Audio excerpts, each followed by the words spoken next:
Good morning, everyone. I still see some people coming on, but we're going to go ahead and get started. Welcome to the 2023 Annual Lake Seminar, co-hosted by the Federation of Vermont Lakes and Ponds and the Department of Environmental Conservation. I'm Pat Swazi. I'm the president of the Federation. Before we get started, just a few reminders. This event is being recorded, so that you're aware of that. Please remain muted during the event. We'll ask people to put comments and questions for the speakers in the chat because we have a fairly large group on the call today. If you run into technical difficulties, you can drop us an email at vtlakesandponds@gmail.com, and that address is in the chat right now. That's our address. You can also reach us through our website. It's the same address. So if there's no questions, I'm not gonna, no further ado, I think we should go ahead and get underway so we can stay on schedule. Our first speaker opening our event today is the DEC Commissioner, John Beeling. John Beeling was appointed by Governor Scott in July of 2022, so he's just about coming up on his one-year anniversary as Commissioner of DEC. Previously, John served as the DEC's General Counsel beginning in 2018. He also served as an attorney with the U.S. Department of Justice, the U.S. EPA, the Vermont and Massachusetts Attorney General's Office, the Vermont Department of Public Service, and the Massachusetts Department of Environmental Protection. He's a graduate of Tufts University and St. John's University School of Law.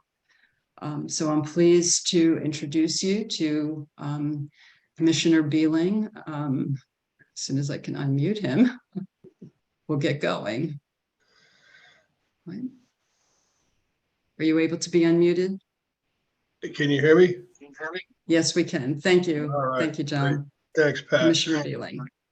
I'm happy to be here this morning. I'm really pleased to see the topic that you're addressing this morning. That's really the bulk of my career has been in environmental enforcement, and I'm glad looks like we got a great panel of speakers.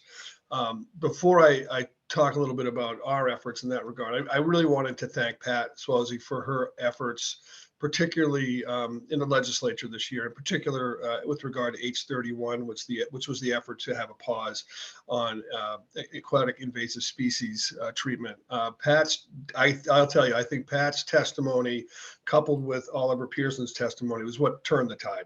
There was a lot of misinformation out there, a lot of confusion, and Pat really just laid it out, like from a real world perspective, like here's how it works, here's how it happened to us, and it was incredibly helpful. I mean, for me, I was like, this is great. It was perfect. So thank you very much. I think that was kind of a key component. For those who aren't aware, there was an effort to pause all treatment while they studied certain herbicides in Vermont, which would not had good results for any of us, frankly. And so we were able to convince them not to do that.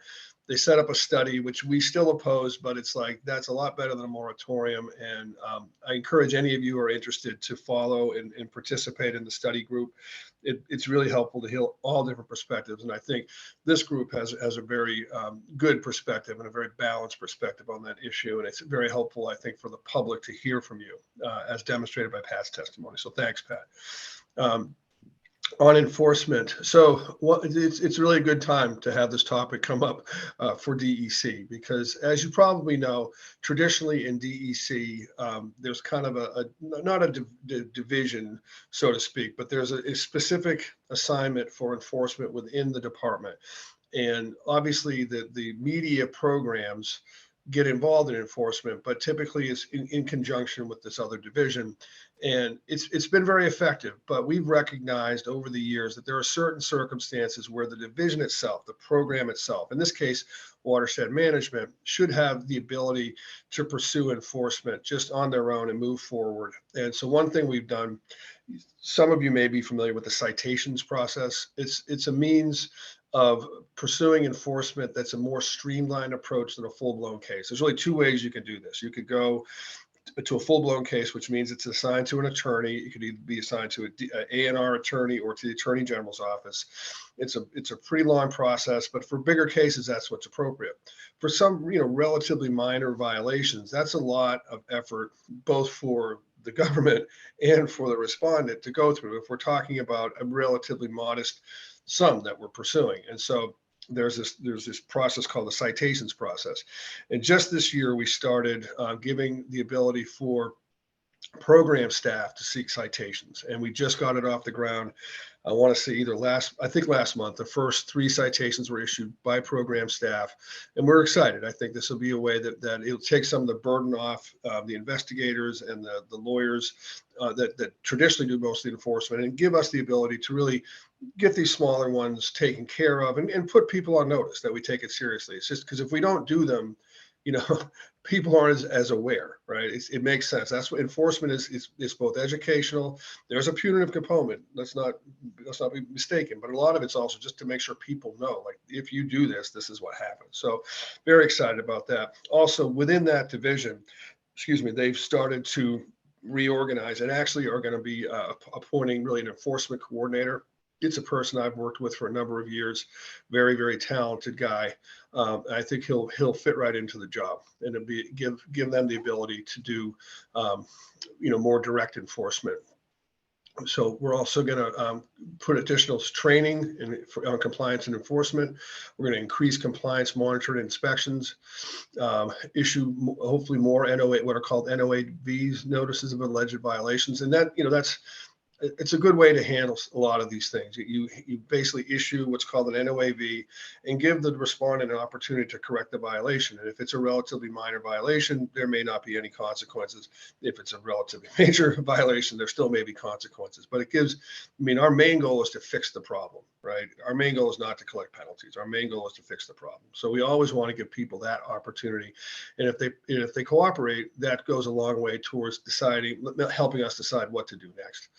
I think those are the three. Yeah, those are the 3 main aspects of our enforcement efforts. You're going to be hearing from Adam Miller, who's the director of the Enforcement and Compliance Division. So his folks are the ones he manages the environmental enforcement officers. You're going to hear from Sean McVeigh, who's the chief environmental enforcement officer, and they'll give you more in-depth understanding of kind of how the traditional process works. And this kind of new initiative isn't necessarily going to change that much. It's just giving the division itself a little more opportunity to get directly involved with enforcement. They're by far the biggest division. They have a lot. There's a lot on their plate, and unfortunately, oftentimes those matters involve violations. So thank you very much for inviting me. I'm going to hang around and listen to a lot of this. I'll probably have to duck in a little bit, but I saw your agenda and I was interested, so I'm going to be here. And Pat, did you want to give an opportunity for me to field questions now, or how did you want to do that? Yeah, if you're willing to take some questions Sure. now, that'd be great. If people have questions, you can put them in the chat, or I see a if you want raised to go hand. ahead. Is there a raised hand? Go ahead and unmute yourself. I can't see everybody, sorry. Candy Moot. Yep. Hi, this is Candy Moot. I'm on Seymour. I was just curious if you could tell us, maybe you said it and I missed it, but what percentage of your budget or the A&R budget goes for enforcement? I don't know off the top of my head. Adam Miller may know that, but we certainly can get you that information. Okay, thank you. Thank you. Other questions? I see Steve Arnold has his hand up, or Stu Arnold, sorry. Go ahead, Yeah, Stu. hi, this is Stu Arnold, FOBLAP representative from Caspian Lake. We just wanted to know how things might be going in the reclassification effort that many of the lakes up in the Northeast Kingdom were pursuing. Maybe you can just give us a statement on where we are headed in that direction.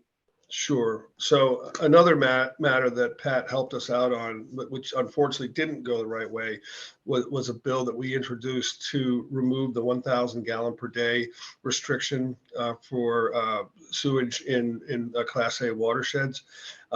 We fought very hard. We put a lot of effort into it. We got it out of the Senate, and it didn't get through the House. That bill is absolutely critical to our ability to go through reclassification. Many of you probably know this because one of the unintended consequences of that restriction is if we reclassify a lake, lots of very valid and important uses can no longer take place in those communities in the watershed. I think the most, probably the best example is one of the lakes, and Oliver probably knows more about the on the ground details, but I know one of the lakes, basically there's some schools there, right? And if we reclassified it, those schools wouldn't be able to fix their septic systems. They wouldn't be able to replace or repair their septic systems in a way that potentially increased capacity. So we hit enormous resistance, and frankly, rightly so, when we go to reclassify in these types of watersheds because of that restriction. We made a lot of progress this year. We reached, an agreement with the environmental groups who were, kind of our partners in doing this. And the other component of this, and it goes hand in hand, is our anti-degradation rule.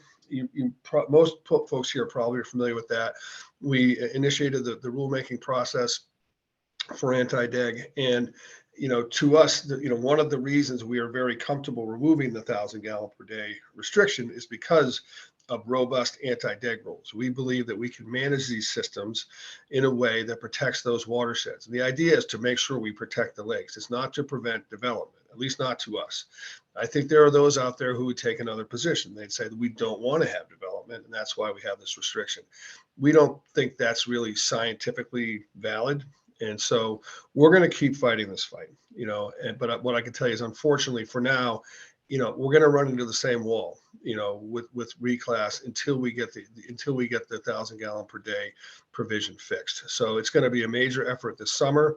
I invite all of you to participate and work with us and try to win hearts and minds. We've got to there's certain members of the legislature we need to win over. We need to keep working with the environmental groups. We need to work with some of the various politicians around the state who come down on both sides of this issue. Frankly, most of them, I think, are in favor of this, but there are a few that aren't necessarily in favor. So we're going to keep trying. And I really do apologize. I know folks have been waiting a long time, and we are going to send out some communications probably next week, pretty much setting forth what I just said, but kind of, setting the table and explaining kind of, why it's so difficult with the present state of the law to reclassify these waters. I have some questions in the chat. Most of them are about reclassification. The one that stands out that I don't think you addressed is, can you let the lakes which are asking to be reclassified know what we can expect? There's some way to get that information out. Yeah, what I just mentioned was we had sent some emails out last year, and so all of the lakes we're going to give an update and update basically what I just told you and let folks know, kind of what our strategy is and what our approach is. But I do expect an email to go out next week to the associations associated with those lakes. Okay, and thank you. And then Candy Moot said, regarding the reclassification process, some of us see getting the bill out of the Senate as a huge success. Next year, we only need to focus on the House. And huge thanks again to Pat Swazi and Rhonda Shippey for their efforts to make this happen. Yeah, I would reiterate that. Pat was very, very helpful on the Senate side. Pat really does. She as a lawyer, I would have Pat as a witness in any case I tried. She's a very good witness.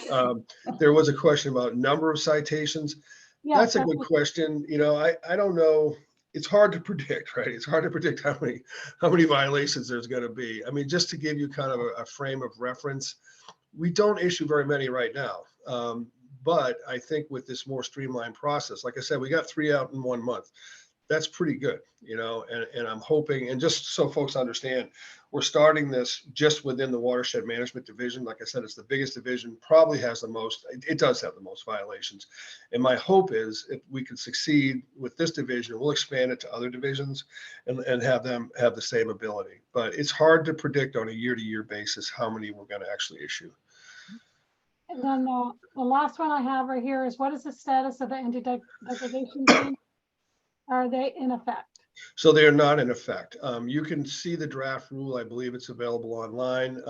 We were pretty far along before we got kind of jammed up in the legislature. But I know, I mean, frankly, to us, it was pretty much done, in terms of the form we want it to be. I do think we learned some lessons coming out of the legislature, and what's going to happen in all likelihood is we're going to pretty much start over, because the changes we think we need to make to align with the statutory changes are substantive enough that we need to get it out to the public again. So I think, if I'm not mistaken, I think this September we will kind of get it going again. There are a couple of tweaks we need to make it align with our 1,000-gallon per day legislation. But my hope is we'll get it out in the fall, and in best case scenario next spring or next June, when we're sitting here, we'll have both the statute and we'll have an anti-deg rule,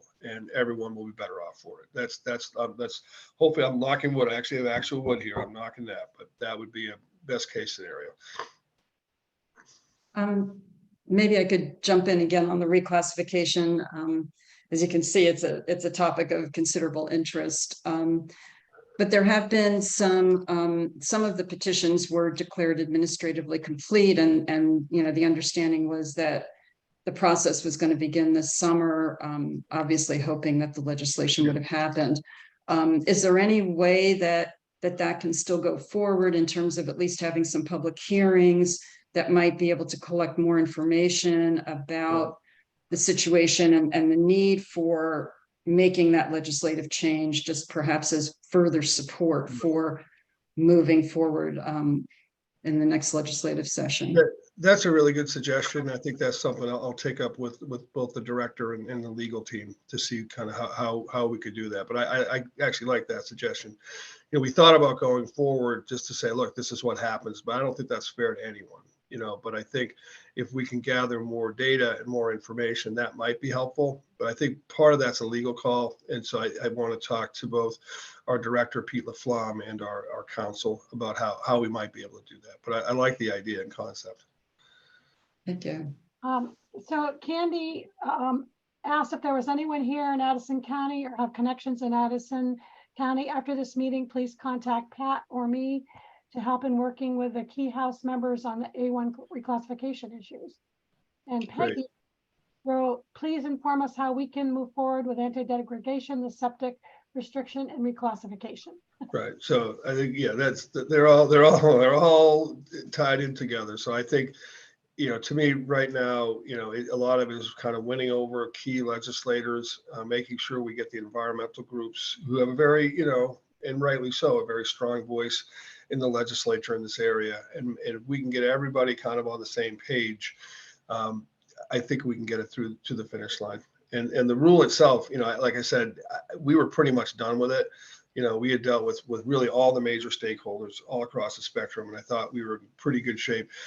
Like I said, I think we need to make a couple of tweaks, so it'll be important to work with those same stakeholders to make sure that we get support for those adjustments to the rule, which help it align with the hopefully revised statute. Are there other questions?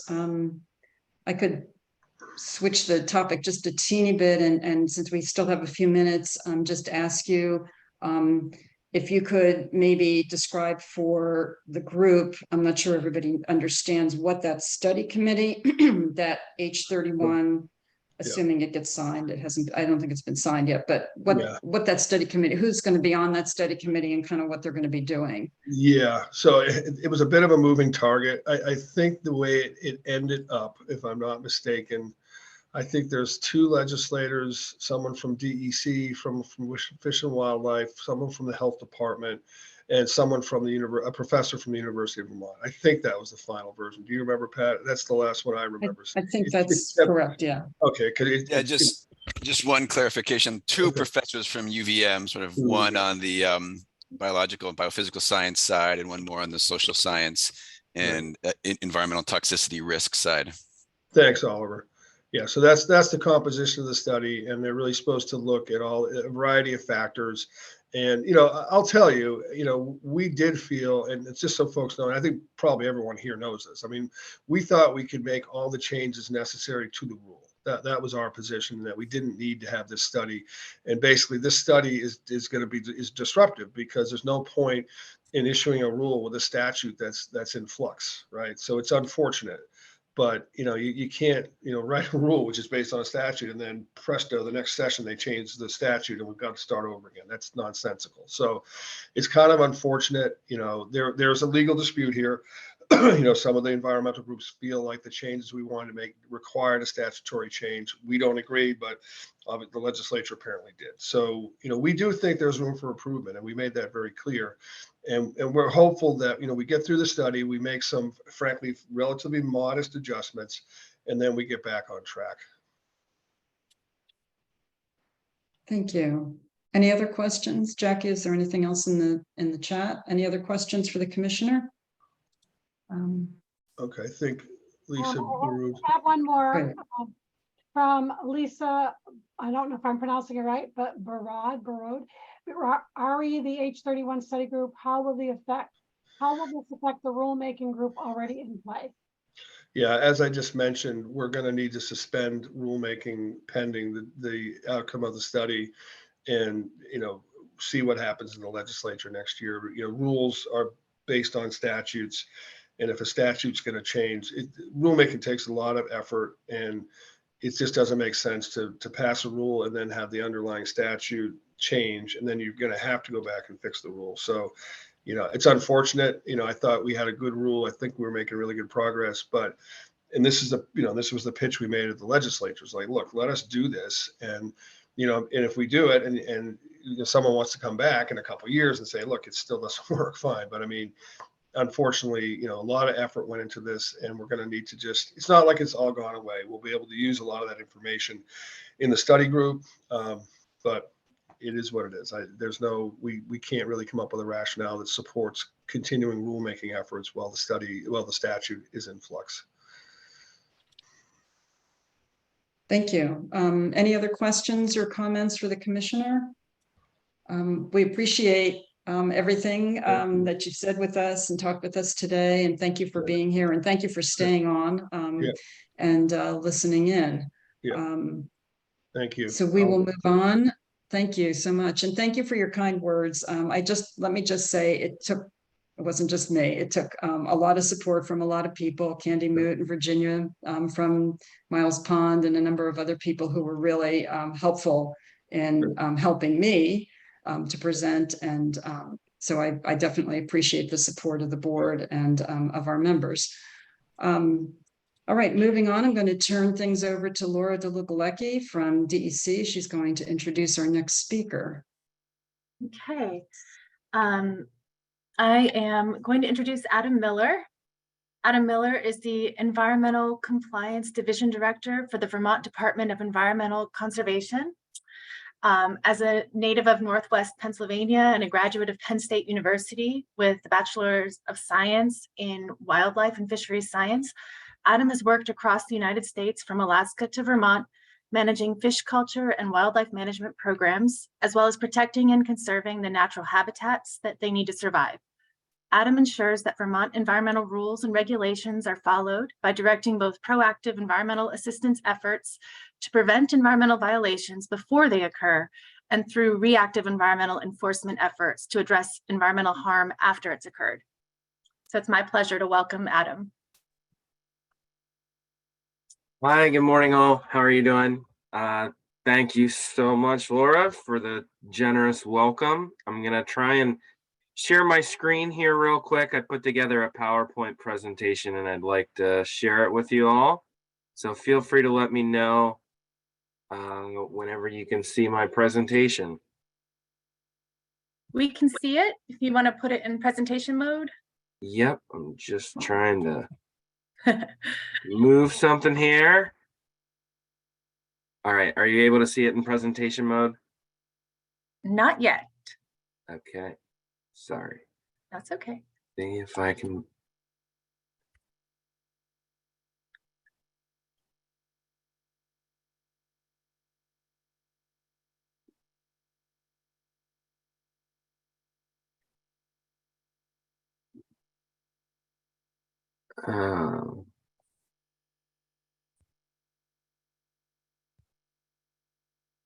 Let me try this again. Apologies, folks.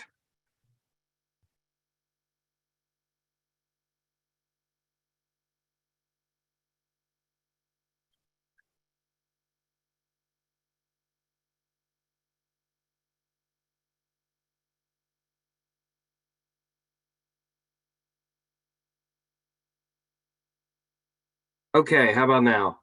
Yes, perfect. All right. Whew. Step one complete. Okay. So thanks again. I wanted to talk a little bit today about environmental compliance here in Vermont. My colleague and our Chief Environmental Enforcement Officer, Sean McVeigh, is going to also be attending and talking a little bit about environmental enforcement, which is one of our tools of environmental compliance. But I wanted to give you all kind of a snapshot of what environmental compliance looks like here for Vermont DEC, both inside of the division that I oversee, as well as throughout the other divisions that are in DEC. So first off, what is environmental compliance? Compliance is basically following Vermont rules, regulations, and statutes associated with the environment and the habitat of animals and the places we all love. This goes across multiple divisions.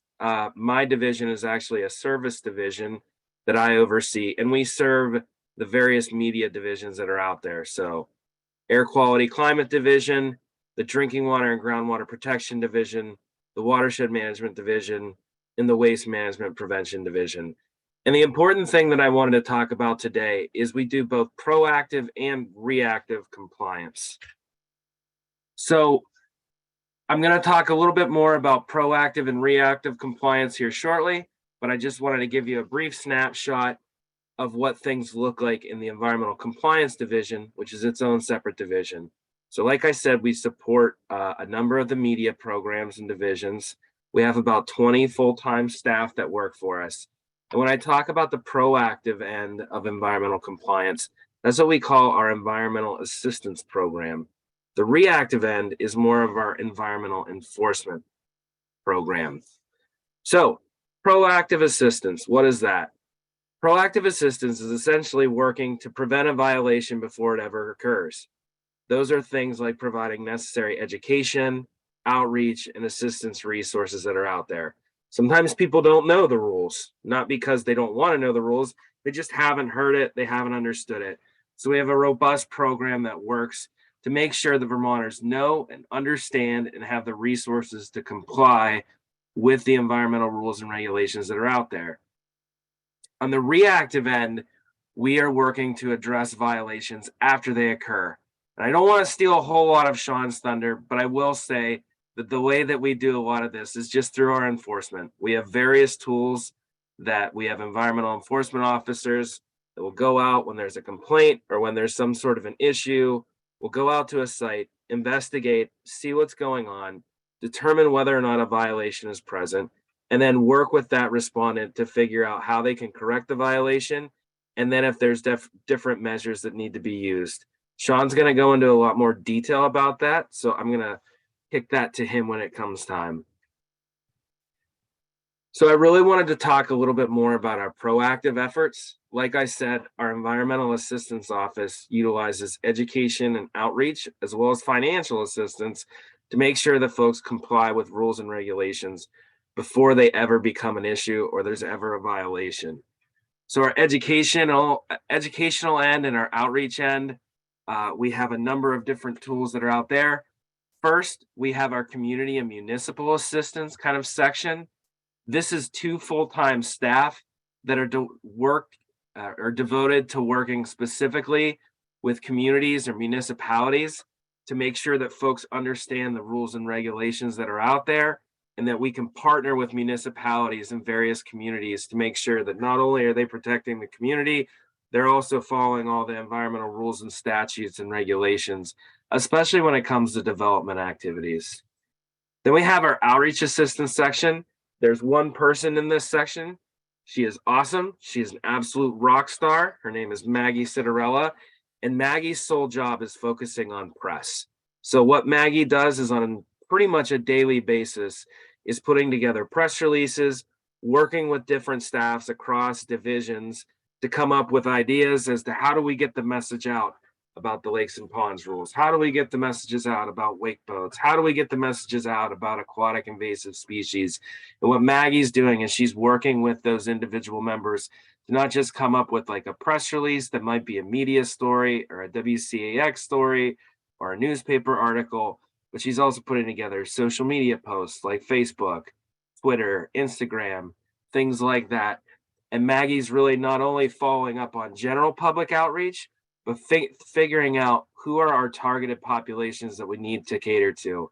So if it's something like there's a lot of new development in Vermont that's going on in wetlands, maybe we need to target our environmental assistance measures and a lot of our proactive outreach to something like realtors. So realtors know prior to selling something what the resources are that are out there. So Maggie does a phenomenal job. Our goal in the next couple of years is to have over 200 press releases going out of our shop on an annual basis. Right now, I think we're in like the 70 or 80 realm, but we're still kicking out a lot of press releases, and I'm super impressed with the work that Maggie's done. And last but not least, and I'm definitely the most appreciative of this, is what we call our accessible assistance program. We have 5 full-time staff that are devoted to accessible assistance. And when I say accessible assistance, this is a program that's specifically devoted to working with those that are underserved or underrepresented as far as communities or individuals go. There's a lot of times that we've found in our work, especially in the compliance realm, that there are those that know the environmental rules and regulations, and they want to comply with the environmental rules and regulations, but they don't have the resources to do that. A prime example, and it's something that we've been following up on, and I'm going to be talking about here shortly, is, we have folks that have a failed wastewater system, a septic system, or they have a contaminated drinking water well. Those are expensive things to replace. Some of them can be tops of $35,000. When you have a family that has an entire income of less than $30,000, it's a near impossibility for someone to be able to afford replacing that wastewater system. So what we've been able to do is through efforts with the Vermont legislature and through a lot of the work with the administration, we've been able to utilize the American Rescue Plan Act, or ARPA money, to create a program that provides financial assistance to low to moderate income Vermonters to be able to afford to replace or repair their failed or failing wastewater systems or drinking water systems. This is something that we're really excited about. We've seen so far over 200 households receive funding for doing this, and we have plans for additional households from here. We've also been working with communities like manufactured home communities, also known by others as mobile home parks. And we know that those are significant issues that are out there that can impact us. We know that that's an environmental justice community here in Vermont.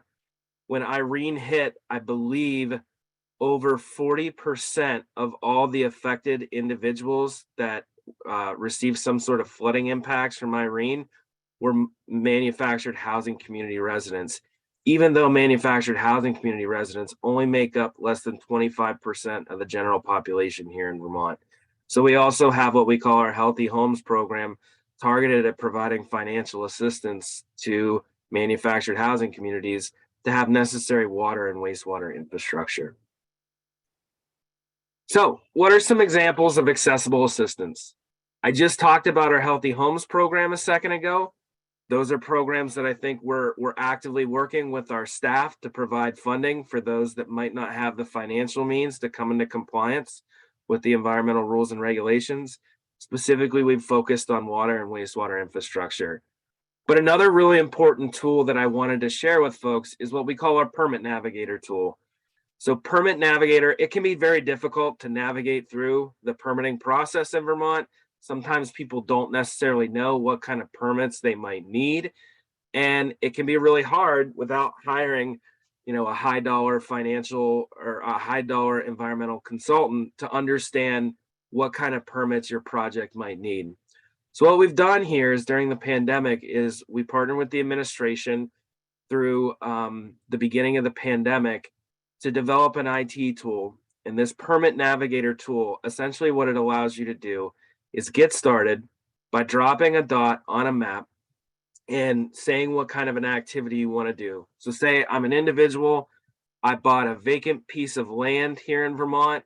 It's on the edge of a lake, and I'm really excited and I want to build a house there. So I would go into Permit Navigator, click Get Started, drop a pin on a map, say that I want to build a home. And then based off of that, I get asked a number of yes, no, or I don't know questions. At the end of me answering those yes, no, and I don't know questions, it actually, the Permit Navigator tool goes back into all of our environmental databases to see if there's things that we have in our database. And based off those answers to that questions and the existing data we have, it essentially spits out what kind of permits you'll likely need to do the activity that you need, and especially geolocated for that position to show that, if you need a wetlands permit, here's the district wetlands ecologist in the town that you drop that pin in. So that way you're able to reach out to them. You kind of have an anticipated timeline and how much that permit will cost and what you necessarily need. We view this as a more accessible tool than having to go through every single statute and rule and understand what kind of permits you might need. This is something that hopefully is a more accessible version of understanding how you can, develop in a smart manner. So with that, I wanted to ask folks if you had any questions. I realize this is a shorter presentation. I didn't want to steal much of Sean's thunder, and I know Sean's going to talk a lot more about the robust kind of enforcement measures that we have here in Vermont. I have two questions in the chat. One of the other ones was about how you get to the social media piece, and Laura answered that, so you don't have to address that. All right. Thank you, Laura. One of them is, sorry, I have to get my chat box here. What are the biggest areas of non-compliance you deal with? I don't want to kick this down the road. I actually know that Sean has a slide. We got over, I believe, almost 2,000 environmental complaints this past year. And Sean actually has a tally of what kind of the top 5 ones are. So if it's all right, I might defer that to Sean because I know he's going to be talking about that in a second. Okay. And then Dave asked if there's anything that lake associations or FOBLAP could do to help with your outreach efforts. Yeah, I definitely think so. I think a lot of the assistance tools that we have, we're continuing to try and get that information out about like our Healthy Homes program, especially about Permit Navigator. We have a number of press releases and social media releases that go out. One of the best things that you can do is just sharing that content. So if you see something on social media about Permit Navigator, about an environmental compliance topic, sharing that in your social media, sharing that with people that you come in contact with. If someone is buying a new piece of property and they're excited about it, they're going to build a shed or they're going to build a deck, say like, hey, that's really cool. I'm glad that you're going to do that. You should check out Permit Navigator. It's super easy to do. Go on to the Vermont DEC website, Google Permit Navigator, and that's a way that you can figure out what kind of permits you might need. By doing that, it initiates an initial point of contact with us, and that way that individual is directly in contact with us, and they can start working through that process to figure out what they need to comply with environmental rules and regulations. Word of mouth is huge. So if you can share this information, I think that makes a big difference and goes a long way. I think I have one more. Let's see here. Hi, great tools. Thanks for mentioning that. Could you please drop a link to the DEC website page where that permitting tool is located? Thanks. Oh, yeah. And then I think that link was already dropped. Okay, well, oh, sorry. Laura, No, that's okay. And then Candy wrote, I asked the commissioner about the percentage of the ARNI budget that goes toward enforcement, and he deferred to you. I asked because it reflects how much effort we should expect. Decades ago, I know that number was between 3% and 5%, hoping that's changed. I don't know the percentage of the DEC budget. I do know that we are about a $2 million budget for our general environmental compliance division budget. I will say that our staffing numbers have remained the same. And what we have seen over the last 10 years is we've seen a significant increase in the amount of environmental incidents that's occurring here in Vermont in terms of people submitting complaints through our website or contacting us and reaching out. It's actually nearly doubled, which is why we've really tried to ramp up a lot of our proactive our proactive assistance efforts to make a lot of difference there.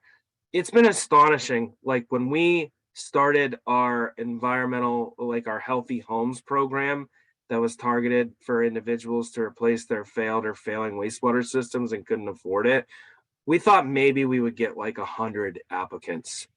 We didn't think it was a huge problem. And our application period was out for 6 weeks.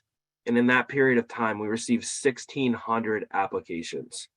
Wow. What we realized quickly over time is these are Vermonters that are really struggling, that are really in need, and primarily they're not publicizing what it is that they have. I know of a family that was struggling. Their daughter was 16 years old, had a chronic health condition, had been through like something like 20 or 30 different surgeries, and they didn't have, it was very difficult for them to pay for all that. They also didn't, her father lost his job during the pandemic. They did not have money to replace their failed septic system. The mother couldn't let her kids play outside because there was surfacing septic on the lawn. They didn't want to tell anyone because they were afraid that if they did that, then child services might take their kids away from them. It was a really sad situation. And that's one of hundreds of situations that we've seen. And it's something that we've learned over time.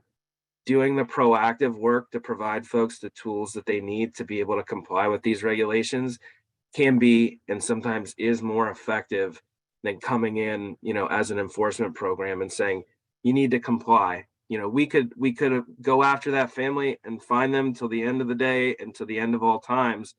But when they don't have funding to be able to comply, and we continue to bash them over the head with that, and they want to comply, it's really, really difficult. So being able to proactively apply some of that funding, and I will say through the American Rescue Plan Act, I believe right now we're at a $41 million budget for being able to provide this financial assistance. So although our general budget has not grown significantly over these last 10 years, what we have seen is a proactive assistance budget that's grown astronomically and given us a lot of the tools to increase compliance here in Vermont. I have a couple about real estate. One from Jan that says, do you work with real estate groups around Vermont? And then another one says, can you get the permit navigator info to real estate agents? It's funny you mention that, because we actually did a permit navigator training a while back with realtors. Realtors have like continuing education, or there's continuing education courses that are out there. And that was one of the things that we did, is we worked with a local group to provide a training on how to use Permit Navigator and its effectiveness. So yeah, that's something that we're doing, not just for realtors, we're doing it with a variety of individuals. We did a training for licensed septic designers and engineers, and we're doing targeted assistance out to some of these like high volume groups that might be dealing with more permits than others. And yeah, that's a great idea though. And I think our training that we did with the realtors was relatively successful. I think we're planning on doing that again soon. There's a question from Susan, says, how do people access who you are, not on social media or not computer savvy, for either complaints or requests for permits? So there is actually, if you ever have an environmental complaint or any sort of an issue that you observe something, we have a phone line that you can contact. That phone number is 802-828-1254. And I'll make sure to put that in the chat. Not everyone is especially tech savvy. If you are tech savvy, Googling Vermont DEC and compliance is a great way. It'll take you right there.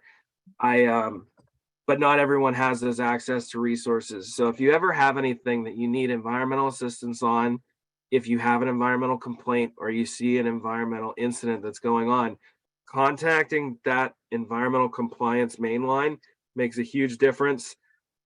We get a lot of calls on a daily basis. If you leave a message and you don't talk to someone like right there when you first call, we have an administrative services coordinator that will reach out back to you. You'll talk to a person on the phone, and that's a way that you can kind of access our resources. Thank you. Yeah, can you share how many Shoreland Protection Act violations have received fines since the law became effective? And I don't know if someone's going to be covering that either. So. Yeah, I don't have that info with me right now. I have a feeling Sean would be more well suited to that on our enforcement end. So maybe we'll table that until Sean hops in. And then this one is from Glenn from Lake Elmore. We have a situation on our lake where, excuse me, where someone extended their property by putting fill in the lake. This occurred 2 years ago, and to date, nothing has happened. What can be done to help have this resolved? So I don't know where especially this is in the process. Hopefully there was an environmental complaint that was submitted to the division that I end up overseeing. If so, we try to get an environmental enforcement officer out on site to observe the conditions as quickly as we possibly can. If you have not submitted an environmental complaint, or if you know that there's someone that has, I've got my email here. Feel free to reach out. Let me know if you already have a complaint number associated with this and can give you an update. Hey, Adam, this is Misha Setner speaking. Hey, Misha. That's an active violation that is I'm currently working on, so it is in the process. Great. Thanks for that update then. Thanks, Misha. And a question from Cheryl. If you know of someone who covered up their septic failure problem by installing a concrete pad over the leaking area, should that be reported? And how do you do that without alienating that person? That's the $1 million question. Yeah. It's difficult, right? You try to work with your neighbors as much as you can. Sometimes there are things that are done willfully that are, not acceptable. I think if you have an environmental violation that you observe, you can reach out to us. I do know that, there is the opportunity to reach out and provide an anonymous complaint. We have robust public information rules as far as public records go. So calling, like leaving, putting out a phone call, leaving a message as an anonymous source is something that you're able to do. But yeah, it's a difficult situation. It's really hard to not alienate a neighbor when there is an environmental violation like that.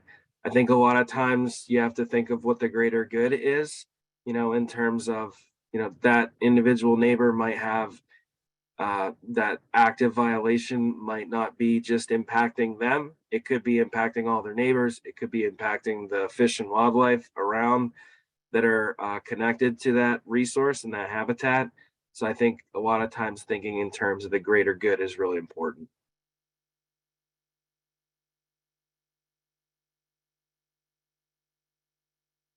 That's all I have for questions. Well, thank you. I appreciate it. Sean, I don't know. I can either leave this presentation on and thumb through whenever you tell me to, or if you'd like to pull it up on your own, just let me know how you'd like to proceed. Well, thanks, Adam. I think I'd like to see if I can shift it to my computer. So. All right. Good. All right. Good luck. I struggled enough. Well, thanks, Adam. And Sean, while you're getting that situated, I will introduce you. Sean McVeigh is the Chief Environmental Enforcement Officer at the DEC, and he's held this position for the last 10 years. Prior to this position, Chief McVeigh was an environmental enforcement officer in central Vermont for about 20 years. He lives on a high hill in central Vermont with his wife and daughter. And your presentation looks great. So Wonderful. carry on. Well, I also like to thank the group and for the invitation to speak. This is a wonderful group of people to be talking to, considering the level of interest you're all showing in protecting the environment that we have here in Vermont. I just want to point out that it's really awesome to have my boss and my boss's boss watching my presentation. So hopefully this will go well. And I guess we'll just get started. Let's see, this button here. Hopefully that's going to work. There we go. So I'm going to try and do a basic overview of what my unit does. So what do? We investigate alleged violations of Vermont's environmental statutes, which basically for our jurisdiction are contained in Title 10. We also enforce all the rules, regulations, and permits that are under the jurisdiction of DEC. So we're a holistic group. I see the programs as specialists and I see us as generalists. But we try to blend everything together. What do? Number wise, in 2022, we investigated 2,839 separate, we received 2,839 separate incidents to be investigated, and they break down in this way. Waste management was almost over 900, watershed was over 500. Discharges to state waters from various sources. AMPs refers to logging, AAPs refers to agricultural, and 1259 refers to just about everything else. Drinking water had just over 300, and in air we had just over 100 separate incidents. In 2022, we managed to close 2,951 incidents. And that the number is higher because it's a never-ending cycle of complaints coming in. So we have complaints that are active in 1 year and closed in another. So it's never we had 100 and we closed 100. Of those, 2,600 of them approximately were closed through voluntary compliance or simply the lack of a violation. I think that that speaks to two things. One, my guys go out there, they find a situation, and as both the commissioner and Adam mentioned, our primary directive is correction. We want to stop the violation, we want to stabilize the situation, and we are quite successful at that. And the other thing is the relative complexity of the rules, regulations, permits, and statutes, that we get a large number of complaints about things that are simply not violations. With 90% of our closures being through voluntary compliance or the lack of a violation.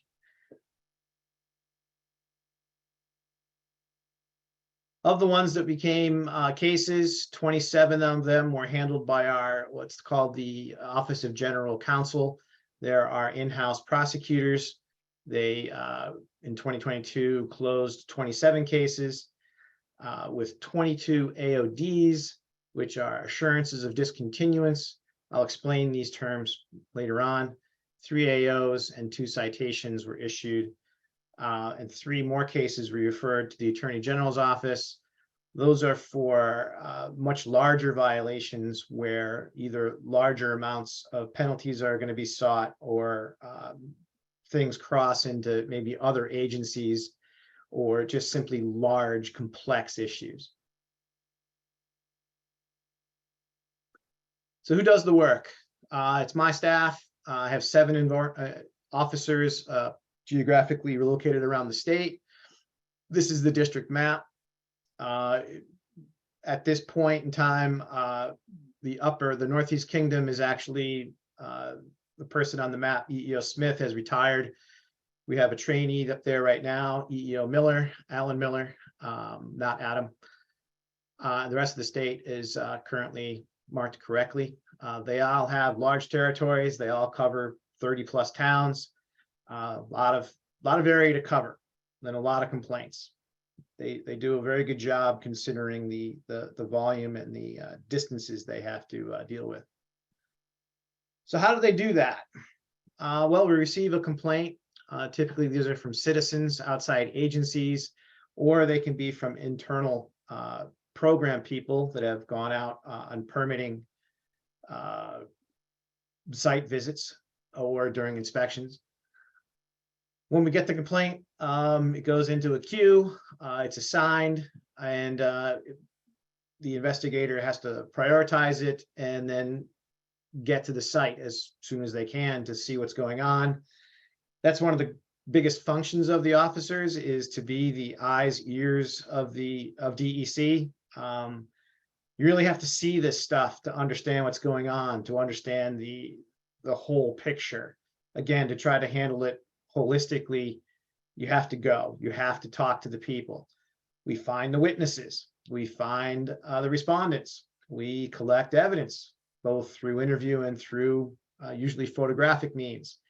We're essentially trying to gather the information that's required to make the proper choices moving forward, both to correct the problem, protect the environment, and to potentially move forward with a formal enforcement action. If there is a violation, most of the time there is not, we would try to gain voluntary compliance, because again, the primary directive is compliance, which is essentially stopping the problem.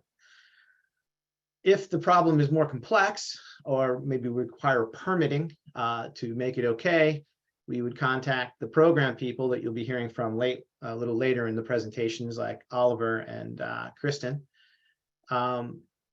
They might do site visits. We might do them jointly.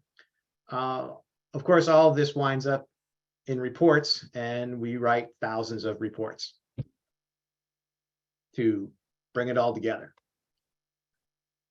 When the reports are finished, what would we do with the reports? Well, we would go, either they're closed or we would bring them to a lawyer. And again, we have in-house prosecutors.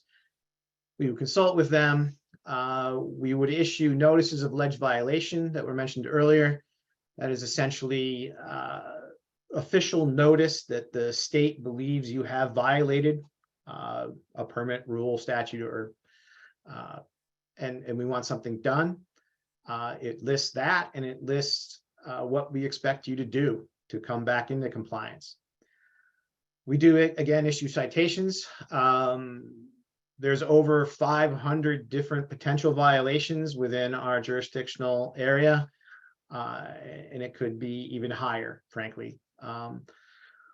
We create case packages.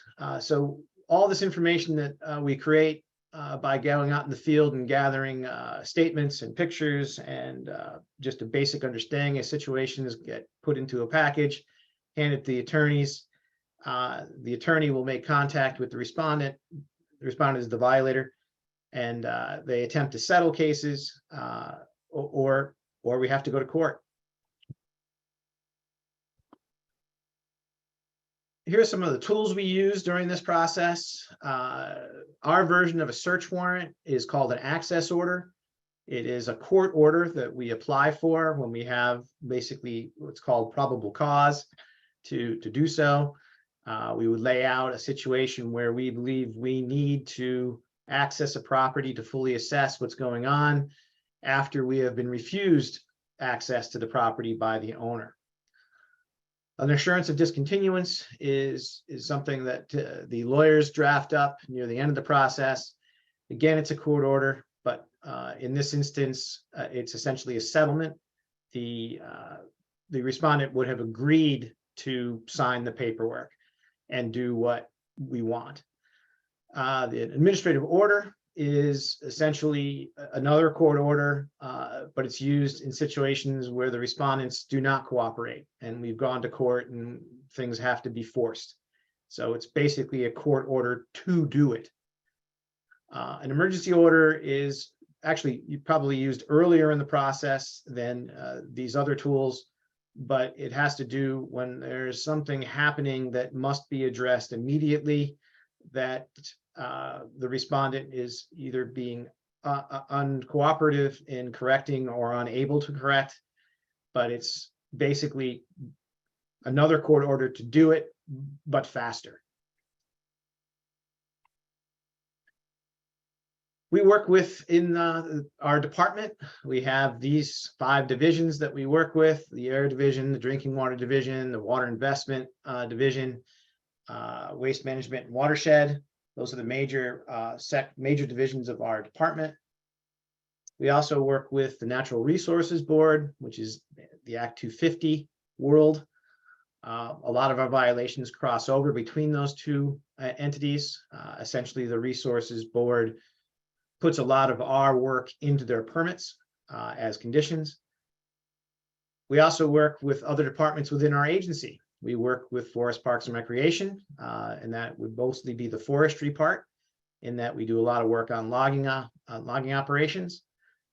And we also cross over with Department of Fish and Wildlife. We work with the wardens, and we mostly cross over with Fish and Wildlife on fish issues.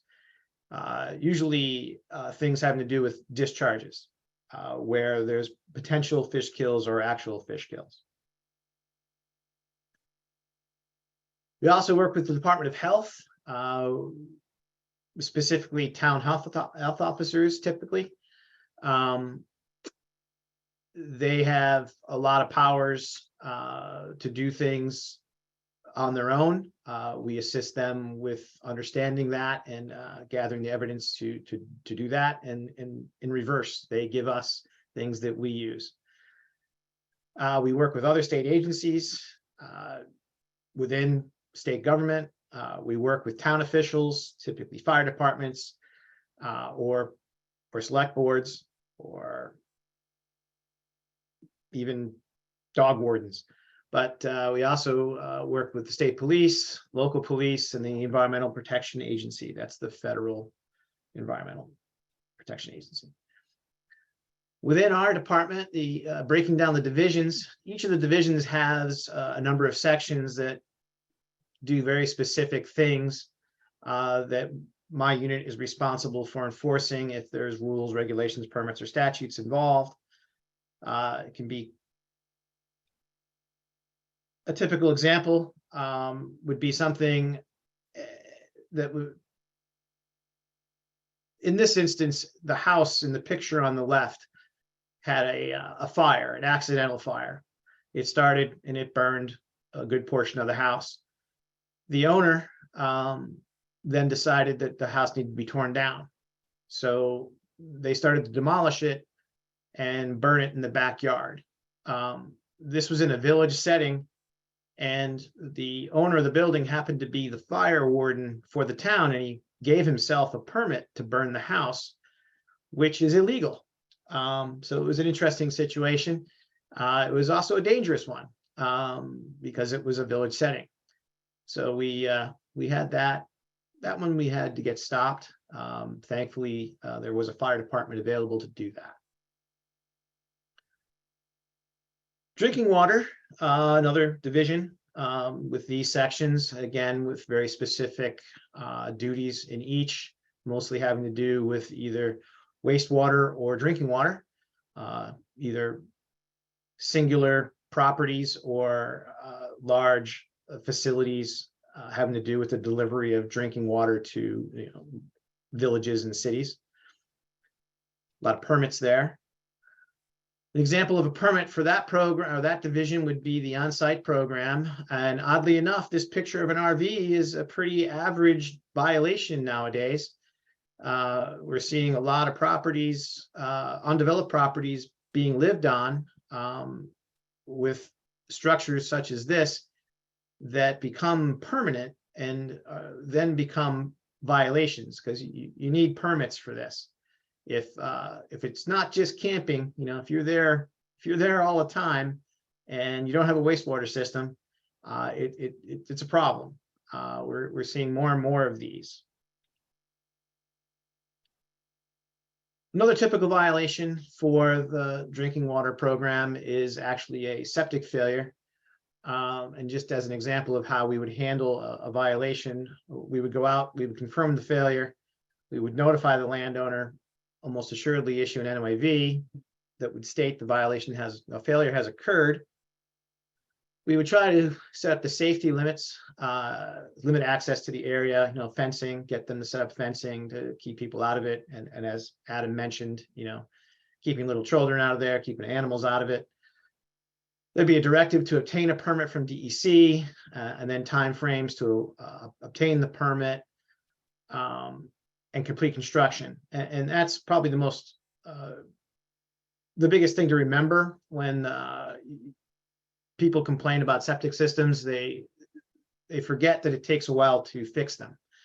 We get people calling back in a week and saying, why is the septic system still failed? And it's because it can take months to get the permitting and get a contractor lined up to correct the violation. And it's just the way it is. We have to give them time to do both. When the system is finally put in, we would go back and verify the system exists and the problem is stopped.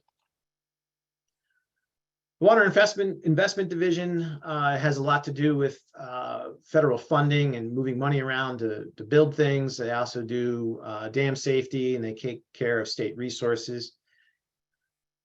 We typically work the dam safety section in that the pictures here show a landowner that decided he wanted to make a pond out of a brook that went through his property. So in the left picture, it's a little, what looks to be a dirt road is actually a earthen dam that was built across a brook. No permits, didn't talk to anybody, just pushed the dirt into a mound and closed off the brook and started to retain water. Because of the absolutely ridiculous construction techniques, the dam failed, and it went downstream and it flowed along a town road and almost took out a bridge. It was quite a mess.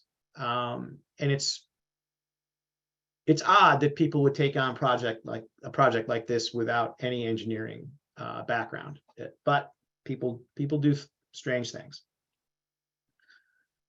The Waste Management and Prevention Division encompasses these programs. This is a big work area for us. This involves hazardous materials, such, the classic example would be gas and oil. There are hundreds of discharges in a year, almost always between 600 and 700 actually per year. A lot of those we investigate as to the cause. RCRA and is basically the hazmat rules and how all these things have to be typically handled. AST, UST is above ground and below ground storage tanks. Site management is contaminated sites where all these spills are occurring, and there are thousands of these sites that are being managed currently. Solid waste compliance and salvage yards and certification has to do with the classic meanings of garbage. Specifically, salvage yards would be cars. Certification and compliance have to do with both landfills and uncertified locations where people would be, dumping in the woods, that type of thing. Material management is a lot to do with recycling, is the simplest way to put it. An example of a release is probably underlines the human element here. This was actually at a state facility. That's, I believe, number 6 fuel oil. It's very, very thick, and it's used in large heating facilities. If the picture on the left, there are a series of pipes. There's 2 levers in there. This type of facility pumps oil into the furnace continuously and returns some of the oil back to the tank because not all the oil is burned during the process. So it pumps, let's say it pumps a gallon in, it burns a half a gallon, it sends a half a gallon back to the tank over and over and over again. If you mess up the valving, this happens. So rather than returning the fuel back to the tank, it overflowed onto the ground. This is when I interviewed this man. He was a state worker, very nice guy. It took about a half an hour for him to fess up to the fact that during his shift, he had learned that his best friend had committed suicide, and he was distracted enough to not set the valves correctly. It was a very sad and upsetting incident, but it's really the human element. This was simply a horrible day for this guy, and he moved the levers in the wrong direction, and this is what happens.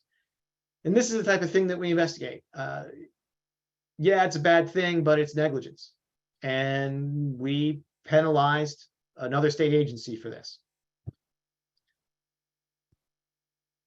This is another incident involving a hazmat release, but this one wound up in state water. Again, the picture on the left is some valving.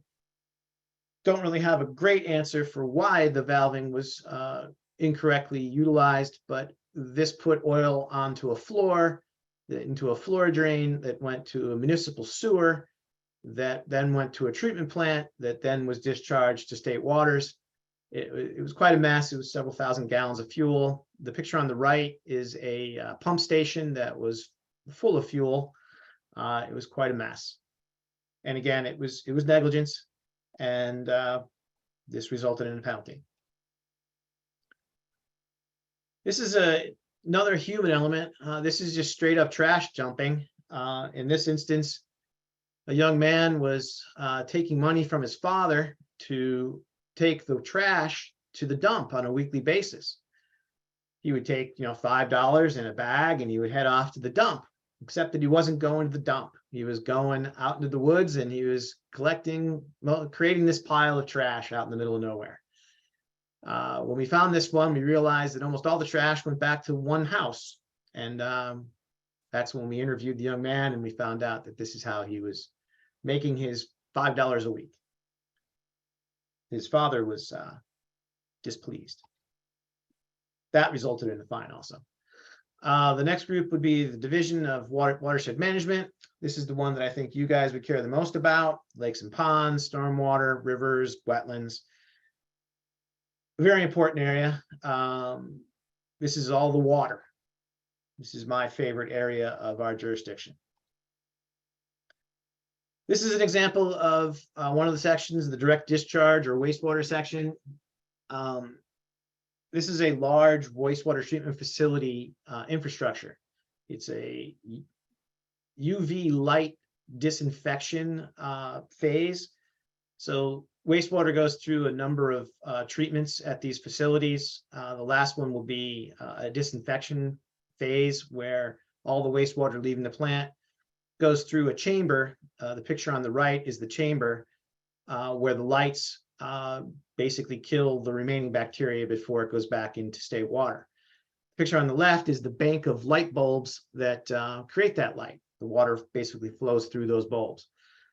The interesting thing here was it sounds all well and good, and it's a very good technology. It's actually quite safe because you don't have to use chlorine, which is a very unsafe thing to use.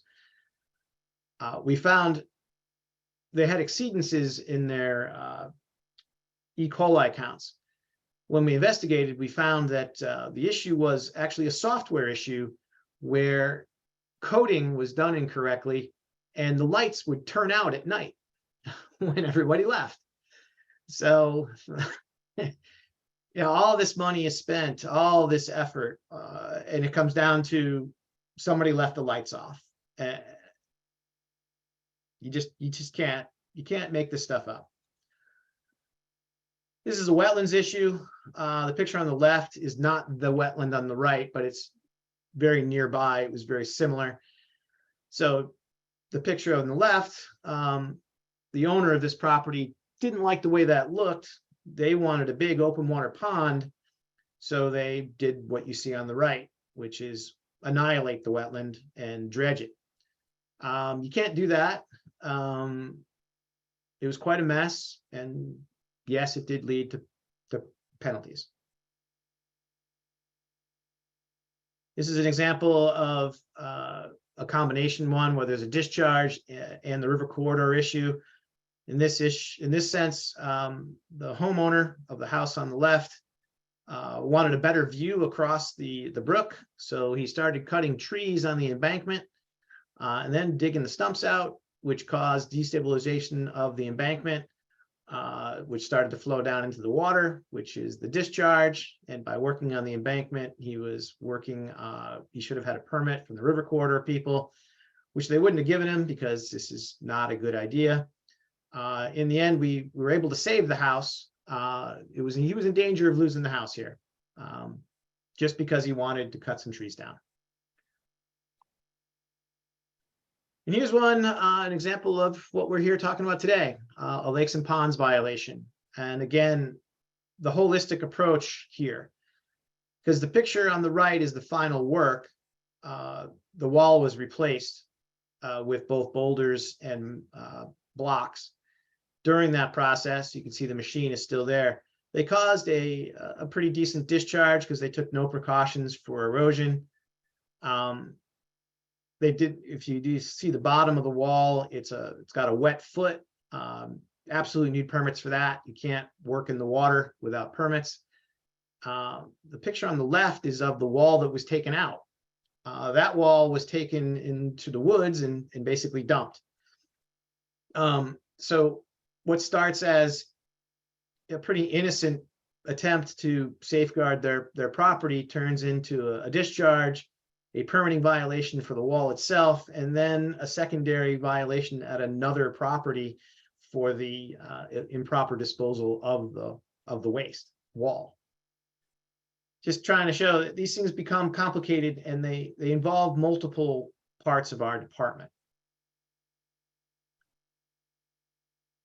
Almost at the end here, how do I make a complaint? I think would be a reasonable question that you would be asking me. I think Adam has already given the phone number.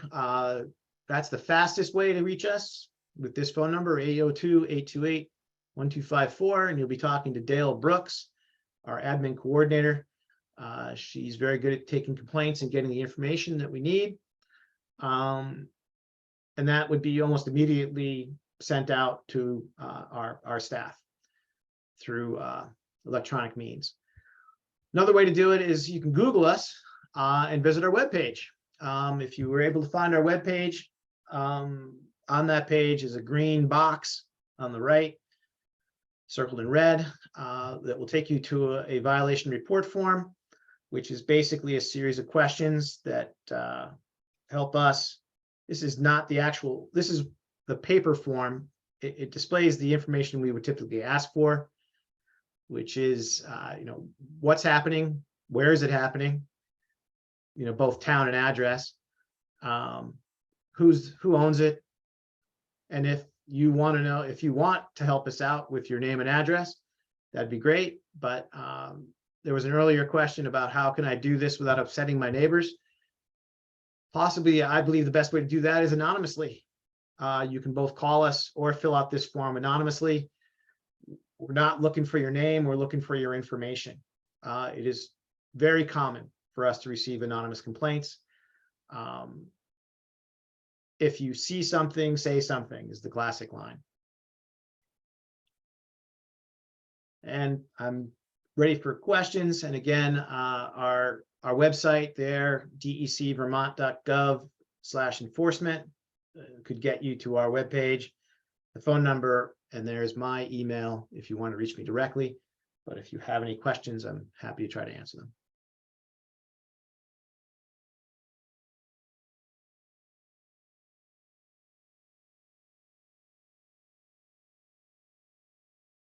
All righty. We do have a question in the chat, Jackie.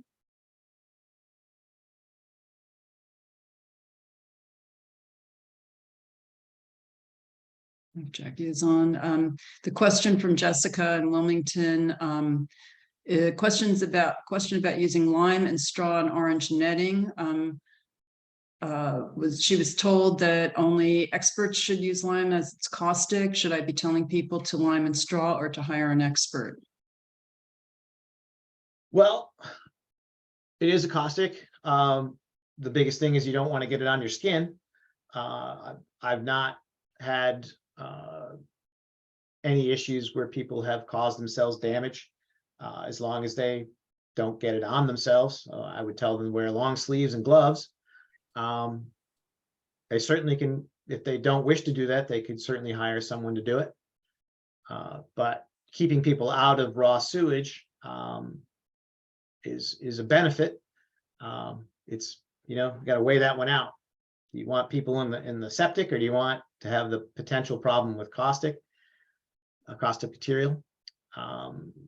You could also fence it off until it's fixed without using lye. I think the most important part of that is the fence to keep people physically out of the area. The next question is, how many complaints are for violations of Shoreline Protection Act and voting violations? Also, once someone files for a development permit, does someone go out after the development to monitor that rules were follows, or do you just depend on neighbor surveillance? Well, we're crossing over lines, I guess. I believe Oliver will be speaking to the permitting process. I don't have the data broken down to shoreland violation level.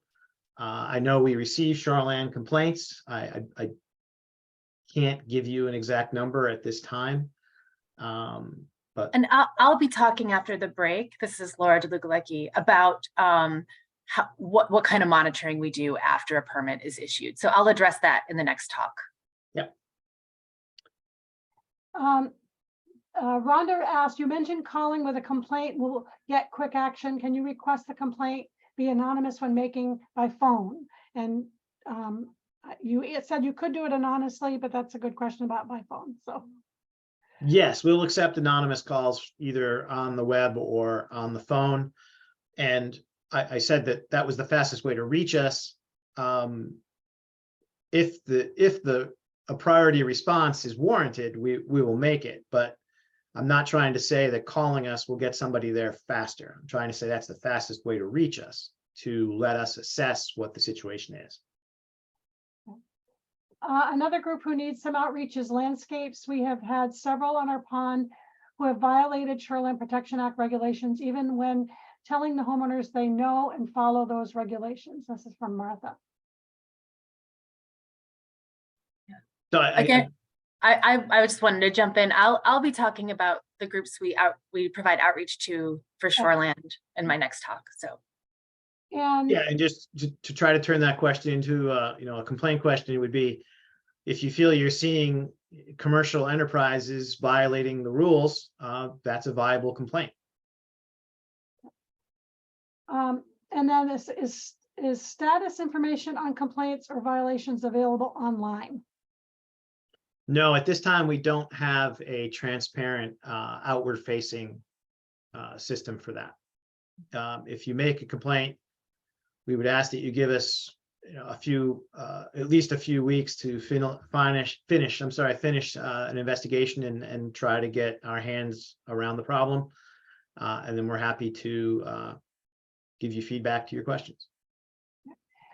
This is a general question. I'll say it aloud because I've answered it in the chat. It says, will the presentations be shared with us? Yes, we're recording these presentations. So within the next week or so, they will be put on the Federation of Vermont Lakes and Ponds website. And I think that's it for me right now for the chat box. All right. If I can figure out how to stop sharing, let's see. Stop share. it looks like next up on the agenda, we have a 15-minute break. I know there are some lake trivia questions. I don't know, Jackie. I have that. I'm going to share my screen right now. I'm going to share one question at a time. I'll do one and wait a few minutes for answers in the chat. And then I'll put the second question in. And are we meeting back at 10:40? Correct. But right before 10:40 would be great. Okay, let's see. Why am I having such a hard time with this? There it is.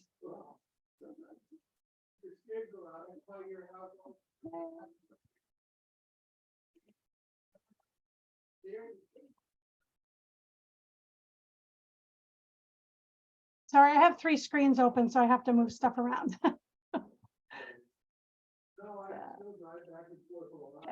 so here's question 1. I'll wait about. Wait, we can see the answer. We see your presentation mode. Okay, sorry. Okay, I've done that before too. Too many slides. Let's see here. Well, just I had a question for you.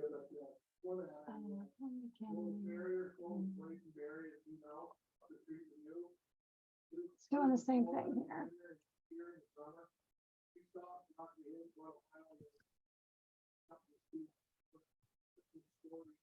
Hmm. Why am I having problems with this? Reminiscing about something like. I see you very often. I can drive by his house, see his car, we don't see each other. Both of us traveling in different circles at the moment.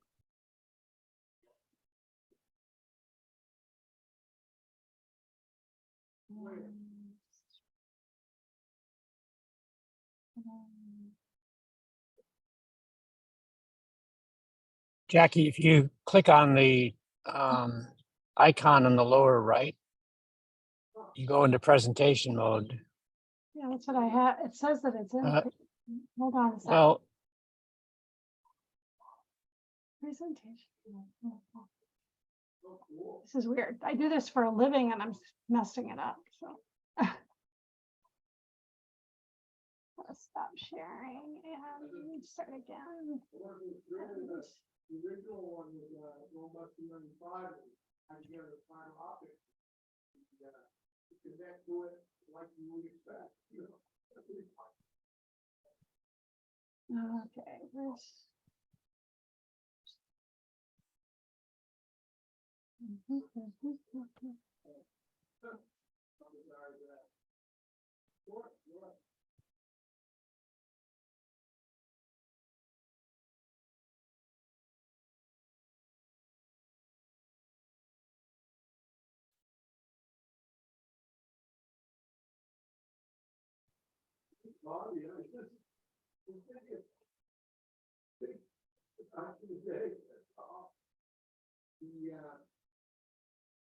Robust, we did it. We did it all on the book. I did all my work back in the day. I mean, I'm dating myself now.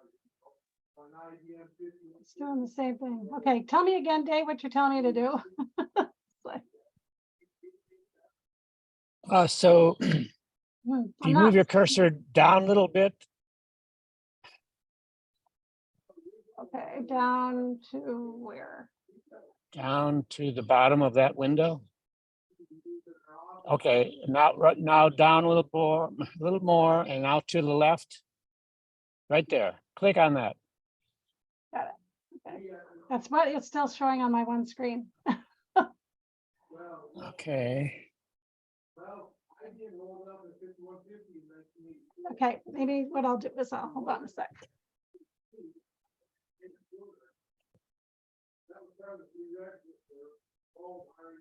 I think you're maybe sharing the wrong screen then. Yeah, I just turned off one of the screens. See if that helps. Sorry about this, everyone. Okay. Okay, so can you see that slide? Yeah, that looks good now. Okay.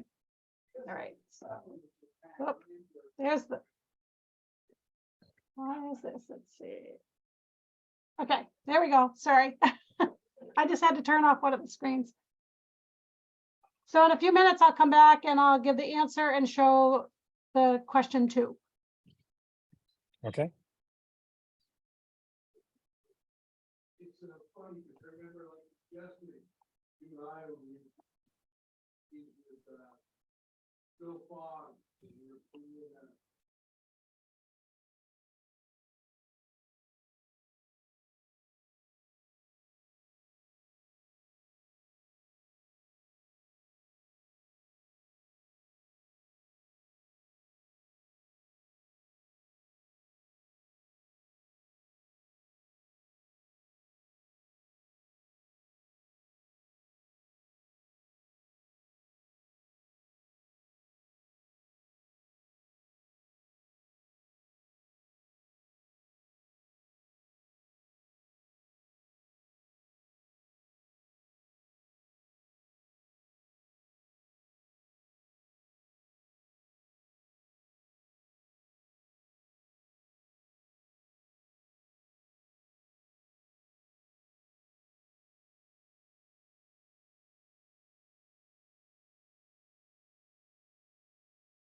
Rich, you want to be muted. Yep. So.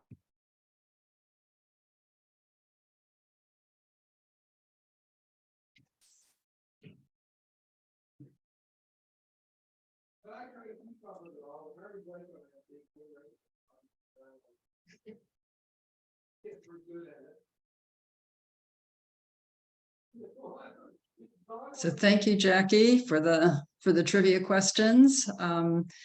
We are back, and I'll just Jackie, you're say- going to.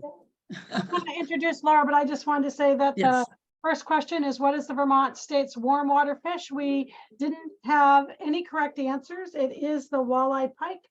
And the second question was, Vermont is the only New England state that does not border what? And we had two answers from Lisa B and Natalie F as the Atlantic Ocean. So thank you, everyone, for participating. Round of applause for the winner. Yay. All right, so let's see, get rid of that. Hey, can everybody see my slides in presentation mode? Yes, Jackie, you're going to introduce Laura. Oh, right. Yeah, it's my pleasure, everyone, to introduce Laura. She's an environmental analyst with the Lakes and Ponds Program in the Department of Environmental Conservation. In this role, Laura helps landowners and contractors understand and navigate regulations related to lake and shoreland development. She has an MS in forest resources from Oregon State University, where she studied restoration of wetlands ecosystems. Her special interests are in restoring natural shorelines, outreach, and education. And we couldn't be happier that she sits on our events committee and helps us plan these events. So welcome, Laura. Oh, thank you for the warm welcome. Okay, so as Jackie mentioned, my name is Laura DeLucalecki, and I work for the DEC Lakes and Ponds Program. And, I'm kind of building upon the talks that we had earlier today. Adam and Sean kind of provided the big overview of enforcement at the department level. And then I'm going to dive into some lake and shoreland compliance and enforcement issues.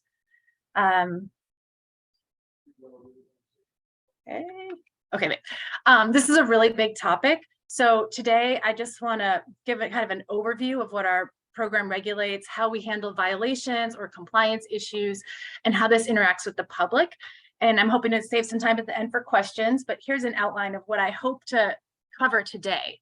So we talk a lot about jurisdiction, what we have jurisdiction over, what we regulate. And what jurisdiction means is the extent of the power to make legal decisions and judgments. And it would seem that the Lakes and Ponds Program would have jurisdiction over all things lakes and ponds, but that's not necessarily true.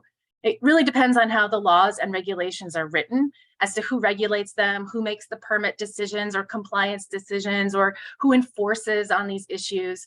So, working in state government, some things seem really obvious to us because we're used to the way things are organized, but from the public looking in, I can see how it could be a little confusing. So I just wanted to give this little bit of context. We work within the Agency of Natural Resources, which has three separate departments: the Department of Fish and Wildlife, the Department of Forest, Parks and Recreation, and the Department of Environmental Conservation. And all these departments interact with lakes in different ways. Jenna Reed is going to be here later today talking about how game wardens regulate some fishing and boating activities and the transport of aquatic invasive species. And today I'll be focusing on issues with the Department of Environmental Conservation. There are a couple other regulatory groups entities that have impact on lakes and ponds across the state. The State Police Marine Division oversees the use of public water rules. They do the enforcement on recreational boating safety on Vermont's waterways. I'll be talking about that a little bit later this afternoon. There's also a U.S. Coast Guard presence on Lake Champlain, although their main duty is to keep aids of navigation available, and I believe they help with search and rescue missions. And then there's the U.S. Army Corps of Engineers, which comes into play mostly on Lake Champlain and Lake Bomoseen, but they regulate putting material into waters and moorings and a couple other things like that on lakes and ponds. So there's a lot of different entities looking at lakes and ponds activities. So in the Department of Environmental Conservation, within the Watershed Management Division, there are two main regulations that I work with: the Shoreline Protection Act and lake encroachment. And these are the two regulations that are most closely associated with development along the lakeshore. And I don't have time in this presentation to go into depth to all the ins and outs of these regulations here, but we do have many opportunities throughout the year for more in-depth trainings on these. But in summary, the Shoreline Protection Act regulates development within 250 feet of the shoreline. So activities like removing trees and other protected vegetation, or construction of garages, homes, paved and unpaved parking areas, and the removal of any kind of trees or other protected vegetation within 250 feet of the shoreline is likely to require a permit. And this went into place under the Shoreline Protection Act in 2014. And the idea for the intent of this rule, this regulation, is to protect water quality and habitat by being protective of the remaining shoreline vegetation on the landscape, while also allowing for some reasonable development. We also have lake encroachment regulations, which have been around since 1968, and they regulate activities in public waters. Typical lake encroachments are the placement of shoreline stabilization installations along the shoreline, like riprap or natural stone, or repairing a seawall, or other stabilization materials. Lake encroachments also include structures over the water like docks and marinas and boathouses. And then activities that disturb the lake bottom, like dredging, are also considered lake encroachment. And lake encroachment projects are reviewed to ensure that they don't negatively impact the public good, which are things like water quality and fish and wildlife habitat, recreation, and that the encroachment adheres to the public trust doctrine, which states that public waters are for the public and they can't be used for private purposes without some sort of public benefit. So under lake encroachment, we have the ability to authorize a public access boat ramp at a public access area, but we would not authorize a private boat ramp on someone's private property. So that's my 1-minute summary of the regulations that I deal with on a day-to-day basis. So the overall goal is to have parcels and landowners to be in compliance with these regulations. And to achieve this goal, our small regulatory group, which has 3 people, and we also work closely with our other outreach person, we do a great deal of outreach and education and technical assistance work every year with lakeshore property owners and those who work near lakeshores or with lakeshore property owners to bring awareness to the regulations. There's a variety of trainings that we provide around the state to realtors, contractors working near the lakeshore, municipalities, road crews, and other interested groups throughout the year. So I do these realtor workshops. I participate in the erosion control training and Municipal Day. We do try to get the word out there a lot. And we've developed really great relationships with a lot of the towns, so that if someone goes into their town zoning office and requests a building permit and they're near a lake, that town officer may not know what the regulations are, but they say, you need to call the state and ask if you need a shoreline permit for this project. So that's something that's really a strong, robust relationship. And we do a lot of outreach through press releases and social media to remind folks that these regulations exist. And then a huge portion of the work we do as regulators is fielding inquiries from the public via phone and email. We meet with applicants on site and contractors and architects to go through the regulations for a proposed project. So the ideal situation, and this is the most common situation, is that someone wants to do a project and they're aware that there might be lakeshore regulations, but they don't know what they are. And they call us and we either come out and do a site visit, or they send us some proposed plans or photos and we walk them through what could be approved and what can't be approved. And we might ask them to tweak their project a little bit. So that's kind of the bulk of the work we do, is kind of this preemptive, ensuring people are in compliance with the regulations. And also if we're out on the site and someone wants to do a lake related project and we notice, hey, this project appears to have a wetland on it, we would loop in our colleagues in the wetlands program, or we would loop in our colleagues in the wastewater program if they had a question about repairing a septic system. So, and our colleagues do the same for us. So we do try to get folks in compliance with all the regulations as we're working on these. on the review. So one important component for compliance for the projects that people come in for is when they go through the permitting process, is that we keep really robust records for all the projects that come through for us, including all correspondence, all before photos, site plans that show what's there on the landscape and any proposed conditions. And this is really important for two reasons. One is to make sure that we're accurately understanding what the person is proposing to do in a project, so that when we review a project, we know what is being proposed, the applicant understands what we're asking for them, and that we have that clear communication, that we know exactly what the project is. And then the other important reason is to have a record of what was agreed to, so that when we do compliance, when we check up on these projects after they're completed, that we know what the site looked like before and what was authorized.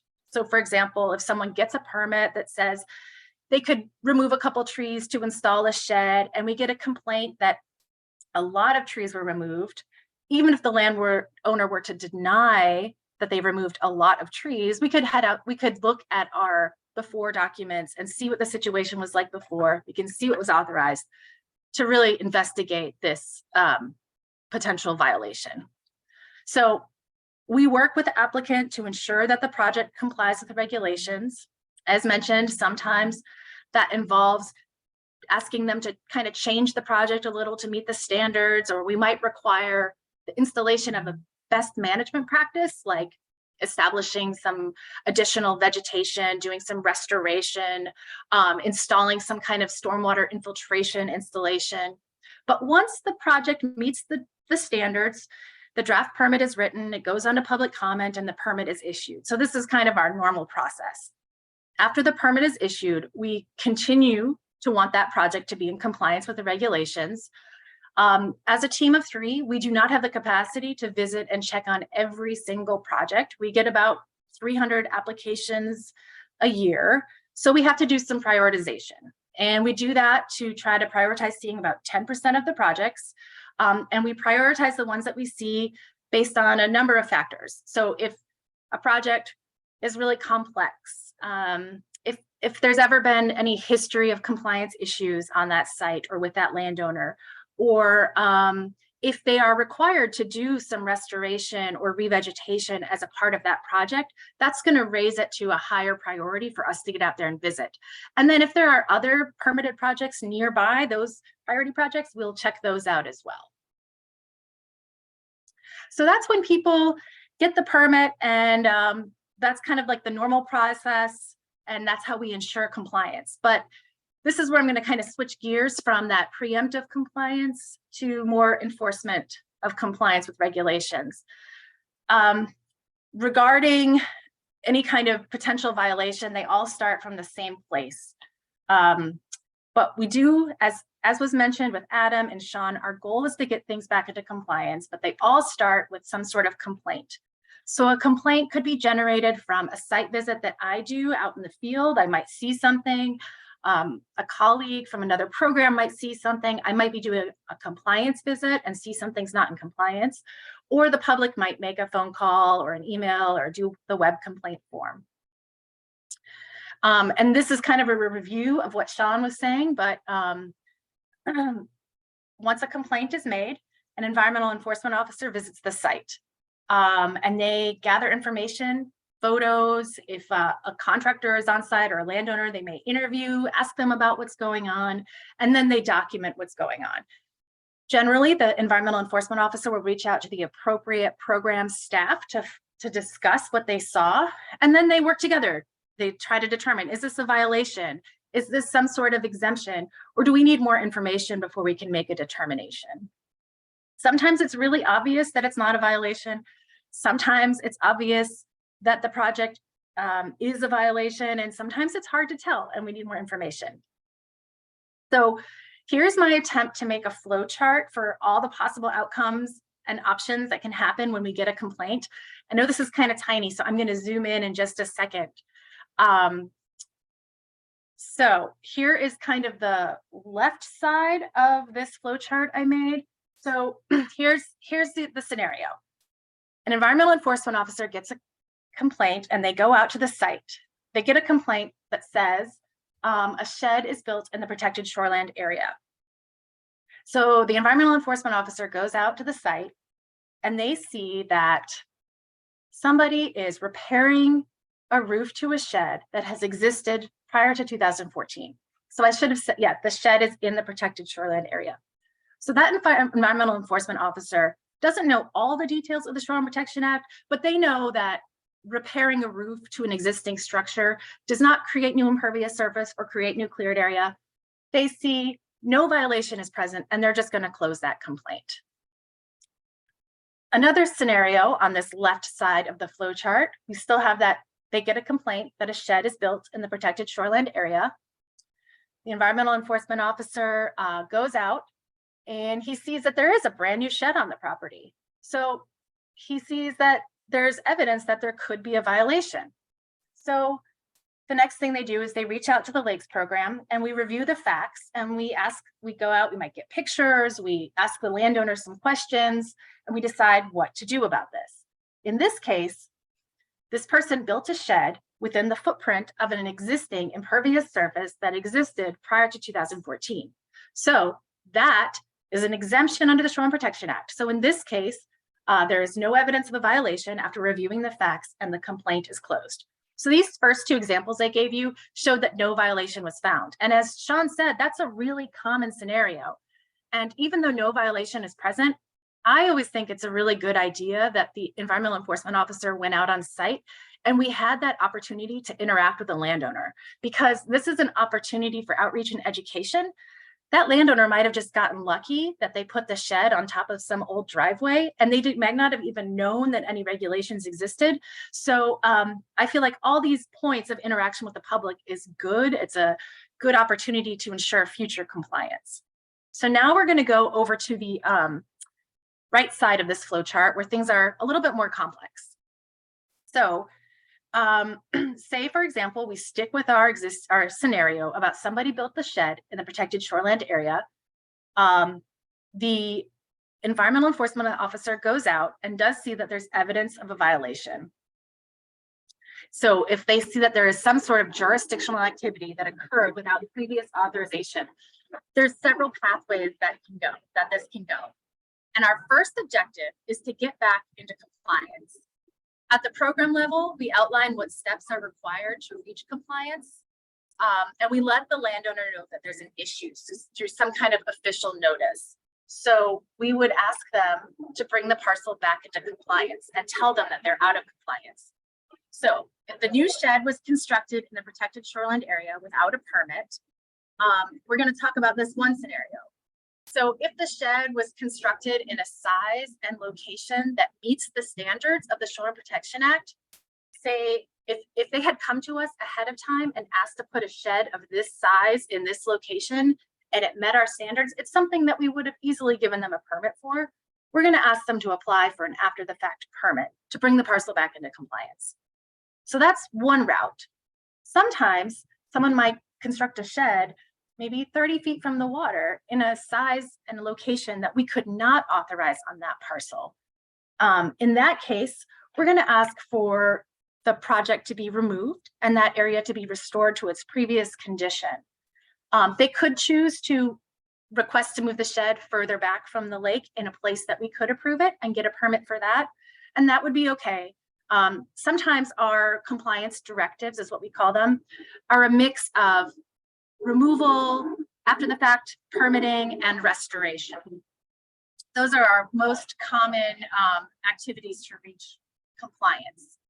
So our hope is that landowners will achieve compliance through voluntary methods, meaning we'll ask them and they will follow our compliance directives and do it in a timely method. We try really hard to work with people. Some people just make honest mistakes and other people do things differently. So, but we try to work with the landowners. So once we're over here in this area of landowner achieves the compliance voluntarily, there's a couple different ways that this can go, depending on a variety of factors. The severity of the violation, the prior history of non-compliance, their willingness to work with us, their timeliness of following the compliance directives.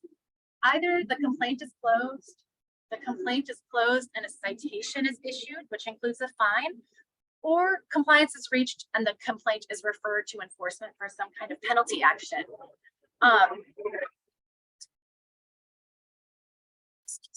Okay, so prior to closing a case, our number one goal is to ensure that the parcel is back into compliance before any fines or penalties are issued. That way we avoid the scenario where someone can just pay to keep what they made. So we want them to get into compliance, then we can close the case and then issue a penalty if necessary. So when something gets referred to enforcement action, Sean talked about this earlier, it's no longer managed by our Lakes and Ponds program, it's handled by attorneys. So then the other option is if a landowner is uncooperative and they do not want to comply with our compliance directives, then they are also referred for enforcement action. So I hope those slides helped you all understand the process and how we work in partnership with the environmental enforcement officers to investigate complaints and bring them back into compliance. I was just going to give a couple examples here at the end. This is a very straightforward violation where someone added river rock out into the lake and then they topped their access area with sand, and all that sand discharged into the lake. So this was an unauthorized encroachment and an unauthorized discharge into public waters. So we require that some restoration be done, that they remove that material. And this is not something that we could have issued a permit for. We require that they do some additional stabilization on their access area. Tree removal, in this case, it was again, very straightforward. This was done without a permit right next to the water in an area that we could not authorize tree removal. And so we required restoration. And as a note, restoration, especially for vegetation removal, takes time. When people cut down mature trees and they replace them with saplings, it's going to look different for a long time. And so the restoration is ongoing. And so this is something we check up on over and over to make sure that the restoration is ongoing and that it stays in compliance. Sometimes people might need to, for a specific restoration project, they might need to hire someone for the work. I can't get anyone lined up for a month. So sometimes these projects, these restoration projects are ongoing. One of the most common complaints we get are about trees being cut down.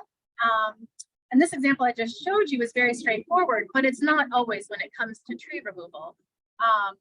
There are lots of exemptions in the Shoreland Protection Act. You can remove dead, diseased, or unsafe trees. There's some thinning that can be done.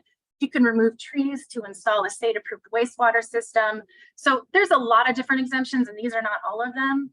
But if you're concerned about something, definitely call and let us know. And then these quick examples kind of just to highlight the complexity. So if we get a complaint that says there's 1,200 square feet of tree removal going on 50 feet from the lake, is this a violation? It's hard to tell, because if it finds out it's for a state-approved wastewater system, then it's actually not a violation. But if it's for a future house and there was no shoreland permit ever filed, then it is in violation. So, you know, these are situations where we need more information. Someone built a new driveway 150 feet from the lake without a permit that happens to cross a wetland. Is this a violation? What about compliance? In a normal situation, building a driveway 150 feet from the shoreline is something that would need a permit, but it would meet our setback standards.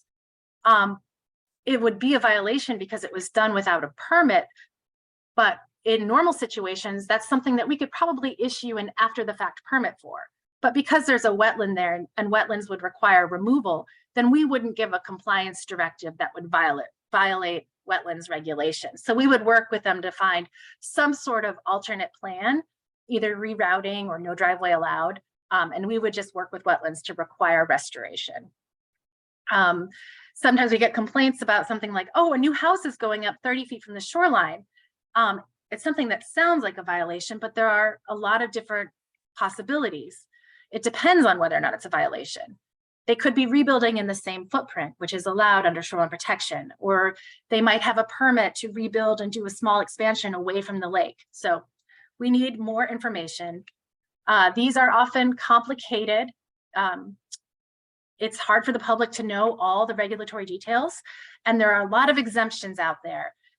People might not be aware if something has a permit or not, but it's always a good idea to reach out. I don't think there's any harm in making a complaint. And also, as a note, investigations take a lot of time.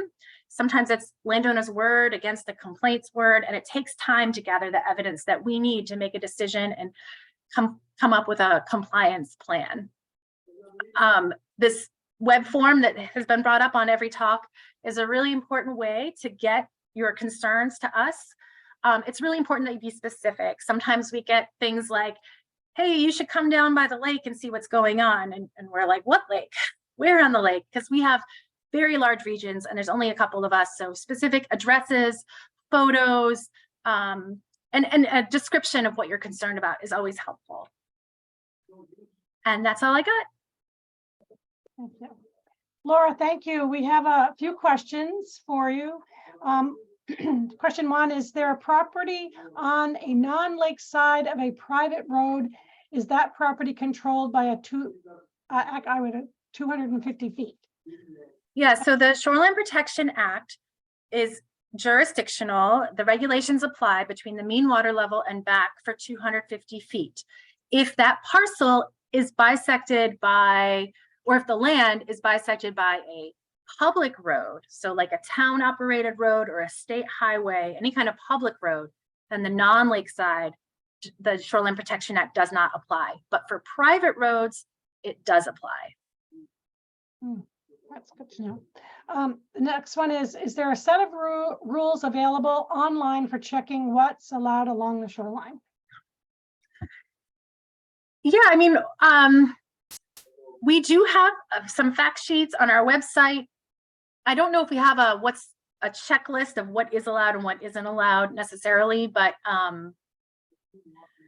you know, we're happy, us as the regional permit analysts across the state, we can, if you are planning a project, we are here at your disposal. So ask us questions. If you are considering, you know, you have a hazard tree and you want to cut it down, I always think it's best, even though you may know that's like an exemption, it might be best just to reach out and talk to us first, because we can help you navigate. That's our job. Okay. If someone gets a permit, are they provided a notice that can be posted so neighbors will know a permit has been issued?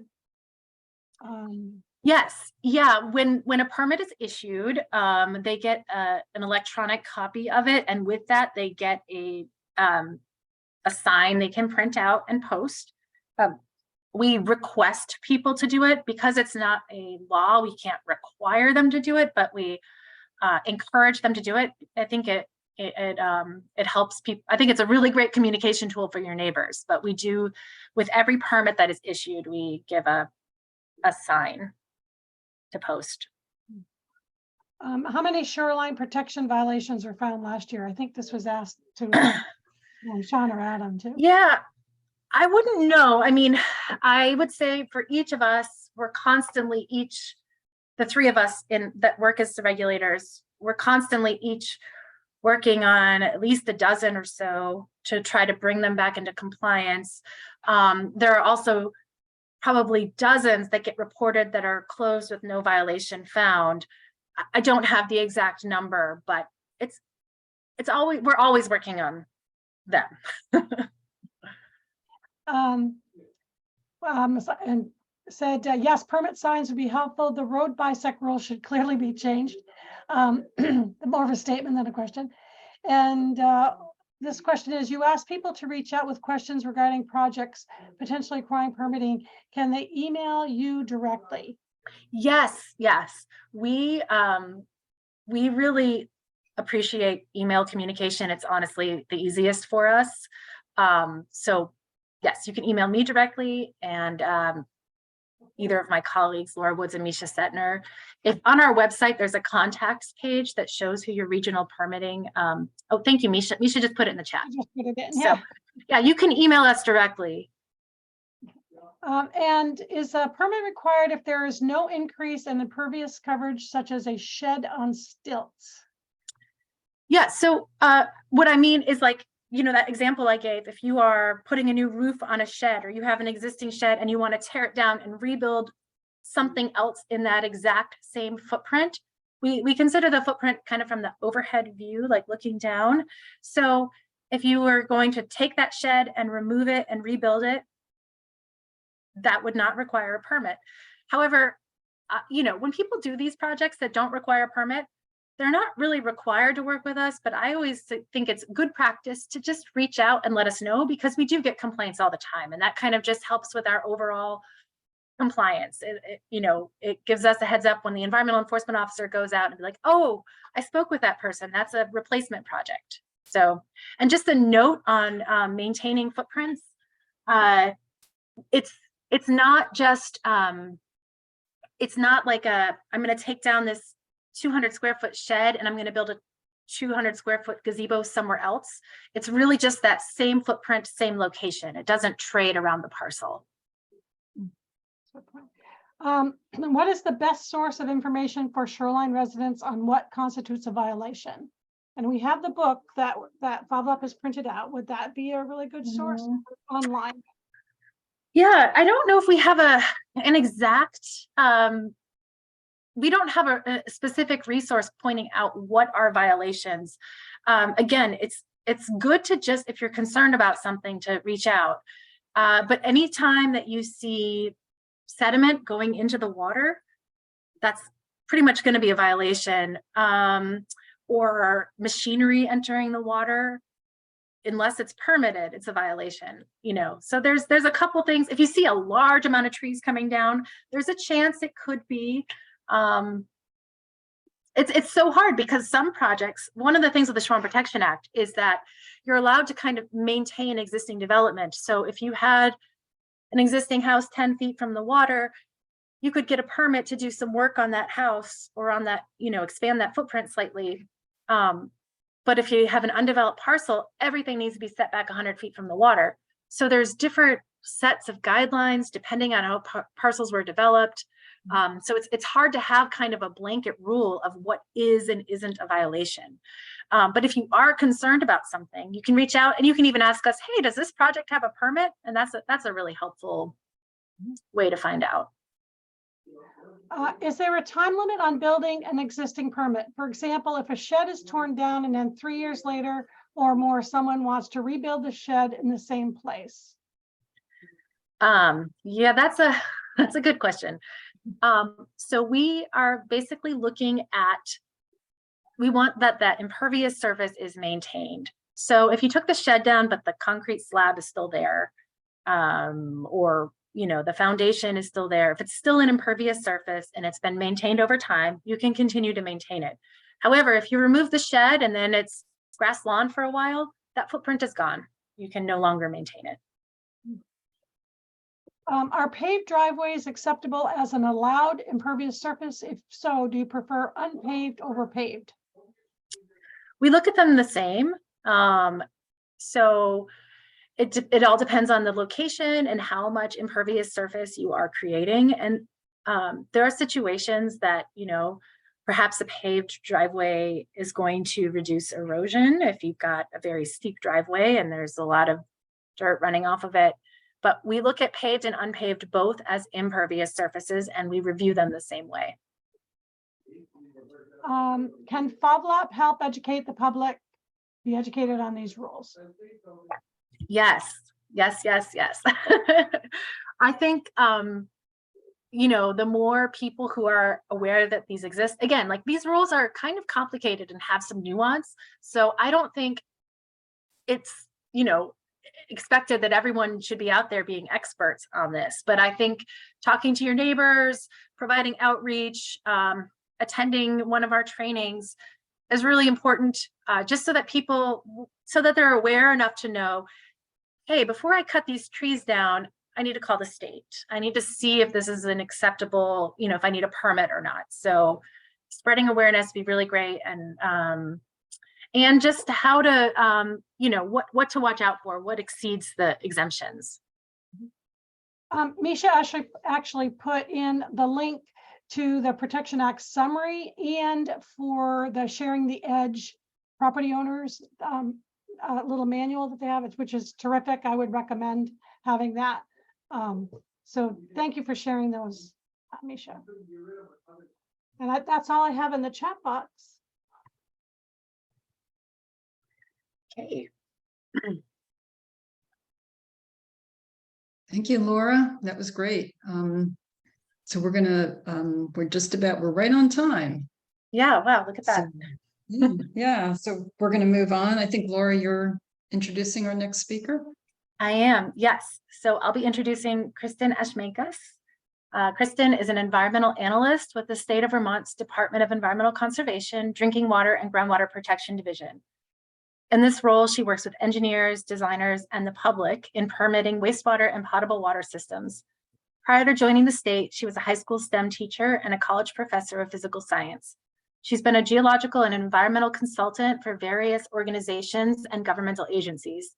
Kristen holds an MS from the University of Rhode Island in geological oceanography, specializing in climate change in the Arctic and natural disasters, and a BS from Eckerd College in physics and marine geophysics, specializing in Baffin Bay hydrology. She grew up in Massachusetts, mainly Cape Cod, but has come to call the Northeast Kingdom of Vermont home. So welcome, Kristen. Good morning, everyone. Thank you for that introduction, Laura. I am just a little slower in Zoom than I am on Teams, so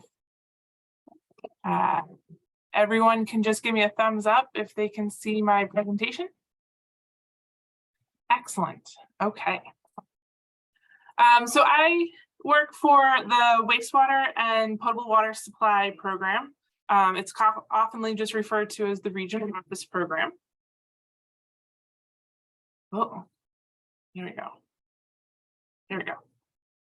The regional office program has 5 offices around the state. We're broken up into the 5 regions. The St. Johnsbury office has 1 regional engineer in it. The Essex office, Montpelier office, Rutland office, and Springfield office all have 2 regional engineers in them. The regional engineers permit on-site wastewater systems and potable water supplies. So I'm going to go through really fast and I give talks all the time to different groups. You can always invite me out to whatever your organization is, and I will give you my full spiel, which is 2 hours. So when Laura told me half an hour, this is a very truncated version of many of the things that I usually talk about, but I'm going to go quickly through on-site wastewater systems so that we're all sort of talking about the same thing. The wastewater system and potable water supply rules and property owners' responsibilities. So wastewater systems and how they work. They start in you, right? So you actually produce the flora and fauna, the microbiology that makes wastewater systems function, right? Mother Nature has created a way to take wastewater and bring it back to pure water, right? And if she hadn't figured out a way to do that, we would be covered in a planet of poop, right? Because 7 to 8 billion people on the planet. There's been about 7 billion people who came before. There's all the animals on the planet. That is a lot of waste if she hadn't figured out a way to clean it all up. And so what we do in this program is make sure that Mother Nature has the time and space and conditions that she needs to optimize returning the water back to its natural state. And the first part of that, is seeding the system with the anaerobic bacteria that it needs. And so the first thing that happens is your solids and your water go out to the septic tank. And the septic tank is an anaerobic, has anaerobic conditions, right? Anaerobic is lacking oxygen, right? And so this solid material and all of the bacteria fall to the bottom. And it's separated from oxygen by a layer of wastewater and a layer of scum. And the scum is all the fat, oils, and greases. And a lot of people think a lot of it comes from the cooking, and some of it does come from your cooking. But even more of it actually comes from your laundry, right? We slough off a lot of fats, oils, and greases, and it all comes down and flexes the scum layer. Right, and so that the sludge gets acted on by the anaerobic bacteria, and it constantly breaks down all of the solid material. It releases pure nutrients into the water. And so now we have some nutrient-rich water, and we need to have that cleaned. And so it goes out to the aerobic leach field, right? So this drain field or leach field, I keep losing, there it is. Right, so it comes out of the septic tank, often hits a D box. A D box is a distribution box, which is going to make sure that the water equally distributes through all channels of the leach field. And the leach field has the conditions for aerobic bacteria, oxygen-loving bacteria, to take up the nutrients, make them biologically available to the plants above, and return pure drinkable water to the groundwater table. Right, and why do we do this?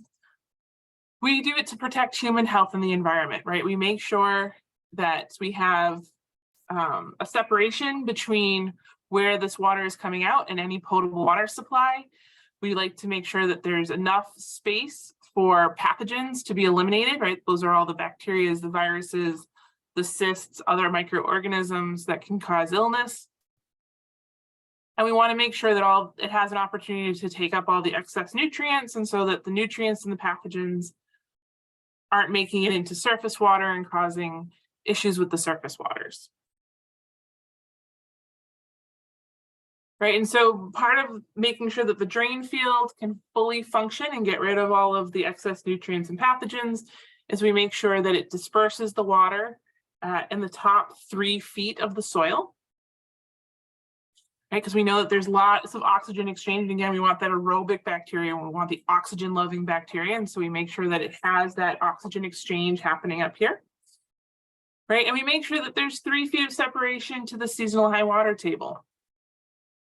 And we make sure that there's most of the water is actually going to get clean in the first 6 inches. We know about 80 to 90% of the nutrients are taken up by the time the water has reached 6 inches below the leach field. We want to make sure that, one, that there's plenty of space to get that final polish before it hits seasonal high water.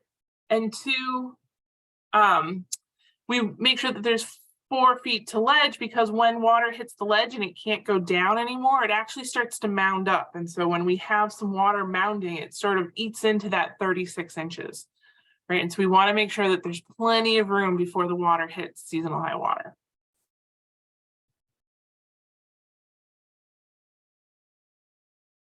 And how they frequently fail, if you're putting out too much nutrients, either because you have too high of an occupancy in the home and the system isn't designed for it, or you're putting out, you've decided to start recreationally baking and you're putting out a lot of flour and sugar, or you have a garbage disposal on your sink and it's putting out full strength nutrients out here. If you put out too many nutrients, what's known as the biomat, which is all the dead aerobic bacteria, starts to get too thick. And when it gets too thick, water can't percolate down through it. Instead, it backs up and surfaces. And this is a typical failed leach field. You're also going to see this on the really old systems that were put in long before the rules came in, that have things like cesspools and dry wells. The cesspools and dry wells actually go into this anaerobic condition and prevent nutrients from being taken up, and will also cause the biomat to become too thick, and eventually the whole system backs up onto the surface. Right, so when we're looking at siting a wastewater system, we're looking at a couple of things, and the first thing we always look at is the soils. There are 2 things we're looking at when we're looking at the soils. One, where's seasonal high water? And we tell seasonal high water through a lot of means, but the main means that we use is we're looking for the change in color in the soils. And so we're looking, right, this nice rust color, this reddish brown that you see in the top of the picture underneath sort of that loam layer. Right, this nice reddish brown. This nice reddish brown indicates that there's iron. Right, there's reduced iron. In fact, redoxamorphic iron is present in the form of rust. Right, I always have people say, well, maybe my property just doesn't have it. Right, maybe my property doesn't have iron. Turns out, iron is constantly raining down on a geologic timescale from space. About 70% of iron we find in soils is cosmogenic in origin. Right, it is space dust. Right, because I'm the geology nerd that likes to go to the beach with a magnet, and I run my magnet through the sand, and about 70% of the filings that I pick up came from space. Right, and so everywhere on Earth, should be red unless it's experienced an opportunity for water to leach out the iron from the soils and take it away, right? And that's what takes it down to this gray color, is water has come up frequently enough and hung out long enough that the water has leached out the iron present and left behind the mineralogy of the rock formation, which in most of the state of Vermont is going to be gray because most of it's going to be pulverized granite. And if you think of all the pretty colors in your granite tabletop or your counter space, right, if you were to pulverize all of that down, what you'd have left would be about a gray color. There are pockets of Vermont where this actually goes down to a tan color, but again, that's based off of mineralogy. Right, and that change from that nice red color to the gray color is where we're going to say that seasonal high water exists, right? And around the lakes, this is often, you know, fairly close to the surface. The other thing we're looking at when we're looking at these soils is grain size. We want to make sure that the soils have the ability to accept the water into the ground, right? And so sand is great for that. Sand has nice pore spaces between the grains that water can percolate through. Clay is really bad for it. Clay is the finest of the materials when we're looking at grain size. And it breaks down into plates, and there's a positive end of the plate and a negative end of the plate, and just like little magnets, they stick together, right? And that's the reason why we make pots out of clay. Clay is terrible at making water percolate through. And so we actually like a nice mixture of sand that allows the water to move through. We don't want the water to move too fast because we want Mother Nature to have the opportunity and that aerobic bacteria to have the opportunity to clean the water. And so a nice mixture of sand with a little bit of silt, which is a finer material, and maybe a little bit of clay sort of slows the water down and gives it an opportunity to be treated. The next thing we're going to look at is how much wastewater should we expect for a house. And in the state of Vermont, we have the design flow at 70 gallons per day per person. Right, and I always have people who say, oh, I don't use 70 gallons per day. You don't want to be using 70 gallons per day, right? Nobody wants to be maximizing their design flow. The 70 gallons per day is taking into account a couple of things. One, yes, the average person does not use the 70 gallons per day, but what you might have move into your house tomorrow is a family full of teenagers. And teenagers, I promise you, I have one in here in my house. They are using their 70 gallons per day, right? They are taking the hour-long shower. They are doing a load of laundry because their favorite shirt is dirty and they want to wear it tomorrow. And they forget to turn it down to a small load on the washer machine, right? You are going through massive amounts of dishes. If you have teenagers in the house, chances are you're probably getting close to the 70 gallons per day. And that's part of why we set the design at that. Two, we want to make sure that if you host Thanksgiving, you are not overriding your system, right? On an average, a system should be using about 70 or 80% of their full design flow. So there's 20 to 30% available for when you have an event, you can host the event, right? We don't want you to be concerned about that. In the state of Vermont, we say that for the first building on a property, there's a minimum of 2 bedrooms for that home, right? And we say that there are 2 people in the first 3 bedrooms of every home. And 1 person in every bedroom after that. Those are design minimums.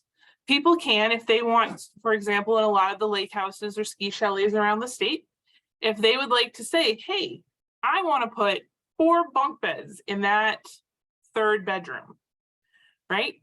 Come in and tell your designer that. Come in and tell the state that. We will make sure your wastewater system can handle that many people, and we will write you a permit with that level of occupancy.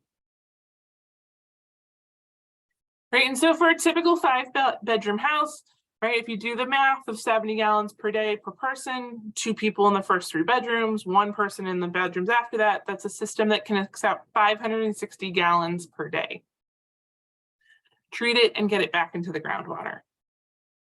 Right, and then from all of this information, Designers work with us at the state to figure out what would be the best system to go in. Typically, there's different choices of system profiles. These are some of the ones we have as options, right? You have in-ground systems, you have mounds, you have bottomless sand filters, you have drip dispersal.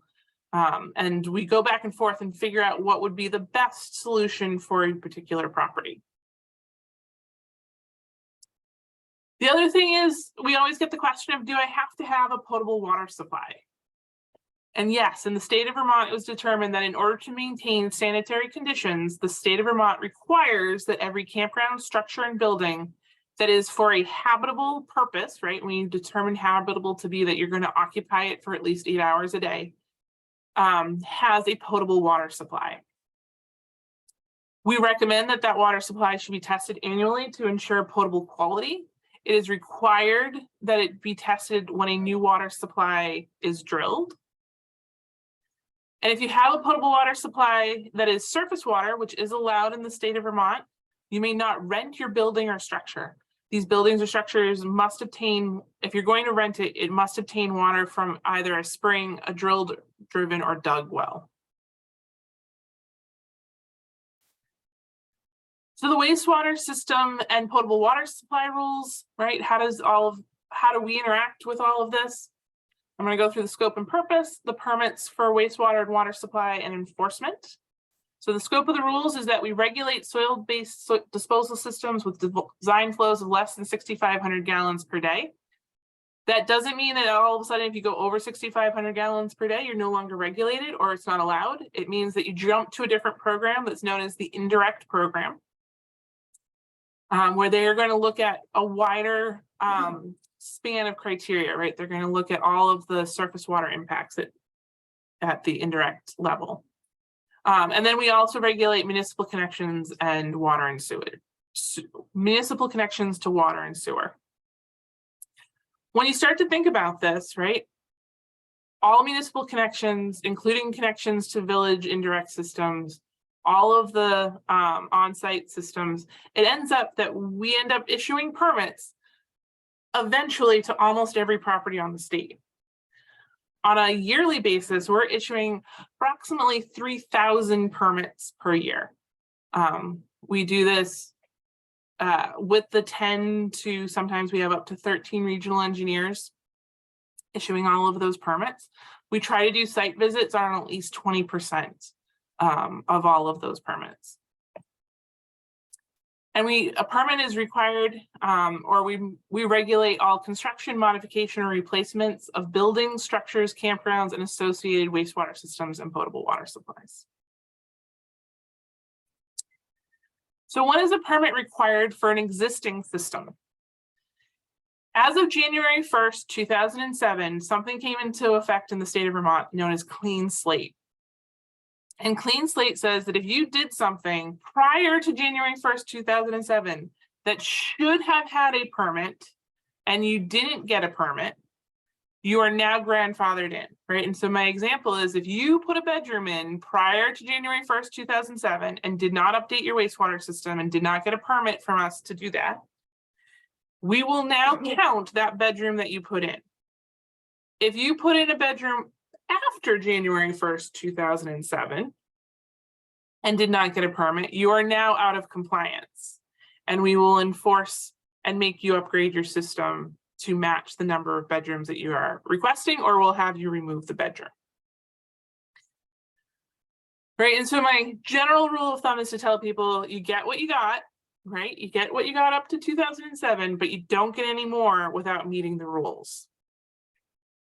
If you have a system that fails, we will make sure that you have a system that can account for all of the flows, right? We call them fixes that will account for all the flows that you had on January 1st, 2007.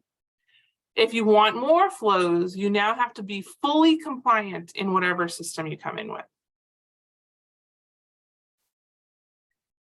The other thing that's important in 2007 is on July 1st, 2007, the state took over universal jurisdiction, right? So we have all lands in the state of Vermont fall now under the rules, the wastewater system and potable water supply rules.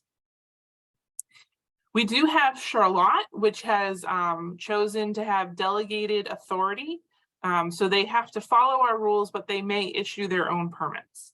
The only other town that used to do this is Colchester, and Colchester has given back delegation as of this year.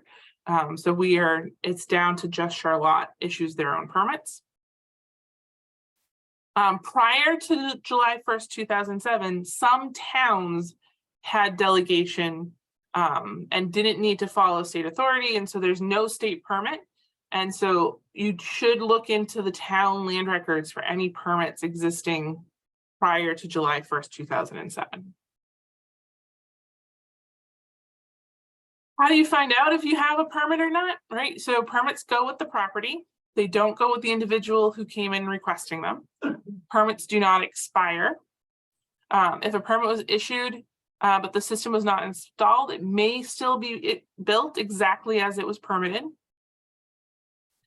Permits for failed systems and seasonal conversions do time out for construction if they're not installed by the due date on the permit.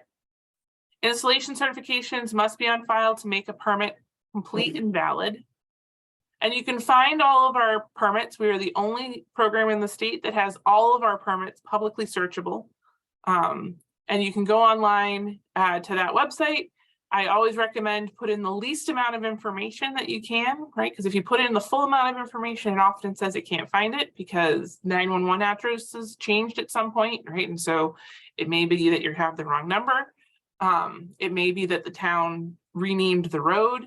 So sometimes if you put in too much information, it comes back with it can't find anything. Start backing off and putting in less information. If you're looking for a permit that was pre-2007, it should be in the town land records. And all permits may include easements, particularly when it's an easement that involves either the potable water supply or the wastewater system. You can also find innovative alternative technology approvals for inspection and maintenance requirements, and those are held by us. They're in the permit files, and they are also on our website. So when is a new permit required? Subdivisions of lots, of a lot or multiple lots, right? And people are always like, why are you involved in a subdivision, right? I just want to sell this piece of property over that I have over here. We're involved with the subdivision because in the state of Vermont, we were going to make sure that you are not giving away your best solution to a wastewater system and potable water supply in the future. Right, we are involved for new permits for construction, modification, or replacements of wastewater systems and potable water supplies. There is a caveat here that if it is a single-family residence with a failed potable water supply, there's something known as the well driller's exemption. That if the well driller feels that they can put a well in that meets all of the rules, they just need to fill out a form after they've drilled the well to say that. And the reason we do that is we want to make sure that people get potable water supplies as fast as possible. We are really good with our 3,000 permit applications a year, right? We have typically about 30 days of in-house review before we have to issue a permit. And we are averaging about 2 weeks, which is pretty good turnaround time for 3,000 permits. But we want to make sure, because potable water is a necessity for life, that we are getting you potable water supply as fast as humanly possible. And so we have the well driller's exemption in place for that. Construction, modification, or change of use in a building or structure that changes design flows this includes from seasonal to year round, which is what we see a lot in the lakes areas, right? A lot of the original structures were seasonal. In order for them to be now used as a year-round occupancy, they do need to come in and show that their wastewater system and potable water supply is adequate, and that requires a permit. Connection of an existing wastewater system or potable water supply to a new or modified building or structure. A new campground or modification that changes design flow, right? These are the building a bedroom, the connection to a convenience bathroom. If you're going to put a bathroom out in the garage or the boathouse, those are acceptable, but it's a connection to a new building, and so that you need a new permit for that. Failed wastewater systems or potable water supplies, right, to replace them requires a permit. My general rule of thumb, right, I like to have the, our rules are 258 pages long. I like to have the quick sound bites. The sound bite for this one is, if water is going to flow in, water is going to need to flow out, and you are going to need a permit for that. Permit applications, so the designer that you hire, once they figure out all of your site conditions and what exactly they can put on the property, they're going to come in with the design flow, they're going to come in with the soil descriptions, and they're going to come in with the wastewater and water supply designed. And it's going to include plans and detailed drawings, right? And so on this little snippet of one, right, they came in with the house location, they've cited the well and the connection to the house. Right around it, they've put a well isolation zone. In the well isolation zone, you cannot put a leach field, right? You cannot disperse wastewater anywhere inside that zone. They've then shown that they're going to put a septic tank, a pump station, right? They have the force main out to what is a mound out here, right? And around the mound, which has the leach field in it, they have a isolation zone for the wastewater system, and you cannot put a water supply anywhere in the isolation zone. Part of the state requirements is if it is for a new construction and any one of these isolation zones crosses into a neighboring property, the landowner is supposed to inform the neighbors and provide copies of these plans. And the reason for that is so that you, as the neighbor, you can tell us if something is missing, right? So you're supposed to contact the person looking to do the construction and their designer and let them know that, hey, right, this is the property line. You missed my well. My well is right here in that zone, and they will have to amend these plans. Right, or I suppose over here. If your well is over here, right, in this zone, and they will have to amend the plans.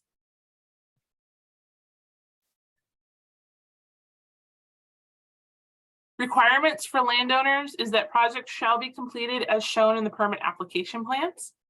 Permits run with the land and are enforceable against the landowners and all of their successors. Landowners shall record the permit in the town land records. No permits valid for construction is considered complete until we have an installation certificate. Permit is only valid for the conditions described in the application. This one is right. If you go in and we just had one actually on Lake Champlain that they had a permit for a system for a guest house on the property. Right, they put in a swimming pool right where their wastewater system had been permitted. Right, they have changed the conditions and they can no longer put in that wastewater system. So now they have to come back for a new permit in order to site a new wastewater system. Purchasers should be shown the permit and all IA approval. IA, I don't think I mentioned, is innovative alternatives, technologies that are fairly new and not the typical wastewater system or water supply, and they can come in for IA approval for use in the state of Vermont. Landowners are to maintain their systems and meet all permit inspection requirements. And landowners agree to allow the state representative access to the property to ascertain compliance with statute, rules, and permit. Wastewater systems shall be operated to prevent surface discharge, and water supplies shall be operated to prevent contamination.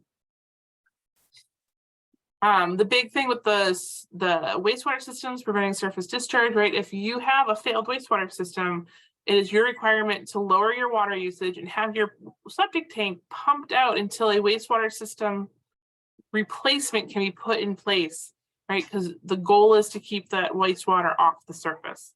With the water supply, one of the #1 things we're seeing for contamination is people are doing things like emptying their above ground swimming pools right over their wells. And that is a violation of their permit. So compliance and enforcement.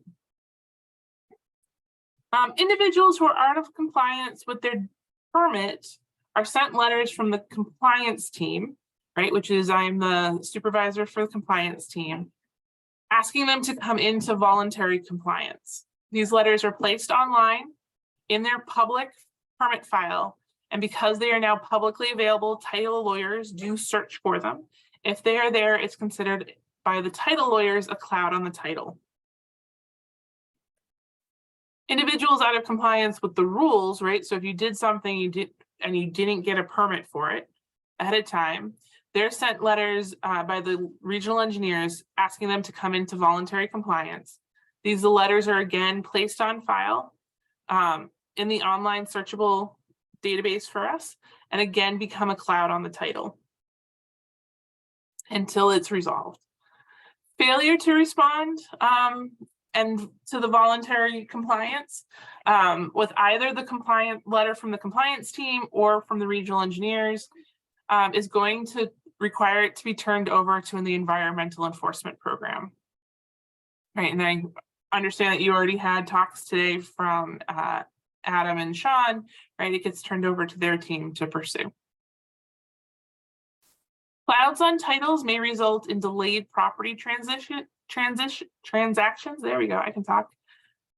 Delayed property transactions, including refinancing, right? And we get a lot of phone calls right when properties are about to transfer, right? I have a property closing tomorrow, what can I do? At that sort of short time frame, there's little that we can do. We can do things if you give us enough of a leadway, right? Because it may involve getting an designer to go out there and inspect the system and submit to us an installation certification. It may involve getting a service provider out there to inspect and submit a report to us on the innovative alternative technology, right? It's usually somebody has to do something and get it to us in order to resolve the cloud on the title.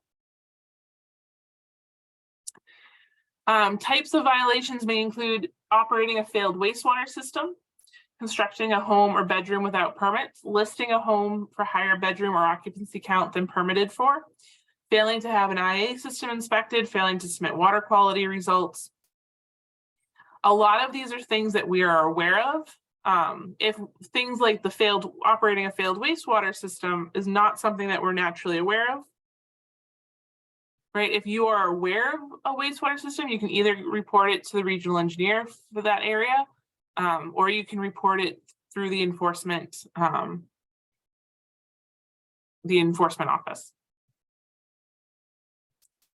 Property owners' responsibilities. We'll look at when has a wastewater system or potable water supply officially failed and what you can do.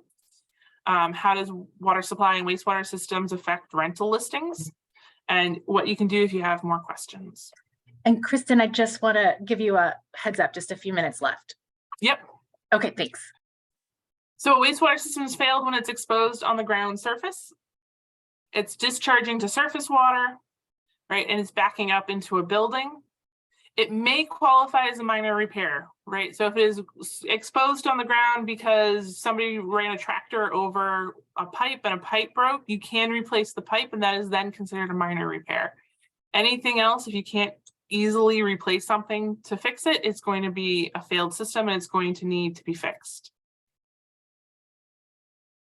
You can prevent it by conserving water, particularly during major weather events, repair or replace leaking plumbing fixtures, maintain proper landscaping, right? We just had someone recently on a lake who wanted to replant the trees that had to be taken out for their mound construction, right? Trees have the roots that get into the pipes and cause a leach field to fail, so that the trees cannot be replanted anywhere near the leach field.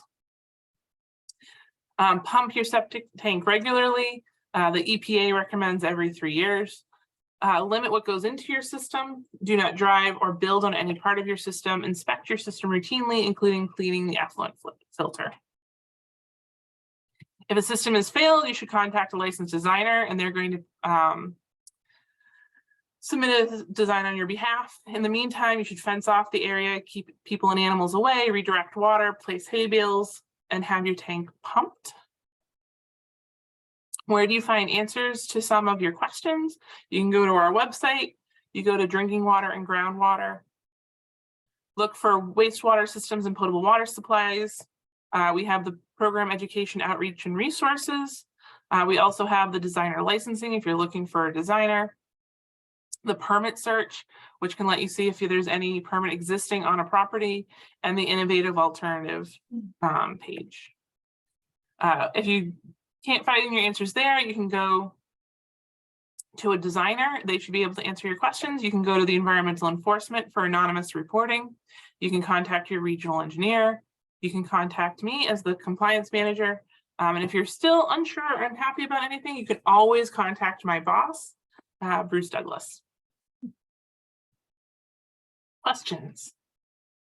Yeah, I have some in the chat. Okay. What do you think about winterizing homes into 4-season homes, but not update the wastewater systems to meet new standards because the permit application states the use is proposed to be the same, like a second home? Is this a workaround the wastewater laws that avoid shepherding wastewater systems into compliance?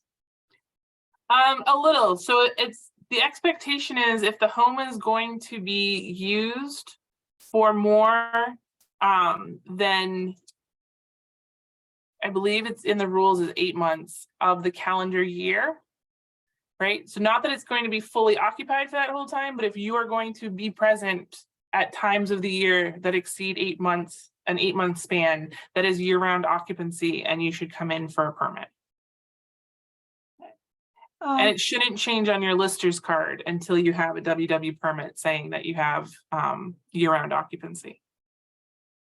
If additional bedrooms were added after January 2007, but are strictly used for guests, is septic system still in violation? Yes, because you could sell that property and the next owner, it may not be a guest room for them. So if you have put a bedroom in after January 1st, 2007, it requires a permit and an upgrade to your wastewater system. And then in the chat box, Sean put in the numbers that people had asked about, and I don't know if I should read them or people can just go and look. And let's see. Are there technical means of assessing wastewater contributions to nutrient loading to lakes? There are, right, the one that a lot of people jump to is the dye test. We do not recommend the dye test. And the reason why we don't recommend the dye test is because it puts out in a series of about an hour to two, it'll put out an entire day's flow. And the entire day's flow can actually blow a system out of the ground. And so if you put it through in an hour or two, right, an entire day's flow is meant to go into the system in 24 hours. So if you do it in a short term, you can kill a system and cause it to fail. So we do never recommend the dye test unless it's been court ordered. That being said, there are things that we can look at. We can look at some micronutrients. We can look at the presence of various medications. You can look at, if you're willing to pay for it, you can look at E. coli that's specific to human biota. Those are all really expensive. My number one suggestion is always, if you have sort of a permitted system, we have taken a lot of the science into account. If you have one of the older systems, if you have a dry well or a dry well, or what's the other one called? Cesspool, they're not designed to take up the nutrients. And so you're probably having a nutrient contribution if you have those type of systems. The next question is, will the recent U.S. Supreme Court decision affecting the Clean Water Act have an impact on your work? No, that from what I understand from the lawyers is that, well, I should say, are we talking about the Hawaii case or the more recent case? Jan?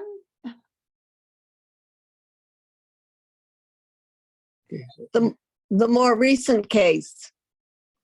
So just last week about, it was a definition of wetlands, I believe. Right. So from what I understand from our lawyers, and I could be wrong, but from my understanding is that court case turned a lot of the burden onto the states, and because our state laws are in place and our rules are in place, it shouldn't affect what we do in our program. I think it's the Maui case, it's Hawaii, but I'm pretty sure they call it the Maui case, does affect us, and we are looking at how to incorporate that court decision. So for the 5-bedroom house, you noted a system must be designed to handle 560 gallons per day. Wouldn't that system still have a 1,000-gallon tank? And is the septic restriction for A1 waters based on the design flow or tank size? Excellent question. So a 1,000-gallon tank is required for anything that is 5 bedrooms or less, right? Because we want to have about a 2-day holding period in the septic tank. So a 1,000-gallon tank is required. Anything bigger than a 5-bedroom requires a larger septic tank, right? Because again, we want to have a 2-day holding period to allow water to settle out and to allow the solids to settle out. What was the second part of that question? So is the septic restriction for A1 waters based on the design flow or tank size? It's based on the design flow. Is the wastewater treatment system type for residences publicly available? Can you repeat the question? Is the wastewater treatment system type for residences publicly available? Yes. It is available both. It should be available in the permit. If it is a property that has a system that predates permitting, both the town and the state, it may not be publicly available. That's the only time it's not publicly available. And I think the last question that I have is, are new rules for septic systems and water supplies possible in the near future or a distant hope? We update the wastewater and potable water supply rules have been regularly updated, typically every 5 to 7 years. If you look at the past 50 years. The program has been in place since 1970. And on average, it updates every 5 to 7 years. If you're looking for something in particular, it may be something that's already incorporated into our rules. That's all I have in the chat box. Thank you. Yep.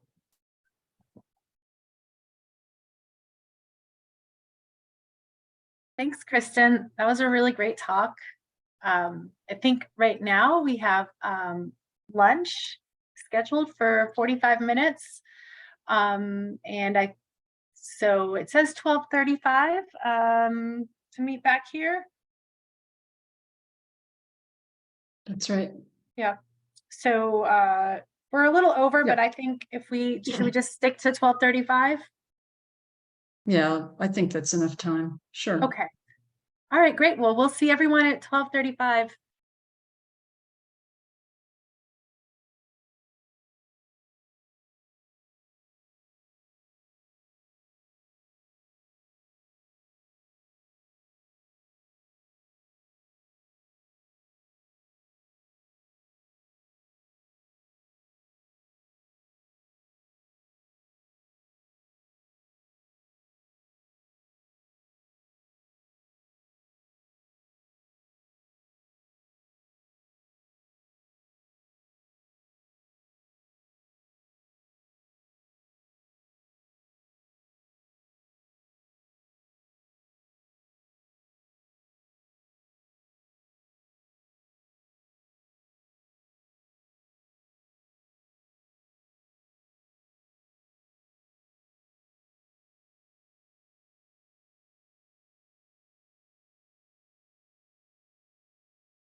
We're just about back. People are coming back. So Laura, I'm going to turn it over to you whenever you're ready. Sure thing.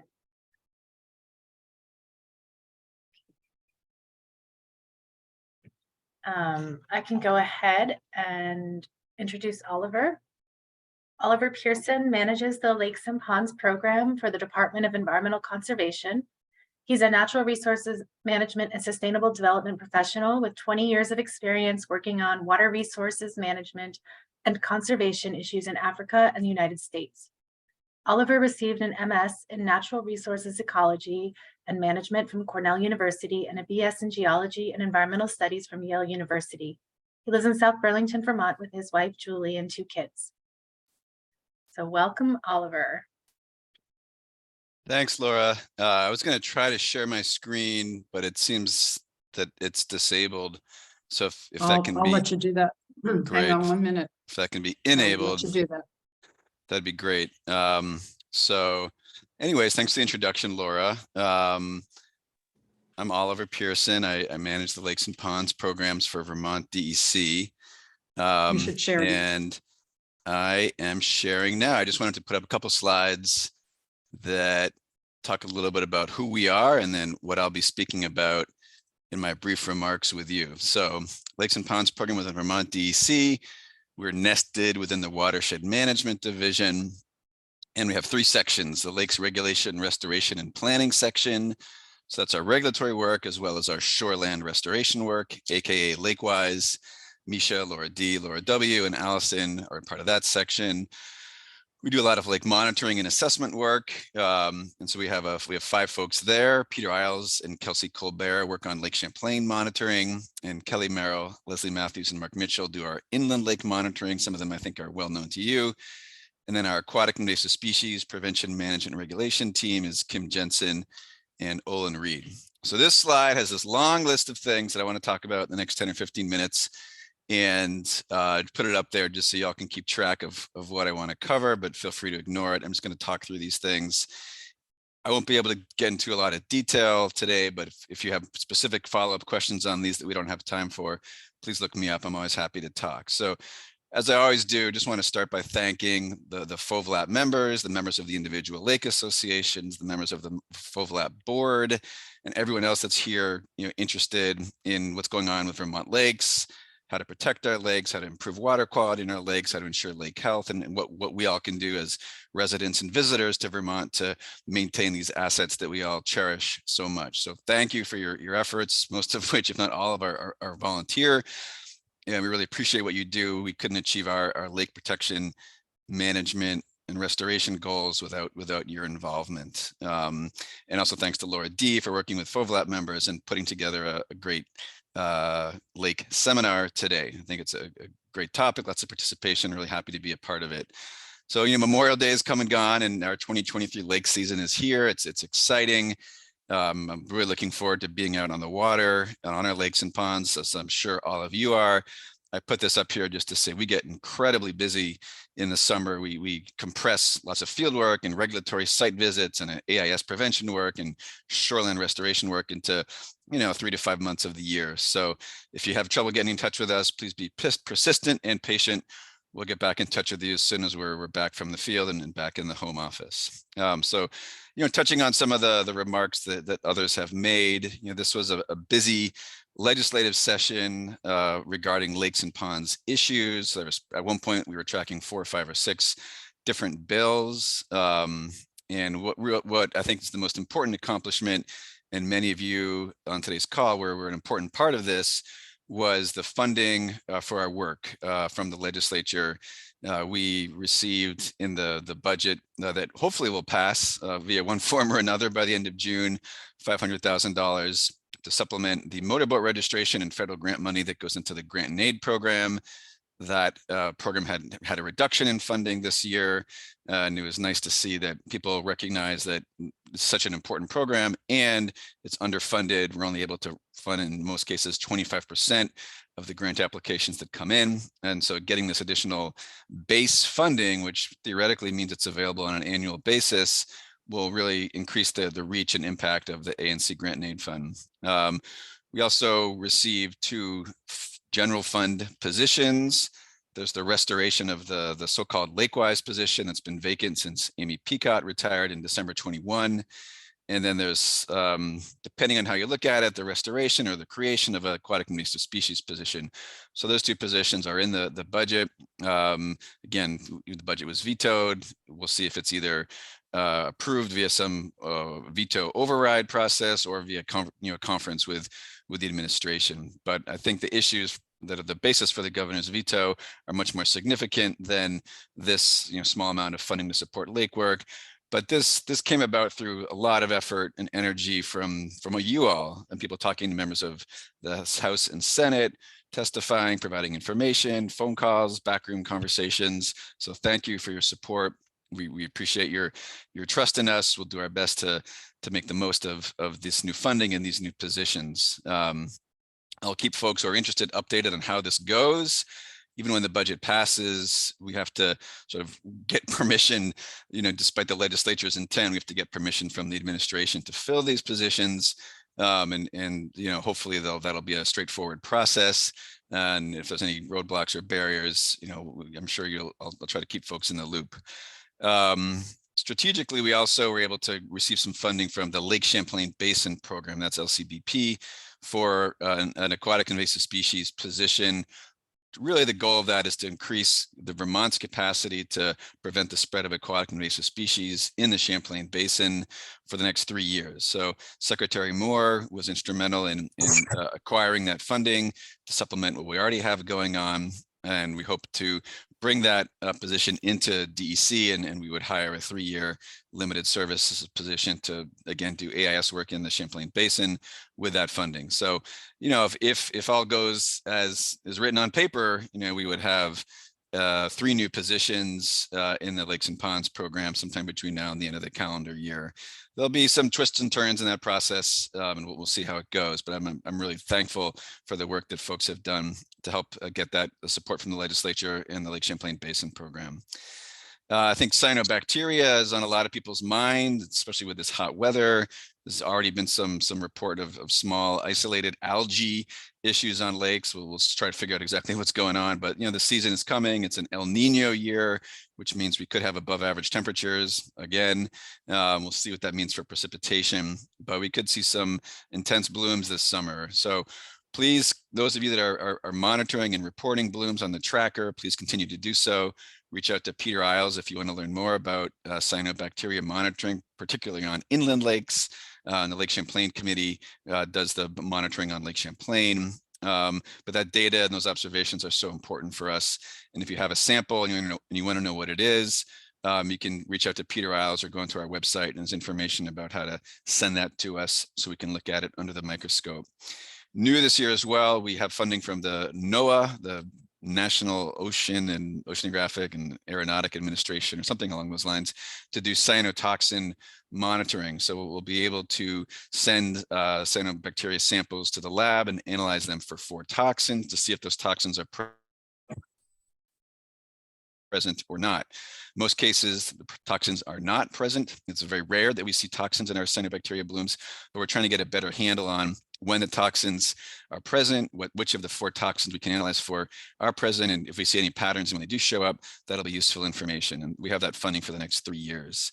The next point, I just want to reiterate that we're a watershed management division, and if there are nutrient loading problems into lakes that lead to blooms, our first, course of action to address those is via improving land management and implementing best management practices in the lake watershed to reduce external phosphorus loading into the lake that enters the lake via tributaries and stormwater runoff, et cetera. And so that's really our game plan. And in most lakes, that's the way to approach nutrient loading issues. That's sort of an introduction to the next point. We do have a set of criteria that when a lake is either not responding to our efforts to reduce external loading, or we know that it's more internal phosphorus loading or recycling of phosphorus that's found in lake bottom sediments that gets released into the water column under low oxygen conditions during the summer.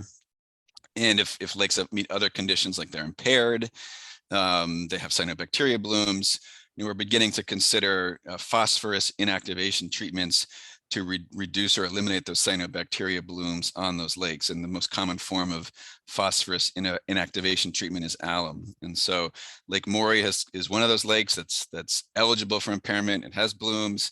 They're from internal loading, et cetera. So the town of Fairleigh has completed a feasibility study for a phosphorus inactivation treatment, and we're beginning to work through permitting that's not an easy process, as well as trying to find the funding for that. Again, these treatments are very expensive. We've done something similar for Lake Carmi. Again, that's our only lake in crisis in the state, where persistent blooms have been plaguing that lake for a long time. And we've just received proposals in response to a request for proposal, or RFP, to do a similar feasibility study for a phosphorus inactivation treatment up on Lake Carmi. Right now, those are the only two inland lakes that I'm aware of that meet our criteria for alum. Hopefully it stays that way, but I'm just sharing that because that's a relatively new, we've only done it twice in Vermont over the last 50 years, so a relatively new approach to deal with cyanobacteria blooms. Briefly on the use of public waters, Laura's going to be talking about that next, so I won't dwell on that. I will just say we continue to make progress on our effort to regulate wake boats. That started a while back with a petition. We've done a lot of pre-rulemaking work, gotten public comment on a number of occasions, come up with a draft rule. And finally, the first step of formal rulemaking will take place on Monday, June 12, when we'll present our rule to the Interagency Committee on Administrative Rules. After that, sometime 30 days after June 12, or later, we'll hold public hearings to get final round of public comment on the formal rule. That information, including the text for the draft rule and definitions, will be up on our website as soon as possible after June 12th. And then we'll hold these hearings and hopefully complete formal rulemaking later this year. So I know folks have contributed already, sometimes on multiple occasions. So thanks for participating in that process. This is more of an update and letting you know where things stand. And again, watch our Vermont DC Lakes and Ponds rulemaking webpage. Once we get through this ICAR meeting on June 12, we'll share publicly what the rule looks like, as well as the dates for those hearings where the public can provide more comment. On aquatic invasive species, Commissioner Beeling thanked Pat for her testimony in relation to House 31. I echo that. Pat did an amazing job, and the Lake Iroquois example was really informative. But I also want to thank members of, I think, 6 or 7 other lake associations who provided testimony on 2 occasions. First to oppose the moratorium element of the bill, and then secondly to sort of oppose any further consideration of the bill. I echo what Commissioner Beeling said. A study committee is not the worst possible outcome. It did pause our rulemaking effort, which is too bad, but we can pick that back up later, and we'll get going on the study committee once the bill is signed into law by the governor, and the committee on committees and the legislature designates the legislative members, and we can figure out who from UVM and who from the state will be part of that committee. So that'll get going between now and the end of the year, and we should have our recommendations in again before the calendar year, so the legislature can consider them in the next session. Will there be an amendment to the aquatic nuisance control statute on permitting in the next session? We'll see. Procellacor is, of course, a hot topic right now. The permit application from Lake Bomazine, you could argue, precipitated House 31, and we continue to consider permit applications for Procellacor. We hope to put out our draft decision on the Lake Bomazine permit application soon. There's a couple others in the mix. I'm just really glad that we have a formal procedure now approved by 3 commissioners to get input from Fish and Wildlife, other parts of DEC and Vermont Department of Health into the permit application review process. And we still view Procellacor as a potential element of an integrated, aquatic plant management strategy on lakes. Doesn't mean we'll always approve it. We recently denied a Procellacor application on a small private pond where other approaches hadn't been used yet. But this is, so we'll look very hard at these applications. We'll see how it goes, and then we'll watch what happens with the study committee and any potential changes to the statute. Our 2023 grant and aid program, the grants are out. Again, a reduced amount this year. My apologies for that. We did for the first time deny some grant applications that didn't meet our evaluation criteria, but we did our best to fund the education and outreach / greeter programs as robustly as we could. And I'm really hoping that we'll get more funding for that in the future. I think folks are aware by now that Olin Reed has replaced Misha Setner as the lead for aquatic nuisance control permitting. So Olin's taking that on. Misha's still helping out in the background, but phasing out. And I think Olin will do a great job. Folks may be aware that the Coast Guard reached out to Vermont and other states saying that our use of motorboat registration funds to support activities like AIS prevention and management is not in compliance with federal statute, and we need to stop doing that.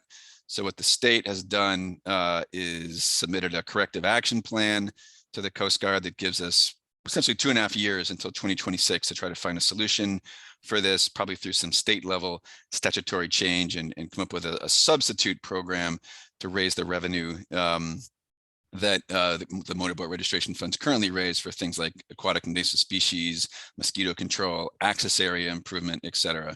So this is something that hopefully we'll be working on. I think that the biggest challenge here will be keeping people's attention, and if we need to come up with a new statute, getting a sponsor for that bill. So this is something that we'll be working on with the legislature as well. Vermont is also aware that other states and some regional bodies are concurrently working to change the federal statute that has caused this issue that we're not in compliance with. So that's an ongoing effort. Senator Jean Shaheen in New Hampshire seems to be leading that charge, and we'll see if other states, including Vermont, join in on that. Last couple of years, we had some new introductions of aquatic invasive species. Thanks to the people that found those, the volunteer invasive patrollers and others. Please keep up that very important monitoring work. Hopefully we won't see as many introductions this year, but it's your participation in that is key. And then we do have some additional decontamination units in the pipeline to support boat, clean, drain, dry efforts at access areas. There'll be one coming into play up at Lake Memphremagog soon at Whipple Point access area, and the Champlain Basin program is in the process of acquiring some additional decon units for Lake Champlain access areas. So watch that space, but we're trying to improve our capacity there. Just continuing quickly, shoreland restoration work remains a really important part of our program. Leslie Matthews has done some really neat analysis correlating density of lake shoreland development with increasing phosphorus trends, and there's a interesting relationship there, just reinforcing what we already were aware of or suspected or had seen some data on, that shoreline development can contribute to increasing nutrient loading to lakes, thereby making our shoreline restoration effort and our lake-wise work so important to keep lakes healthy and clean. So it's great that we continue to have funding for lake watershed action plans.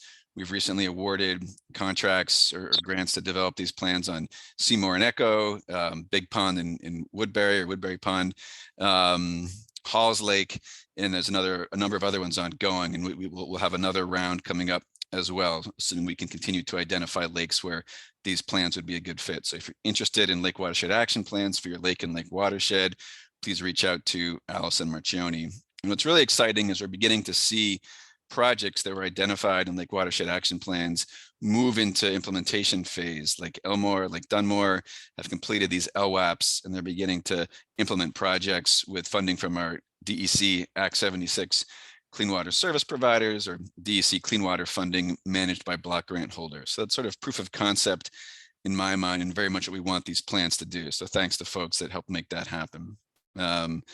Just water quality monitoring, it's great to see the lay monitoring program, which again is volunteer driven, helped supported by Mark Mitchell and DEC, obtain a level of involvement that's bigger than ever before. It took a bit of a hit during the pandemic, but Mark came back and has really invigorated the program with some new standards, new lakes. So all of you that are involved in that, thank you very much for your efforts. That data is key for us to assess trends and the health of our lakes in the state.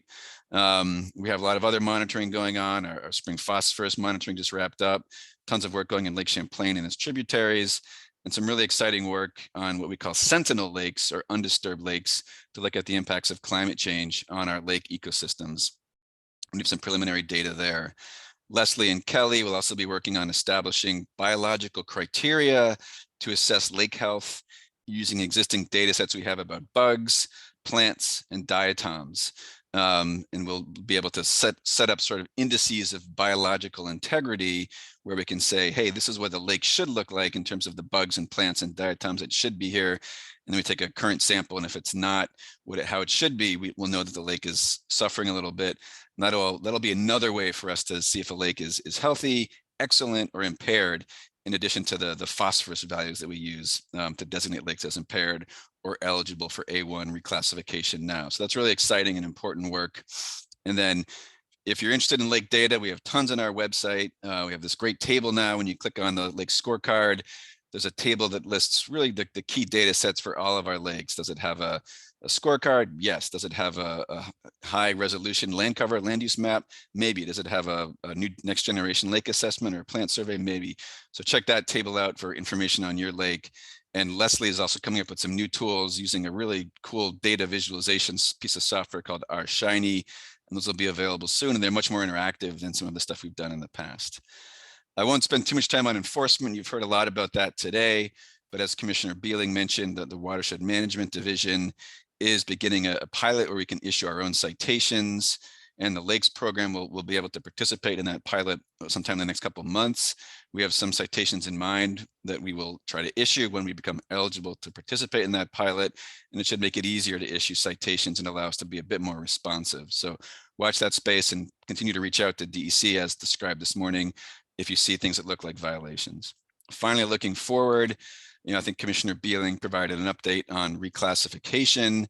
I think it must be frustrating for those lakes that submitted petitions to have to wait again to pursue these. I like Pat's suggestion to consider having some hearings on these petitions this summer to support our efforts to amend the 1,000 gallon per day piece of statute. And so we'll follow up on that suggestion.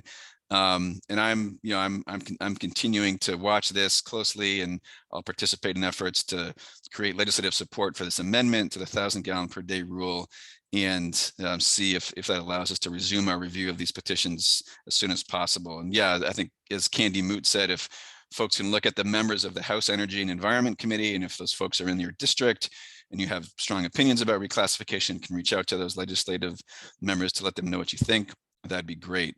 There's another way to protect waters under the Clean Water Act. It's designated waters that are eligible as outstanding resource waters. And there's a few rivers in Vermont that have been designated, but no lakes. And we're beginning to look at that tool, and that does have some additional protections as well. And you have to designate a water as an outstanding resource water for certain features, and then those features have to be protected. So, you could designate Lake Willoughby possibly as outstanding based on its sort of physical geography. The cliffs could be an asset that makes it outstanding, and you could designate it as outstanding based on the cliffs and the mountains around it. And then those cliffs and mountains would need to be protected. If you designate a lake as outstanding resource based on its water quality, then that water quality would need to be protected. And so it could be a very important tool. So we're beginning to explore that with DEC leadership and our attorneys to see if that's something that we can consider a bit more as a lake protection tool in Vermont. And then finally, something we've been talking about for a while, but continues to be an issue as water levels fluctuate, as dams are discussed for removal, as other climatological challenges impact our water levels, is a recognition that our current water level rules, our surface level rules, and our rules for determining mean water levels are somewhat inadequate. And so now that I think now that the aquatic nuisance control rulemaking is paused, I might turn my attention to this and work with others to see if we can do an update to our water level rules and see if that can improve our ability to manage water levels in a way that protects the environment and allows for recreation. So something that we're thinking about as well. I'll stop there. I didn't set my timer, so hopefully I haven't gone too far over, and I'm happy to take any questions. You didn't go over. Good. I know I threw a lot of information your way, so that's what we're working on in the Lakes and Ponds program. And if anyone wants to follow up on any of that, I'm happy to interact with you.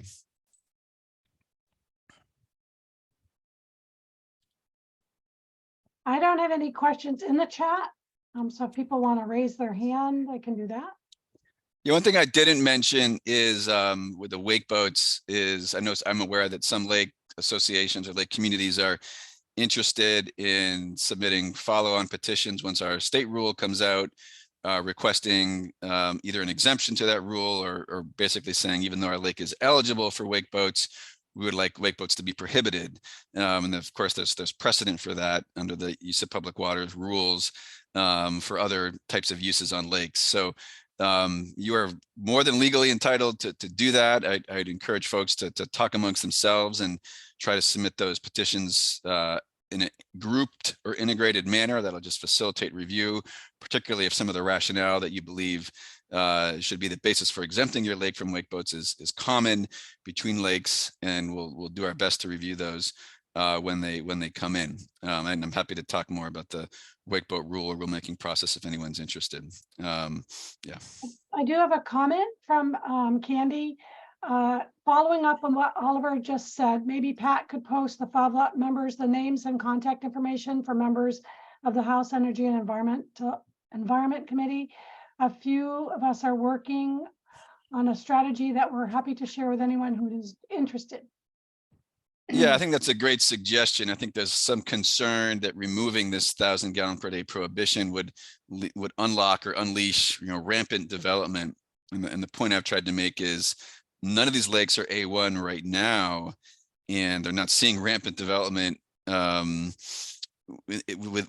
the prohibition in place. We're in the absence of the prohibition, so taking away the prohibition sort of logically wouldn't lead to new development. And it's there. I think the other message that's hard to understand is how a something that was put in place as a protection is now actually a barrier, 40 years later, to different lake protection approaches and water protection approaches. So that's a complicated and nuanced message that does take time to get across. And I think speaking to lake members, going out to lakes without a petition for reclassification to understand why that lake community has done this, even under the current statutory framework, would be helpful. So that could be part of the strategy that Candy mentioned.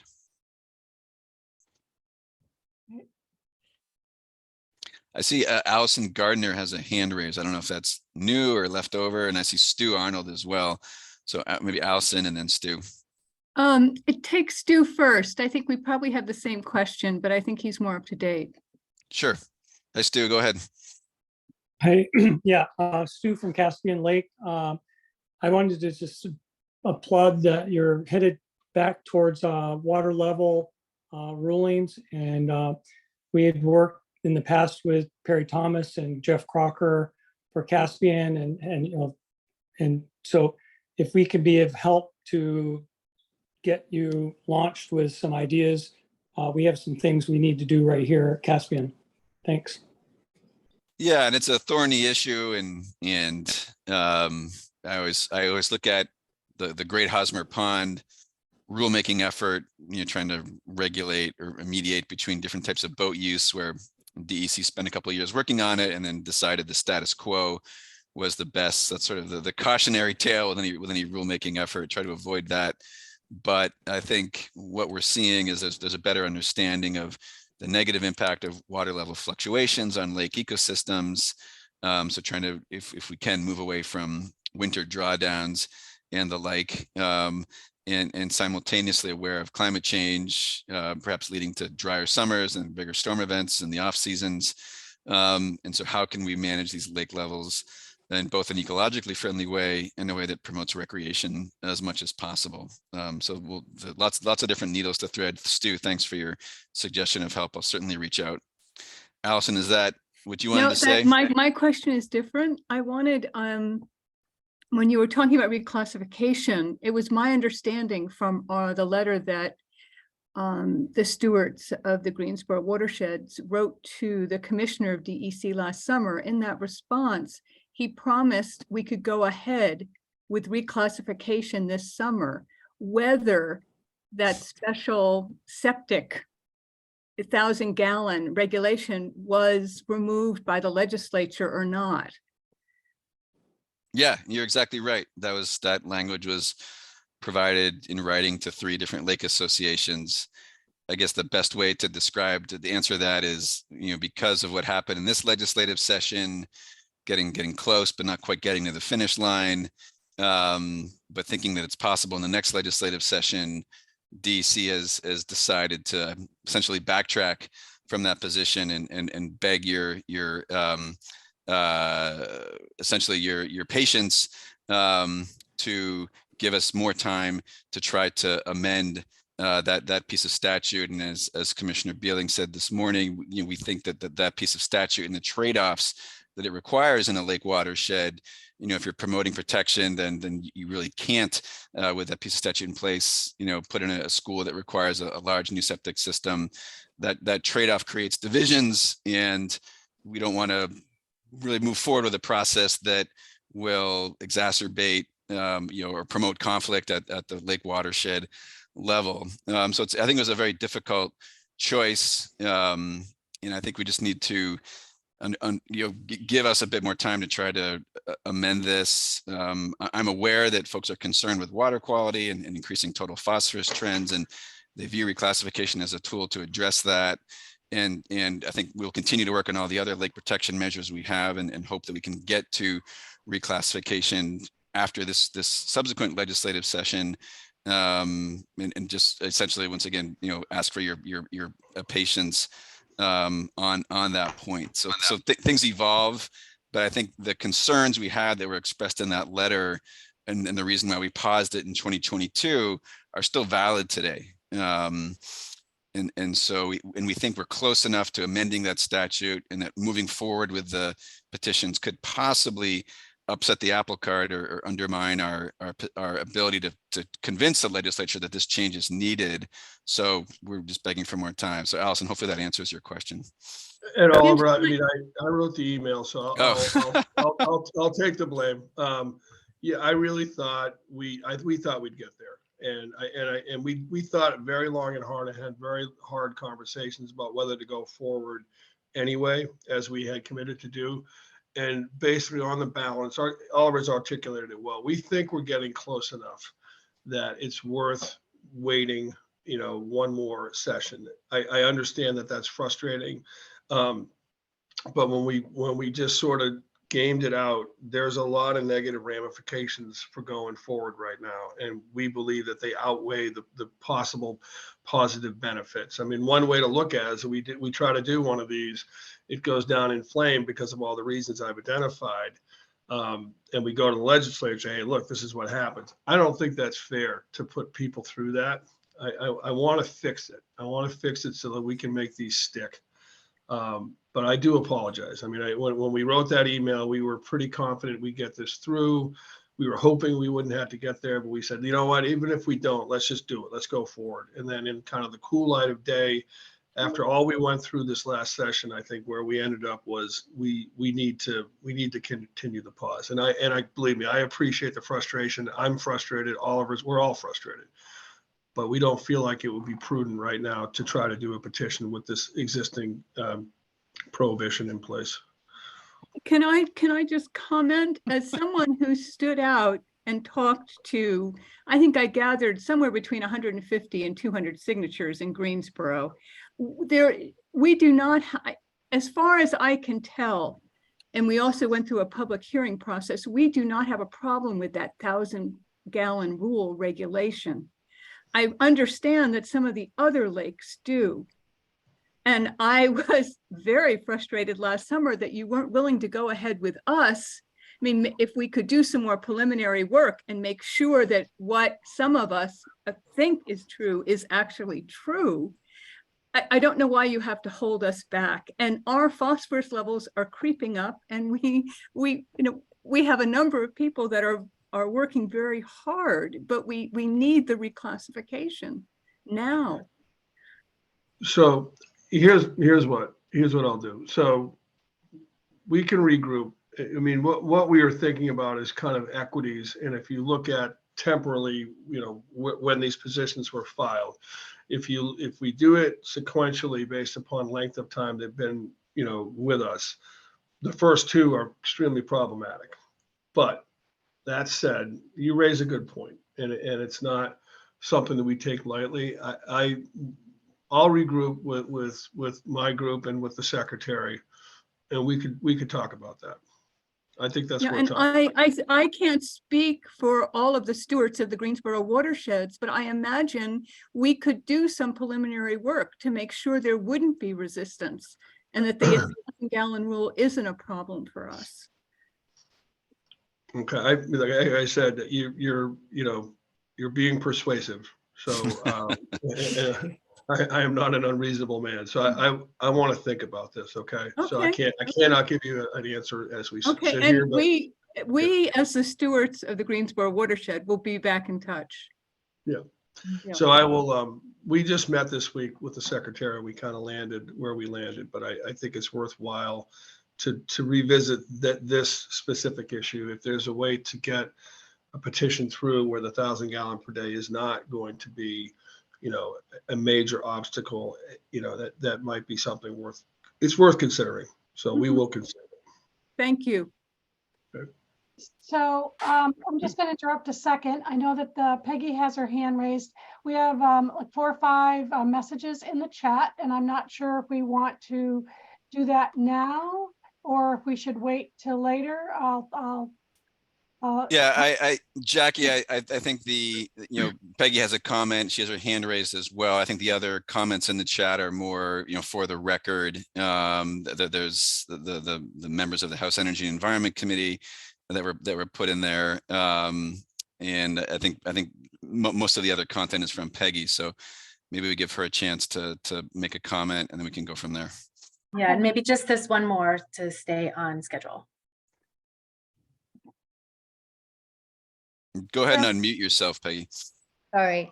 Thanks for letting me in. So my comment was about the fact that to me it's less about fairness and more about water quality and protecting it. I'm very worried about the climate, the forecast for this summer, the El Nino effects, the heat, the drought are already evident up here. The rivers are so low, the lake's gonna get lower. I guess I would like to add, and thanks Allison for your advocacy, but could it also not be a fix right now? Because Echo was one of those lakes too, that was sort of, giving hope that we were going to be able to go ahead this summer. Could we say until the legislation on the septic rules, or whether it gets dealt with or not, up or down, that we could get ahead with our reclassification with the understanding that we may need to look at it again in the future as that septic rule is resolved. Thank you. Thank you. Yeah, thanks, Peggy. Echo Lake in Charleston and the fact that Seymour Lake and Morgan is part of your watershed, and there's differing viewpoints in those watersheds on reclassification, as I understand it.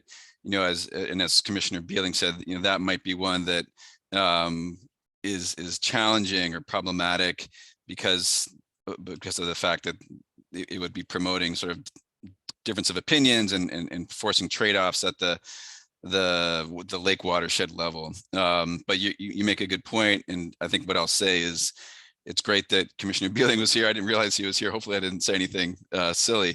But anyways, you heard what he said, and I think that's an important outcome from this discussion. So Peggy, your point is taken, and if invited to participate in these discussions, I'll certainly give the trade-offs, Maidstone, Caspian, Shadow, and Echo Lake, Charleston, and Seymour. What are the trade-offs of these different petitions, and if there's any ability to move forward this year, how do we begin? Is it sequentially, in this case Maidstone's petition came in first, as Commissioner Beeling said, or do we use some other criteria, or do we decide to wait as was previously indicated? So we'll certainly get back to FOVLAP and the 4 individual lake associations with an update.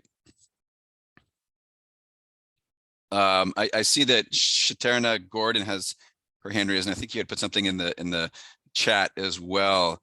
So maybe just take that one last comment, and then we'll move on to the next session. And I think you're muted. Hey. Hi, my name is Shaterna Gordon. I was awarded the Lakes and Ponds Scholarship. I'm going into like conservation and environmental science at the University of Maine at Machias, so really close to the water. And I've been hearing a lot about reclassification and opposing and for it, and I'm just wondering what that is. Like, what is the reclassification? What's the reasons for and against it? I'm not really sure. Yeah, I'll be brief, Stern, and then I'm happy to follow up with you later. Essentially, under the Clean Water Act and our Vermont water quality standards, we have classifications for lakes based on different water quality parameters and other waters, rivers and streams. And at a minimum, each lake has to have a good or B2 classification. Otherwise, it's impaired, and we have to fix it up under federal law. So Lake Champlain's an example. It doesn't meet our minimum standards for a good or B2 water, which is why we have a phosphorus reduction plan or total maximum daily load for Lake Champlain. On the other, sorry, I'll just continue. On the other end of the spectrum, there are lakes that have very good or excellent water quality, and they are eligible to be placed into a higher classification that, one, recognizes that water quality, two, sets a lower sort of ceiling for an impairment designation. So if it does exceed its excellent designation, we can restore it sooner instead of having to wait till it's further down the road. And three, there's some additional protections that come in. It's those additional protections that have forced communities and lake associations in the state to make trade-offs. And under current Vermont law, if a lake is designated as A1 or excellent, there can be no new septic systems with a design flow of greater than 1,000 gallons per day in that lake's watershed. And some of these lake watersheds are large. And so really the issue is that piece of statute is dated. It goes back to the 80s.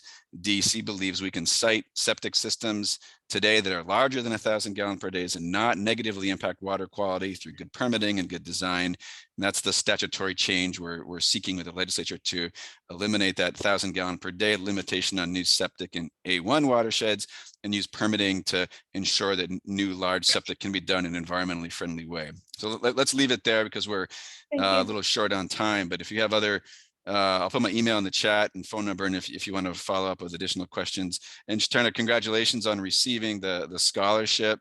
And it's great to have you with us. You may be the youngest person on the call.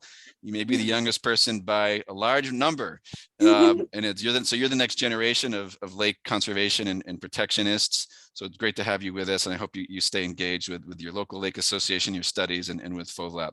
With that, Laura, I'll hand it back to you. Thanks, Oliver. Luckily, this next talk here is pretty short, so we can probably get back on schedule. Everybody can see this presentation okay? Okay. So today I'm going to talk about some other regulations that we have on lakes and ponds in Vermont, specifically the use of public waters rules. And these rules address recreational usage on public lakes and ponds, and they're a little bit different than the normal kind of water quality regulations that we typically work with. So this talk is really just to kind of give you a brief background about what the use of public waters rules are, and to provide you some information about compliance and enforcement, and I hope answer some frequently asked questions. Okay, so Vermont public waters are for the public, and they are held in the public trust. And to kind of review some of the things I mentioned this morning, I most frequently work with lake encroachment. So activities that encroach out into public waters like docks or marinas, they might require a permit, or a lot of private docks are exempt, or installing buoys or swim rafts. Those are typically exempt under lake encroachment. But those are kind of the typical type projects we review. But in the case of use of public water rules, we're regulating the regulations affect how people recreate on these public waters, and they specifically address issues with boating. So this is just a brief summary of the history of the use of public waters rules.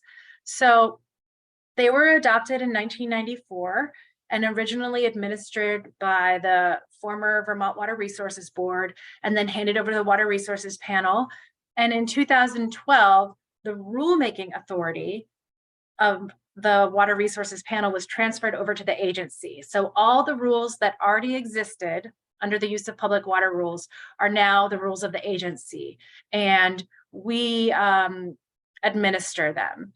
The rules were developed to address conflict of recreational uses on public lakes and ponds, and to ensure that those conflicts could be resolved while respecting multiple uses in the least restrictive manner.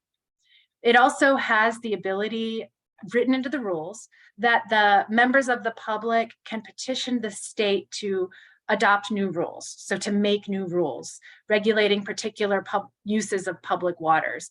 And they can do this through a petition process. So this is what's going on right now with the wake boats. Members of the public have submitted a petition to the agency under the use of public waters rules to ask the agency to make a rule regarding their use. So there can be rules made for all the lakes that are jurisdictional to the use of public waters rules, or lakes can develop lake-specific rules. Here's a list of rules that exist, their use of public water rules that exist now. Oh wait, I'm sorry, I got ahead of myself. The list of rules that exist in the use of public waters rules are derived from statute, and they only apply to inland lakes. So lakes like Lake Champlain, Lake Memphremagog, Connecticut reservoirs that have multi-jurisdictional boundaries, so they go into other states or countries, the use of public water rules aren't applicable to those water bodies. The rules acknowledge that there's a place for multiple uses on lakes and ponds. They like to protect normal uses that have been in existence for some amount of time. And these rules are most often used to restrict the type of motorized watercraft that's allowed on a water body and to set speed limits. So the rules there are general rules that apply to all lakes that are regulated under use of public water rules, no matter what.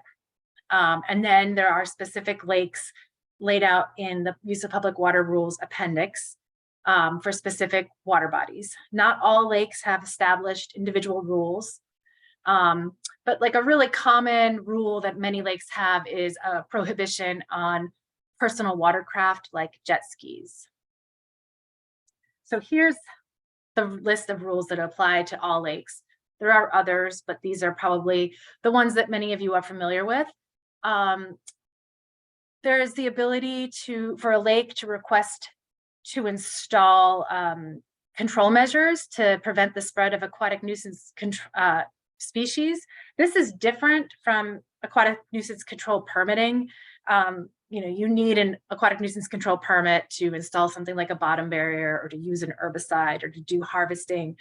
This is more like an exclusion zone to contain an emerging infestation under a very particular set of circumstances.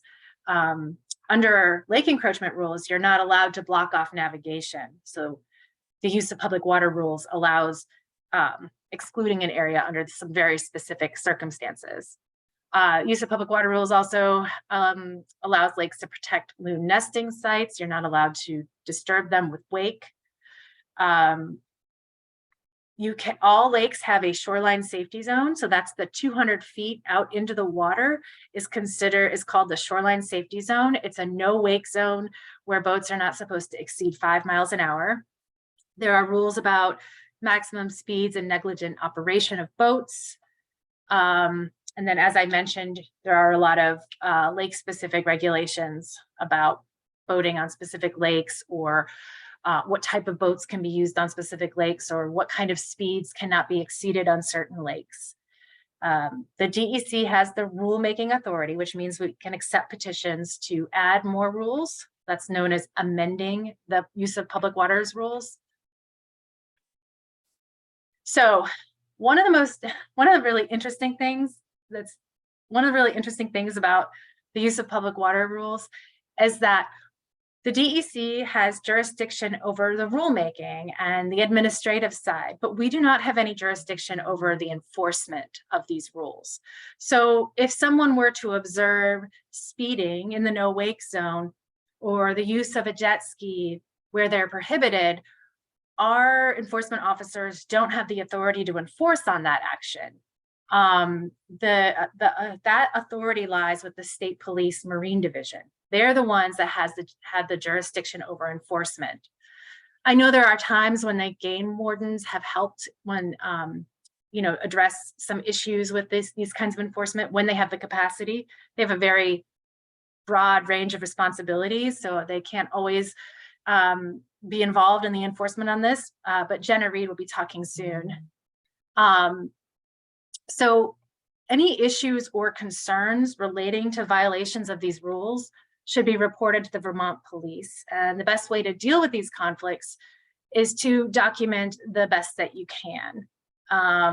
Taking photos, taking videos, noting the date and time, if you can, recording information about the boat, and then to call the State Police Barracks and leave a complaint. And I know that, this is an area that it is somewhat under-resourced and that there aren't a lot of enforcement officers to be out there, but the complaints do help. I know that state police will target problem areas, especially on busy weekends, and follow up on complaints to the best of their ability. And that's all I got. So if anybody has any questions, I'd be happy to answer them.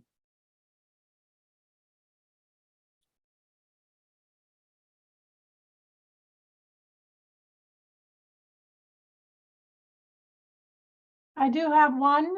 Do the use of public water rules cover activities on lakes when they are frozen? For example, cars racing on the ice. I don't believe so. Oliver, do you? It's a good question. They do cover use of lakes for aviation. If you read the rules, you'll see there is some mention of use of lakes for where lakes that are restricted or prohibited or permitted for essentially seaplanes. So I guess the rules haven't contemplated that to date, but that's certainly something that could be contemplated. I would say if there's a lake where people racing cars on frozen ice, that's a problem. And again, that lake would need to be under the rules, so not Champlain or Memphremagog. Reach out to us and we can discuss it. It's not an easy yes or no, because my gut is that yes, the intent of the rule is to cover use of lakes, public waters, and those waters don't become private or less public when they're frozen. So my gut is that yes, it applies, but it's not something that we've actually regulated before. So we would just want to understand the issue and think it through and maybe talk to an attorney and then get back to you to say, yeah, this is covered. Winter use, frozen lake use is covered. I mean, because ice is still water. So how do you see the public water rules interacting with this issue? And is there a way to consider regulating it under the rules? I think Jenna has her hand up because she might be able to answer this. I'm not sure if that's what you were raising your hand about.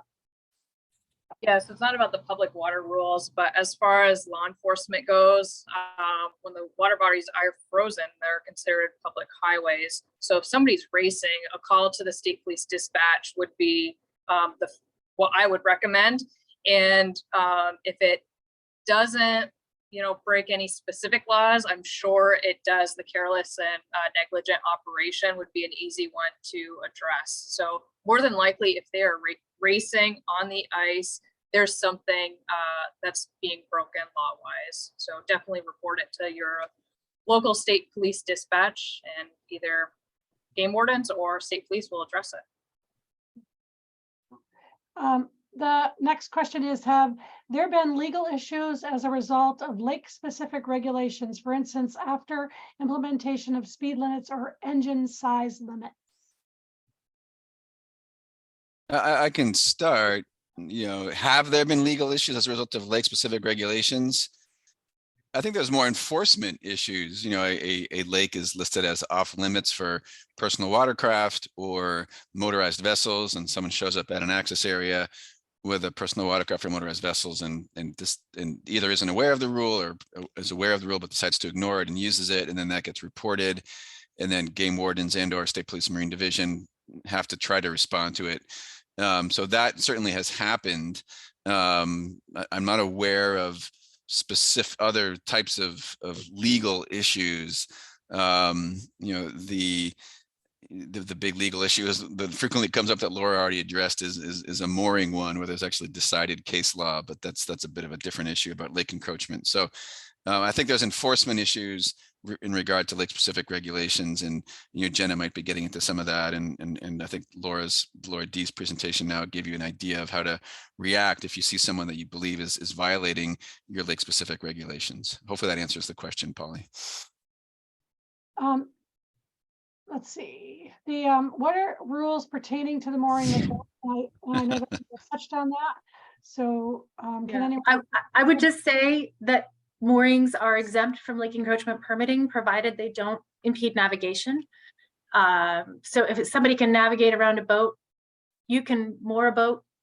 As long as you're not blocking navigation, it's exempt from lake encroachment permitting. You don't have to have property on the lake. You can moor a boat.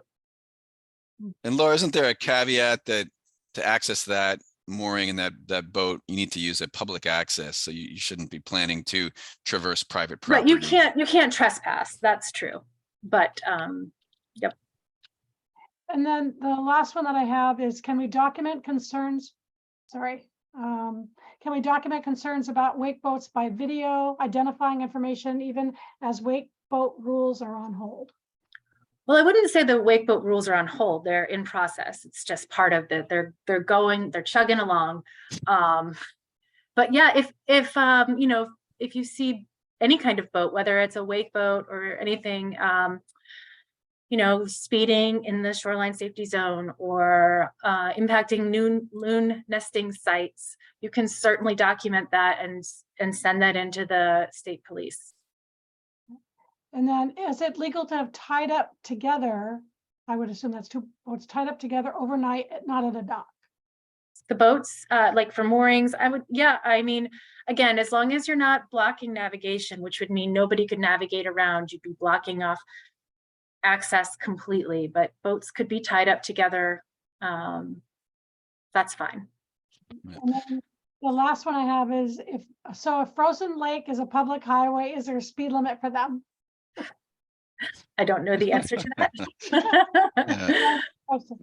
Just Jackie, maybe to Peggy's question, I think documenting with video wake boats or any motorboat where you see it potentially violating a use of public water rule or the state statute on not exceeding 5 miles per hour or generating a wake if you're 200 feet from shore.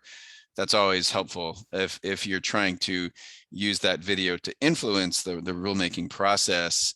As I said, in July, we'll be holding one or more public hearings. We'll also take written comment. I don't know if we have a forum to accept video from the public, but it's the kind of thing where if you have video evidence and you think that is germane to the rulemaking process, feel free to share it with us and we'll consider it. We do have videos of wake boat waves compared with conventional motorboat waves at distances from shore on Waterbury Reservoir on a very calm day. And that video was an important aspect of our decision-making process.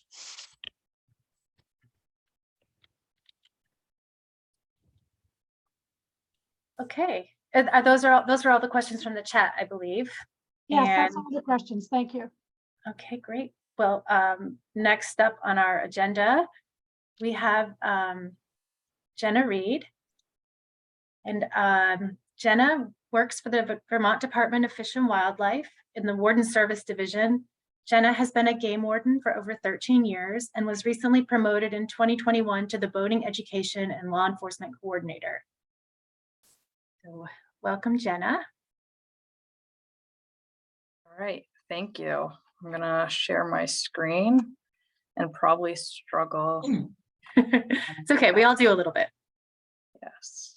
Let's see here.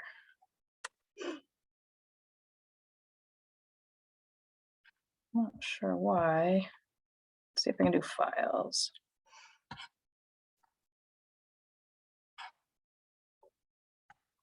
So what happens when you have too many windows open, right?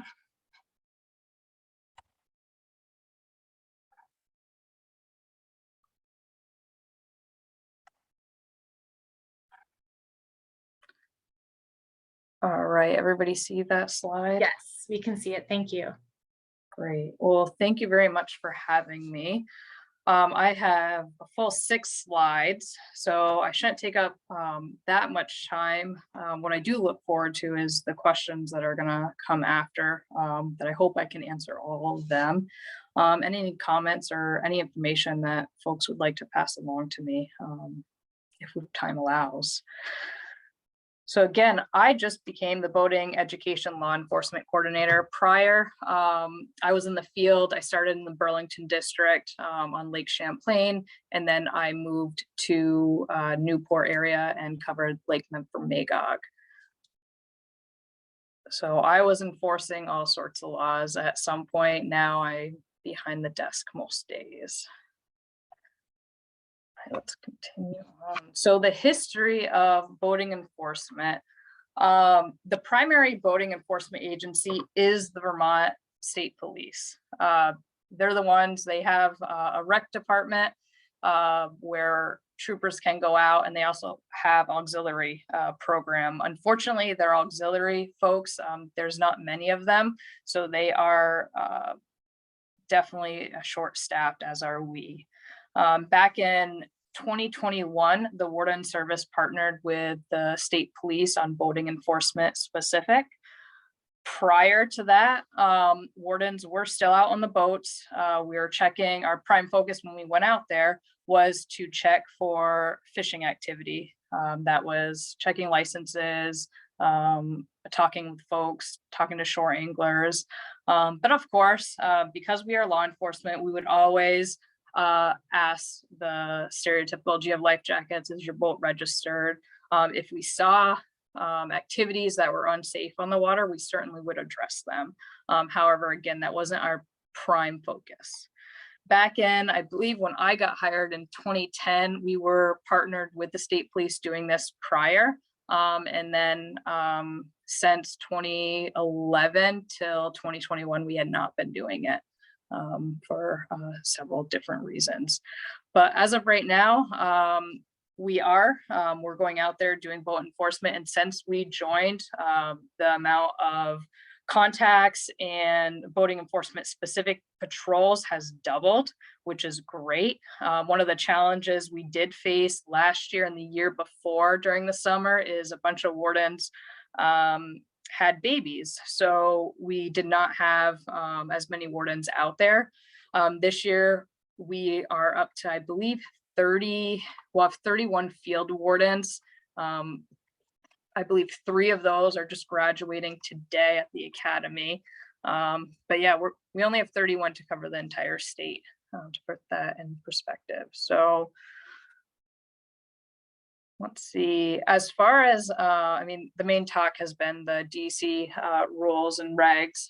So as far as public water rule violations, over my several years of enforcing laws out on the waters, I really have not had many calls reference public water rule violations. Those that I have had have been jet skis on bodies of water that they shouldn't be on, motorboats on bodies of water that restrict motorboats. Trying to think, 5 mile per hour violations, but overall, we do not receive many calls about this. Does state police? I don't know. I don't think they have a lot of calls. So at the end of my presentation, I will have contact information so that you guys can see who to contact and to get responses if you do need some assistance out on the bodies of water for public water rule violations specific. All right. Just going through my notes, make sure I don't miss anything. So what do wardens do? This slide is about what we traditionally have done in many years past. Our roles have evolved in the last several years, putting more pressure on the field wardens, and I'll go into that and what that affects later on.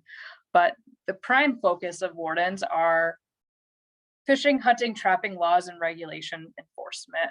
That's our bread and butter. That's what, why we sign up for doing the work that we do. Some of the other things that we do, especially during the summer, is bear conflict resolution and education. In the last 10 years, we've had a 400% increase on bear calls. That is bears getting into dumpsters, bears breaking into houses, beehives, you name it, bear problems. So we've tried to do a lot of media to resolve some of those, which would hopefully reduce the calls that wardens are going to. And when they go to a call, they could be there for 1, 2, 3 hours dealing with a situation. So it does take up a lot of their time. And then prior to us joining this partnership with the state police, we still did boat patrol, but like I said before, our prime focus out there was fish and wildlife violations, unless we saw something ourselves or happened to be in an area where somebody said, hey, this is happening, and then we would go address it. But for the most part, when we were out there prior to 2021, it was purely for fish and wildlife violations and making contacts with the general public.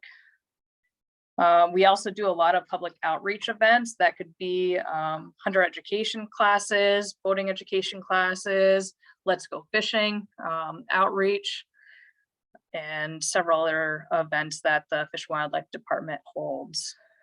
One of the other things that takes up a lot of our time is nuisance animal calls.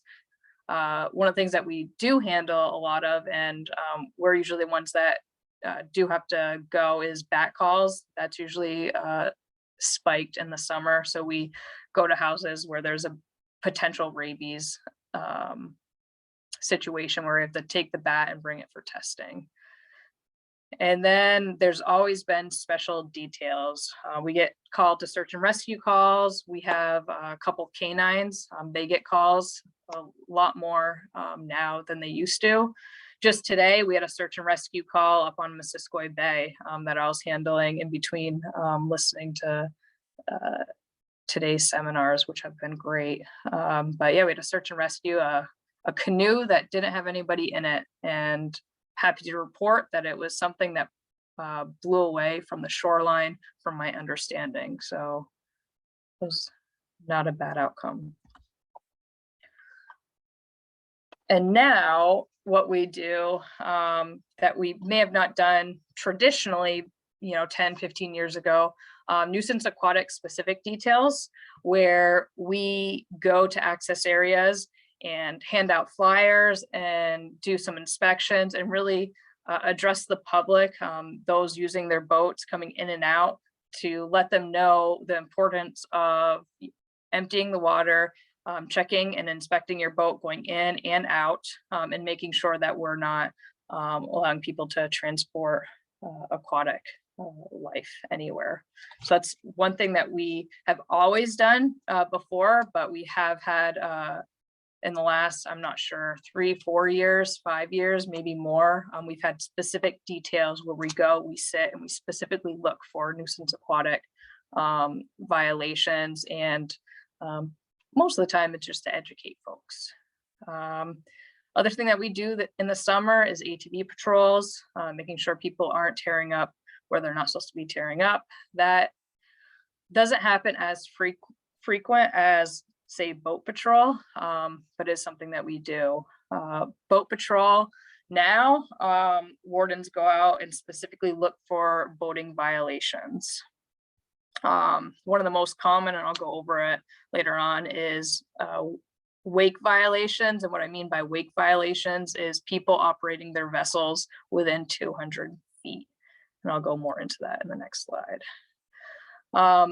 The last two are something that just barely started. We just took on to help out state police and there's staffing issues, that we would take over animal cruelty cases. So this is not a traditional thing that we do. And since September of 2022, we've handled 119 animal cruelty cases. And the reason why I bring all this up is just to set the stage of what these wardens are responsible in their everyday duties, to show, the strains that they have of maybe not being able to, respond immediately, although we would love to some calls, specifically the public water rule violations. So 119 cases for animal cruelty cases. That doesn't seem like a lot, but most of these cases, when they, I'll say, explode, where there's, hundreds of animals, it takes a lot of time. It could be 30, 40, 50 hours of the warden's time over a period like a week or 2 weeks or even more, handling this one case. So it definitely puts a strain on them. State park calls for service. That is new, going to be new this summer. So any calls to state parks, state lands for damage complaints, potentially for domestic violence calls, theft, trespass, public disturbances. If that happens on state park or state lands, then the wardens are going to be called to it. Traditionally, it's been the state police, but again, we're trying to take some of the burden off of them, and we are taking those calls. So with all of that said, just to give you an idea of where we're at staffing wise, I should have put up a nice map like the other folks did to show the wardens and where they're located.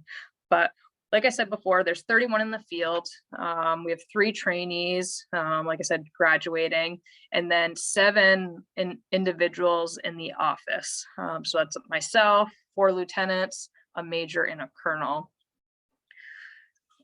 Along with the field wardens, we have 3 deputies. The deputy program that we have, we've had to I believe, shut down completely until we can do something else about it. But we have 3 deputies currently. They usually just work during deer season when it's the busiest time for us. We go back 40 years ago, and there was 52 game wardens for the entire state of Vermont and 105 deputies, which is significant. And just in my 13 years of being on, which in the grand scheme of things isn't very long, I have noticed increase of reactivity when it comes to calls versus proactivity. So we end up, when I first came on, it was a lot of proactive, like you had to go find stuff, you hoped for complaints to come in so you could direct your time and locations where we're going to see violations. Now it's shifted because there's a lot on the warden's plates right now where they're just reacting. If it was up to me, I would love to have, 15, 20 more wardens in the field, and for the summertime have specific wardens assigned for boat patrol specific. But unfortunately, we're not there. That would allow for more proactive patrols. Proactive patrols would mean the public seeing wardens out there patrolling, and then pure presence alone makes it a deterrent. So for those that are going out there thinking, oh, I'm not going to see any enforcement, I'm going to do whatever I want, that goes away.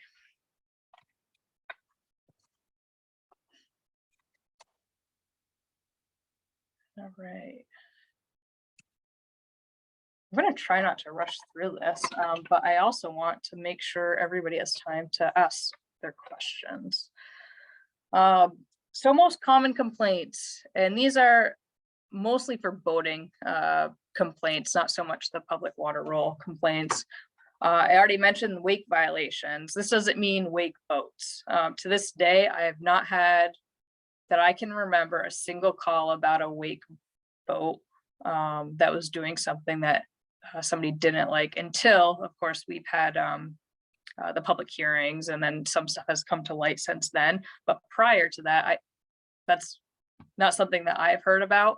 But here I'm talking about wake violations specific, where people are operating a boat, and it could be a pontoon boat, going faster than 5 miles per hour or causing a wake.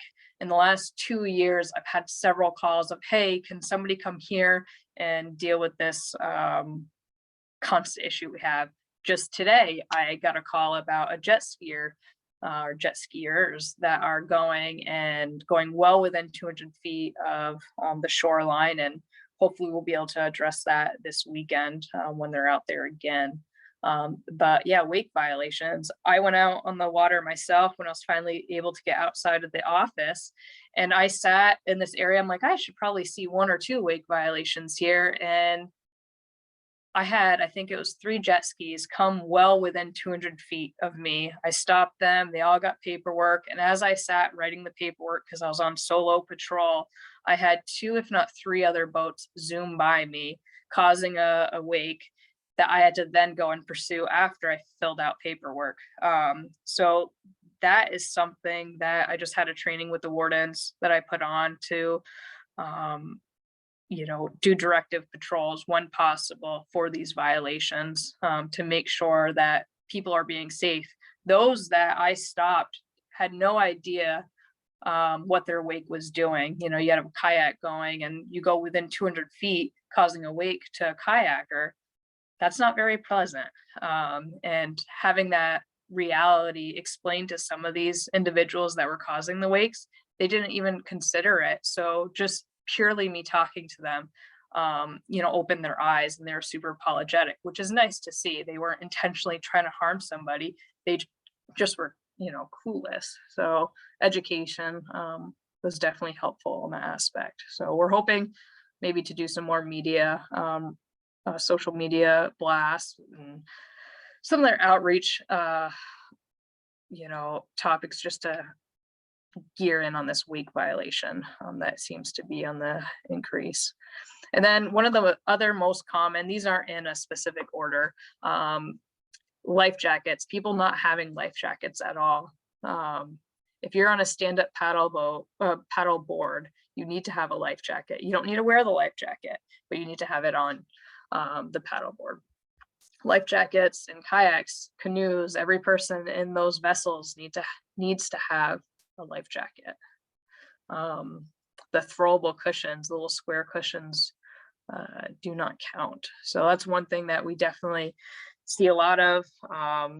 I suggest writing tickets usually for that, just because of the way the statistics has been for the last several years. The U.S. Coast Guard has been keeping tabs of accidents, and it's scary to think about how many lives probably could have been saved if life jackets were being worn. So not only having them, but wearing them is a big thing that we recommend. Another common one, we write a lot of warnings for people not having their boater safety card. That's usually on their person. The violation itself is if you're born after January 1st of 1974, you need to have a boater safety card. So you've had to have taken a course. So a lot of people have, they just don't carry it on them. It's a requirement. So that was just based on our stats from last year of like the top 3 violations we saw. Display of registration, yeah, that's there, but that doesn't really affect safety. As far as water rule complaints, like I mentioned before, it's not that they're not happening, because we know they are. It's just a matter of we're not hearing about it as much. I've talked to several wardens down in the southern part of the state. Chittenden Reservoir, I think, is one of them that they've really tried to spend some time educating folks on the water rules and making sure people are aware of some of the guidelines there and the rules. So a lot of what we do is try to educate people before they go out in the water. All right. I'll make sure I cover everything I wanted to before I go into AIS. Just to give you guys an idea, and how do I go back? On complaints just last year during our boat patrols, we wrote 42 tickets and 411 warnings. And those warnings, they could be multiple warnings in one. But it's not, some people don't think it's a lot. I think it's pretty significant, considering last year, I think we had only around 20 wardens, maybe mid-20s in the field actively going out on patrol. This summer, I expect those numbers to be quite higher, just because we'll have wardens out on the boats, hopefully more. All right. Last year, this is AIS stuff. So AIS patrol and enforcement. Last year, I know of one warning that was written for transporting aquatic plants. I'm not sure the exact details why they got a warning versus a ticket, but wardens have discretion, and based on who I know that wrote the warning, the person deserved a warning and not a ticket. This year already, somebody was written a warning, I'm not sure if it was last week or when, for not emptying the water from their boat when they left. And we received multiple calls during the summer. Most of them are called in by greeters. So this one that just barely happened this season, the greeter told the warden, hey, this person, blew by me, left the water, yada, yada. The warden was there, was able to find the boat in the vehicle, pull them over and address the violation, within, 10, 15 minutes, which was great. Being in the right place at the right time is key. So we do get calls on this. When I was in the field, I got calls. I've written tickets. I've written warnings for different violations, whether it was transportation or failing to empty the boats out. What wardens have done, we'll do access area patrols. We're constantly educating the public, whether we're on the water, talking to folks that have bait fish, or taking our boat off the ramp or from the ramp, talking to other boaters, and as they're tying up, saying, hey, make sure you clean off your boat, empty your boat, pull your plug before you leave here. And then we always have like a quick discussion of why, if they have questions. But it's a constant thing that we talk with the boating public about. Which is probably why we don't find as many violations. Not to say that they're not out there, that we're not missing them. But again, it's being in the right place at the right time. What we've seen in a lot of our patrols or access area patrols, people are pretty receptive to us about what we're asking them. Like, hey, make sure you get under your boat. Things can be dangling that you can't really see by standing up. You need to crouch down, look under. Just making sure people are aware, and comparing the body of water like Lake Memphremagog to Lake Willoughby, and explaining it to them like, hey, you don't want to bring what's in Lake Memphremagog or Lake Champlain to Lake Willoughby, or another body of water that's not been impacted by milfoil or all the other things that could be spread. We've talked about when a violation is found. DEC went into this. They did a great job. We do a very similar thing where we end up, I just colored on this, I think. I don't know how, maybe I did. When a violation is either called in or found and we're able to respond and make contact with the potential violator, at that point, the warden has discretion of whether or not they are going to write a warning or they're going to address it with a ticket. A ticket is $392. It's steep, but I have seen and I've written the ticket for people that were completely not receptive of feedback or why it's important to not transport. A lot of the times people are like, wow, I didn't know, I didn't realize the importance. And usually when that's the case, I think a warning goes a lot farther than tickets go. So wardens have discretion on that. Let's see.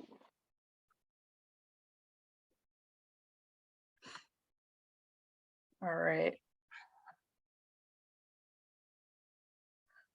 I don't know where this line came from. I don't know if I did it, but it's bothering me. I'll keep going. So what happens when you see a boating violation or public water rule violation? Laura already hit this. She did a great job explaining what to document. Videos, photographs, boat registration. Where's this person coming from? Where were they headed? How many people? Any of that information is really good for us. It could be a difference of us driving to make contact with this person and passing them on the road because they already loaded their boat and are headed. And if we have enough information that we can maybe pull that vehicle over and address them. So anything that you can gather is really important. With that said, I would never want anybody to put themselves in harm's way to gather this information. So do it where you can do it safely from a distance. I'm not asking anybody to go up to somebody and start taking photos of their boat, face to face with that person, because that's going to cause, potential conflict, and that's not what we want. So take it from a distance. If you feel safe saying something to somebody, sure, but let's not, escalate a situation. To call it in, like Laura said, the best way is the state police barracks. I have a link here that I believe is going to be shared to everybody later on. The reason why I put the link there is because depending on where you are from, the dispatch number changes. So when you click on that link, you'll be able to see where you live as far as where the barracks is and which dispatch number to call. If you're from the Williston area, which is where I am, it is an 802-878-7111. That's what I would tell most people if this was a local local talk. So the dispatch number, it doesn't go just to state police. It also goes to game wardens. And more likely than not, if you call in a public water rule violation, it will actually likely come to the game wardens because of the way the state police is set up currently. Their auxiliaries, I think, I'm going to misspeak, so I probably shouldn't say, but I think they have like 13. They don't have a lot of auxiliary. Several years ago, they probably had 20 or 30, but they're cut in half. And then as far as their recreation team, it's an overtime detail. So troopers have to be specifically out there. So they're likely not going to get called out to these calls. So your best bet is likely going to be a game warden if they're available. And then like today, I had this phone call about somebody with a 200-foot rule violation. They called, it's secondhand information. It's been happening. It's not active right this minute, but they wanted to tell me about it. So they called, I wrote down the information. I've already sent an email to the affected wardens so that they know when it's happening, what time, what days of the week, where the person's launching from.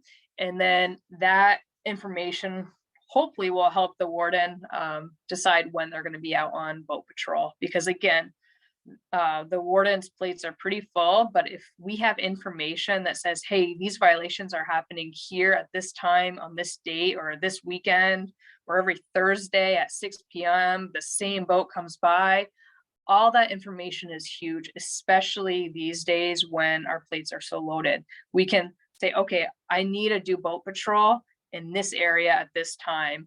It just helps us, not just go somewhere that's non-existent. Many wardens have a large area to cover, multiple bodies of water. Some wardens cover a big chunk of Lake Champlain. So knowing where on Lake Champlain they need to be is also important. I think Laura mentioned it, is the best way to contact them usually is through email.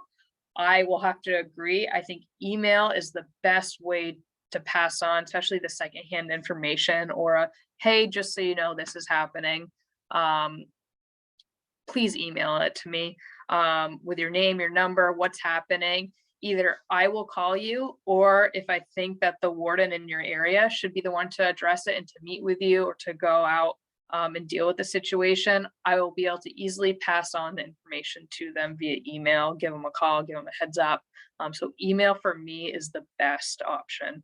If that's not something, I'll put my my telephone number in the chat so you can call me as well. But again, email is great. My voicemail is horrendous, so I don't trust it, which is again why I say please email. All right, I don't know what the time is or how much time I have. Well, I think we should move to questions. That's great. Yep. I'm ready I have for it. several questions in the chat. Okay, let me turn my thing on and stop sharing my screen. All right. So the first question was back when you were talking about animal cruelty, and it says, are these wild animals or domesticated animals? Yes, so traditionally, the state police would handle all animal cruelty, and that was domestic animals. So we have taken on the calls, reference, you know, the hoarding of animals or mistreatment of animals since September of 2022. The thought is that is temporary, that state police will take that back over, but at this time, we are the ones that are doing the investigations. Thank you. The next question is, what would be the ideal number of wardens for the state? The ideal, you know, we had 52 wardens 40 years ago and then 105 deputies. You know, that was great, but they weren't, I think our job duties were different. So just to get 20 more, 30 more wardens to far shoot it would be fantastic. But could we do so much more with just a dozen to 20 more wardens? Absolutely. Yeah. This is we've had people camp or build bonfires on a small island on Peachum Pond. Their fires, even when doused, have gone underground into the peat and burned for a long time. It has taken multiple attempts to put them out. They have burned trees and shrubs on the island. Is this a problem you would address? Or finding the people who have been on the island? I'm not familiar with Peachum, but it's definitely a call that you could make to us or send me an email with that information and I will get you to who you need to talk to. And because wardens do patrol that, they would be more than happy to go over there, check it out and see if they can make contact with those that are doing that. So yeah, send me an email if that works, or again, I'll put my phone number in the chat if that's best for you. The next one is, what is the number of working auxiliary wardens? And it says a few years ago, it was 19. Okay, so wardens and troopers are completely different agencies. So for Fish and Wildlife Department, we have 31 field wardens, and then we only have 3 deputies. The deputies are not working on the water for the most part. We have one that might, but the Vermont State Police is the one that has auxiliary troopers. Those are part-time individuals that are specific to going out on the boat, and it could be 19. I think it's less now. I do think that they were in a hiring process of trying to get more on, but it's certainly not what any of us would like. We definitely want more of them out there. Next is when the AIS laws became a civil violation, the state police wanted 1 year of grace period where warnings were the status quo, but now several years later, how many tickets have been written for transporting aquatic plants or animals? Great question. I don't have the stats. I know last year we wrote 1 warning based on my search. I could have been doing it incorrectly, but I don't know of any tickets that were issued last year. But with 1 warning being issued, that means that they were not you know, finding the violations. As far as going back, that's information I can certainly try to get for you. I again would ask that you send me an email, or I can get your information from here and get back to you. Are lower numbers of wardens due to budget cuts, issues, hiring, qualified personnel, or other factors? great question. Unlike other law enforcement agencies, we do not have an issue finding wardens. That's not the problem. We're going through a hiring process in a couple weeks. I'm lucky enough to be part of the panel, and last time I was, the quality of individuals applying was pretty awesome, actually. We had 10 that made it to the top 10, and I would have loved to work side by side with any of them. So hiring is not the issue. Finding quality is not the issue. I would say it's probably budget, and as a state agency, we're only allotted 42 slots. So once we hit that 42, we can't hire any more than that. So that's where we struggle. This is from the same person that talked about the transport AIS spread. The damage continues with AIS spread. It's time for violators to feel a little learning financial pain.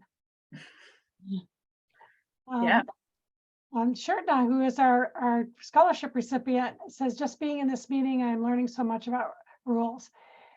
And then the next, I think it's a question. Jenna, you mentioned having more wardens on patrol of our lakes. Is it a funding issue or a lack of folks interested in being a warden? I think you just addressed that. What can lake associations do to help? Well, it's a great question. I think educating folks so that they know who to contact, when to contact, be good witnesses, write down as much information and pass it along to us as you can when there are violations, so we can gear our patrols to those areas specific. And yeah, without saying too much so I don't get fired about like our position and need for wardens, I think I'll stop there. Next one is, I think, clarification question. Is the boater safety card required for all types of boats? The boater safety card is like when you have a motorboat attached, so even a trolling motor, you definitely need to have your boater safety card. And that's from January, if you're born after January 1st, 1974. Who's the warden for the NEK, and can you provide contact number? There, it's on the website. I just put a link up for the game warden map in the chat. Oh, perfect. Yeah, because awesome. Thank you, Laura. Is there a way to reduce the need to give warnings to these people, understand the rules? Is there a way to proactively educate? Yeah, so one of the big things we do is educate, but with our discretion, when we talk to individuals, we know pretty quickly whether or not that person's going to learn from the interaction and whether a warning is going to go a long ways or the person needs to actually have a ticket. In a lot of cases, it's pretty quick for us to determine what is going to sway our discretion. And as far as educating, I think nowadays social media is huge, right? So having a lot of these notifications on Facebook, on Instagram does help to educate folks. This wake violation, the 200-foot rule violation that keeps coming up, I think we just need to, put it on social media, say, hey, pay attention to this and what your wake is doing to others, because people don't realize that. Jackie, I think in the for timekeeping sake, we should probably stop there, and people can follow up with Jenna if they have additional questions, or any of us. We are supposed to have our next talk at 2:15, so if folks want to just take a 3-minute break or so to take a little rest break, we could start with the next talk at 2:15 so we stay on schedule. That sounds good to me. Okay, thanks. And thank you, Jenna, so much. Thank you, Jenna. Thank you for having me.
Okay, it is 2:15.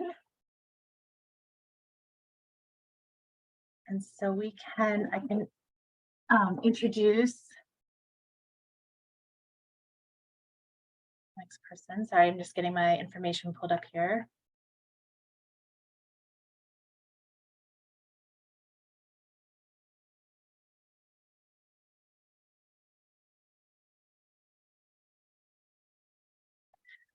Okay.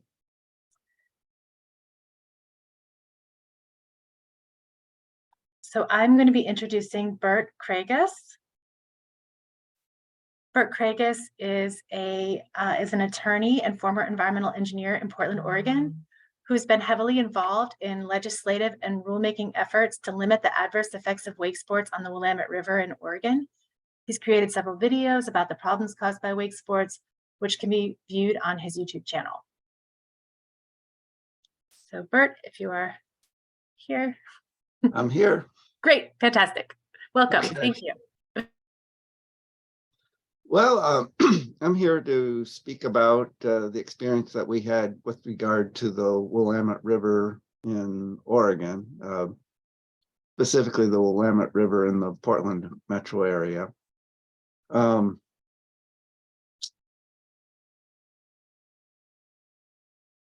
One of the things that we found has been really important with respect to enforcement is how the rules and the statutes are drafted. That can have a significant effect on how enforceable, the rules actually are with regard to regulating wake sports. On the Willamette River, there were basically two areas where wake sports were a concern, particularly wake surfing. One was an area called the Lower Willamette River, and that's the stretch of the river between the confluence with the Columbia River down to, which is at about mile 26.6 of the river. This particular reach of the river is tidally influenced, and it varies quite a bit in its depth during the summer months when most of the wake sports take place. The problems that people were seeing in the lower Willamette, or most of the complaints, dealt mostly with either damage to shoreline property in the form of floating homes, which there were quite a few in this stretch, and also with regard to other boaters, in particular the paddling sports and the rowers. In fact, there were a couple instances of where rowing shells were literally broken in two when they were hit by wakes from wake surfing or wakeboarding boats. And there were also some fairly significant capsizes of paddle craft. In one instance, there was a dragon boat, which I think had roughly 15 or so paddlers in it, and it was swamped and capsized, and that particular boat had a bunch of blind people who were paddling. So anyway, it was seen as quite a problem, and there was a couple of organized groups advocating for restrictions on the river. It was extremely controversial, but anyway, the Oregon State Marine Board adopted by rules some restrictions in early 2021. Specifically, they banned wake surfing in that stretch, and then they limited wakeboarding and tubing to within 200 feet of docks. There weren't any restrictions placed on how close wakeboarding and tubing boats could be to other boaters or to shorelines in general. Bert, excuse me. Yeah. I see you have a presentation, but it's not showing. Do you want me to share my screen? Yeah, if you could. Okay, I'll do that. Okay. You can go ahead and continue talking while I do that. Yeah. Anyway, one of the things that we experienced with regard to the opposition was The wake sport interests were attacking the shoreline property owners as being wealthy and selfish, basically wanting to have the river to themselves. And they attacked the non-motorized boaters as elitist, which we found rather ironic, considering that you had people in $150,000 motorboats complaining about people in $400 kayaks and $400 paddle boards. After the rule was adopted, the wake surfing industry actually filed a petition with the Marine Board to repeal the rule, which was rejected by the Marine Board. And they also filed a judicial challenge to the Oregon Court of Appeals, which they voluntarily dismissed right before or right after briefs were due. They never explained why they withdrew or dismissed their judicial challenge, but we assume it was because they realized, or their attorneys realized, that there just wasn't any merit to their challenge. If you could go to the next. The other area of the Newburgh, or of the Willamette River, that was heavily affected by wake sports was the Newburgh Pool area. And this is about a 30-mile stretch of the river that runs from the Willamette Falls down to the confluence with the Yamhill River. What distinguishes this area from the lower Willamette is that during the summer months, the water level is nearly constant. It only varies by maybe 3 or 4 inches during the entire summer. And because of this, the same area of riverbank gets hit by wakes over and over. So the complaints that were raised in the Newburgh Pool involved property damage to shoreline property, mainly docks. And there was substantial shoreline erosion, as you can see in the adjacent photograph. That's the turbidity generated in what was formerly a wake surfing zone. And then there's just the general turbidity in the near shore areas of the river. Keep in mind that the Newburgh Pool area, it's roughly 600, it averages about 650 feet wide. So there wasn't a whole lot of buffer zones with respect to boat wakes. Anyway, the rather than the rulemaking approach to the Oregon State Marine Board, the restrictions on wake sports were put in place by legislation that was enacted in 2022, Senate Bill 1589. Rather than the emphasis on boater safety and property damage that was the subject of the Lower Willamette rulemaking, the focus on the problems in the Newburgh Pool was placed primarily on the environmental issues. For instance, there were a couple of geohydrologists who testified with regard to the erosion issue, and there was some very helpful testimony by one of the fisheries biologists at Oregon State University with regard to the damage to the nearshore habitat areas and how that damage affected a critical area of the river. Anyway, after a very contentious legislative process, a ban was placed on wake surfing and the use of wake enhancing devices. There's also a limit on boat wake for boats used for wakeboarding and tubing. And the weight limit was such that it essentially prohibits about 90% of the wake boats in the Newburgh Pool who had been using the Newburgh Pool from being able to engage in wakeboarding or tubing in the Newburgh Pool area. One of the other requirements was that a boat that wanted to do towing in the Newburgh Pool had to apply for a decal, which was the process that the Oregon State Marine Board used to ensure that the boats were under the weight limit. With respect to wakeboarding, tubing, the restriction mirrored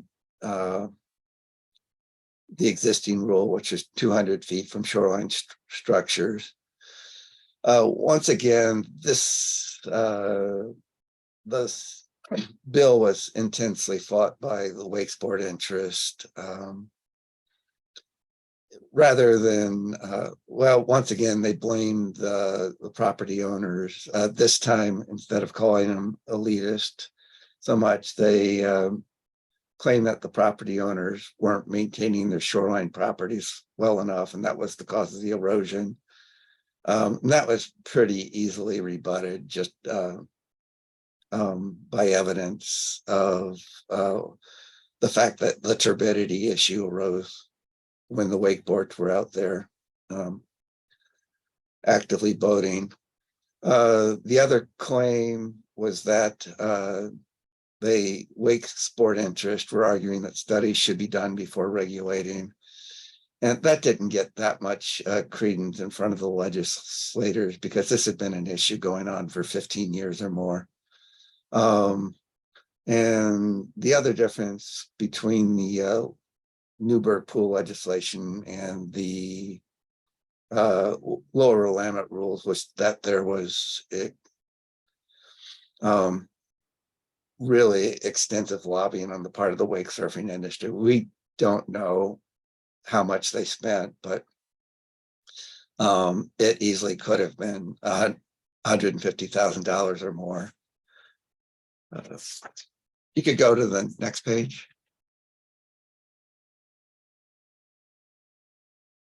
Okay, so after the lower Willamette rules were adopted and the statute was passed, what was the effect on compliance? We found that the compliance with the lower Willamette rules was fairly high. There were some violators, but most of the wake surfers in the lower Willamette River went north of the Hawthorne Bridge, which is in downtown Portland. And the area north of the Hawthorne Bridge was one that was still open to wake surfing. This is an area that's substantially industrial. And even though there might be some adverse effects from wake surfing in that area, unfortunately, no one really seems to care that much about it. At least they haven't to date. So, and with respect to the part of the lower Willamette where wake surfing is prohibited, we did see an increase in wakeboarding, but overall there was a reduction in towed water sports. There wasn't as much tubing in that stretch as there was before, though there still is tubing. Overall, I think people associated with the lower Willamette were reasonably pleased with the effect of the rules that they had on the river. It definitely changed the character of the river from one that was really dominated by large boat wakes to one that became much more pleasant for other users. With respect to the Newburgh pool statute, the compliance wasn't as good. Part of the problem was a lot of the wake boats or their owners misrepresented the weights of their boats to get the towed water sports decal. This was pointed out to the Marine Board, and one of the things that they are doing to correct that is they are now looking at applications, and instead of accepting the applicant's representations on the boat wakes, they're actually looking at dealer supplied information, other information to confirm whether or not the boats actually meet that criteria. And my understanding is that they have found that a lot of the boats do not meet the criteria, and thus were not given the required decal. We did observe a large number of boats, wake boats, that didn't qualify for the decal, towing without the decal. And that has been a problem. And we did notice an increase in the amount of wakeboarding, and that the level of tubing in the Newburgh pool appeared to be the same. One big difference, though, that we noticed after the statute was enacted was there were areas of the Newburgh pool previously where you hardly ever saw paddlers. That that we refer to as paddling deserts. And once the wake surfing was prohibited on the Newburgh Pool section, we saw sections of the river that really opened up and became popular with paddling. So that was something really significant that we noticed. If you could go to the next page. So we had the rules and the statute in place, and so there was a question with regard to what degree were they going to be enforced. In general, the parties who had been advocating for restrictions on wake sports have been really disappointed by the enforcement efforts by the county marine patrols. Kind of the attitude they seem to have expressed was they were reluctant to issue citations, especially in the year following the adoption of the rules and the statute. There were warnings issued, but there was very little, if any, in the way of actual citations against violators of the wake sport restrictions. Excuse me. One of the things that the Oregon State Marine Board is planning to do this summer, in light of the lack of enforcement by the Marine Patrols, is they're going to be having representatives out in the field this summer, basically to approach people who are violating the rule and the statute, and to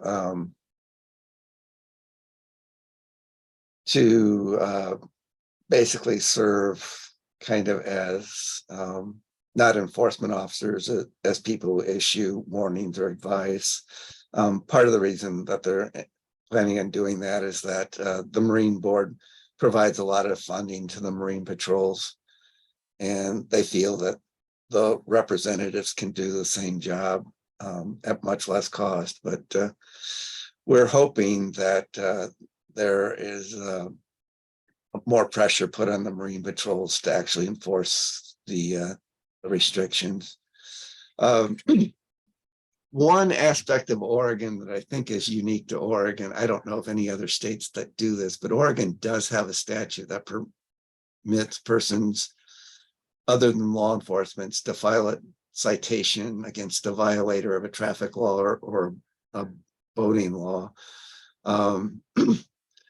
It's a really interesting statute, and it's not commonly used. It's not even all that well known, but I did use the statute last year and filed 3 actions for violations that I observed. People had been telling me ahead of time that the boaters weren't going to care, that the fine would be minuscule, and they'd just be willing to pay the fine and be dismissive. But I found actually the opposite happened. All 3 of the violators requested hearings with the circuit court, and 2 of them would retain attorneys, and the matter actually did go to hearings last January. 2 of the violators were duly convicted. One of the violators got off on a hyper technicality, but he, I'm sure, understands now that people are watching.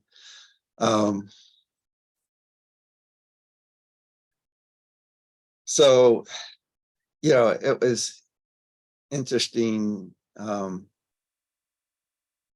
for me anyway, just to see the reactions of someone once they were actually cited for a violation. One person in particular had testified against Senate Bill 1589, which was the statute he was accused of violating.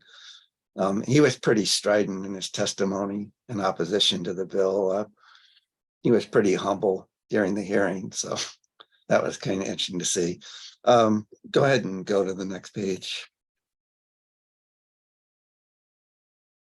So anyway, here are my observations about enforcement. It's difficult to know for certain, but it appeared that even a little bit of enforcement can go a long way. And to the opposite of that, forbearance, and we noticed this particularly in Newburgh Pool, it seems to actually encourage non-compliance. If people think that they can do it and there's not going to be any consequences, there are people who are certainly willing to not comply with laws. And you know, kind of a general impression that a lot of people out here in Oregon had of the wake sport enthusiasts is that they have more of a skateboarder's mentality than a boater's mentality. And it didn't really seem to bother them that much to be out of compliance. With respect to, you know, the effect that the rules have on compliance and enforcement, it's far easier to enforce an outright ban. For instance, a ban on wake surfing is a lot easier to enforce than a distance restriction on wakeboarding. Likewise, I don't think this is an issue with respect to a lot of the wake sport rules, but a lot of the rules in Oregon, they have speed restrictions. You know, the boat shall not go faster than 10 miles an hour in a certain area.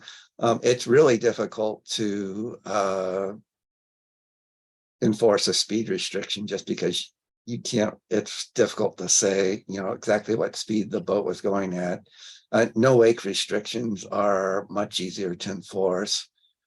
But with regard to the distance restrictions, even though, you know, they're difficult to enforce when you're at the margins of the limit, they do become feasible when the violation occurs well within those margins. So, for instance, a boat that is, say, 195 feet away from a dock when there's a 200-foot restriction, you know, that's a situation that's going to be difficult to prove. But if the boat passes 100 feet and you have a 200-foot restriction, that's pretty easy to enforce. So it's just something to keep in mind when you're looking at distance restrictions. So anyway, that's basically the Oregon experience. You know, if there are any questions or anything, like, be happy to answer them. I have a couple of comments and questions in the chat. Sure. Vermont and Oregon are often considered two states in the forefront of lots of legislation, bottle bans, death with dignity, and other first in the nation legislation. Here in Vermont, the wake boat industry has been eerily passive so far regarding our wake boat industry. Sounds like that was not the case in Oregon. And it's our understanding that Vermont's proposed rule will be the most aggressive in the nation. Do you have any thoughts on this apparent disparity? Well, the opposition to the restrictions in Oregon was intense. I mean, in Oregon, anyone could submit written testimony on a legislative bill, and there were about 750 written testimonies submitted with regard to the bill. Likewise, anyone can invite themselves to appear before a committee hearing, and the committee ran out of time to hear all the people who wanted to testify either against or in favor of Senate Bill 1589. Yeah, I definitely agree that Vermont and Oregon tend to share the characteristic of being in the forefront of a lot of legislation. That being said, you know, culturally, I think there are some differences between people on the West Coast and people in New England. I don't really know how that plays into it, but the Oregon or the Vermont rule petition and even the current proposed rule are definitely well, they're definitely more restrictive and more progressive in terms of distance limits. The with respect to the wake surfing ban, it's hard to say. I mean, Vermont would prohibit wake surfing on lakes smaller than a certain size, and of course the Willamette's a river, but yeah, and I found it really interesting that there hasn't been the level of opposition to the Vermont petition.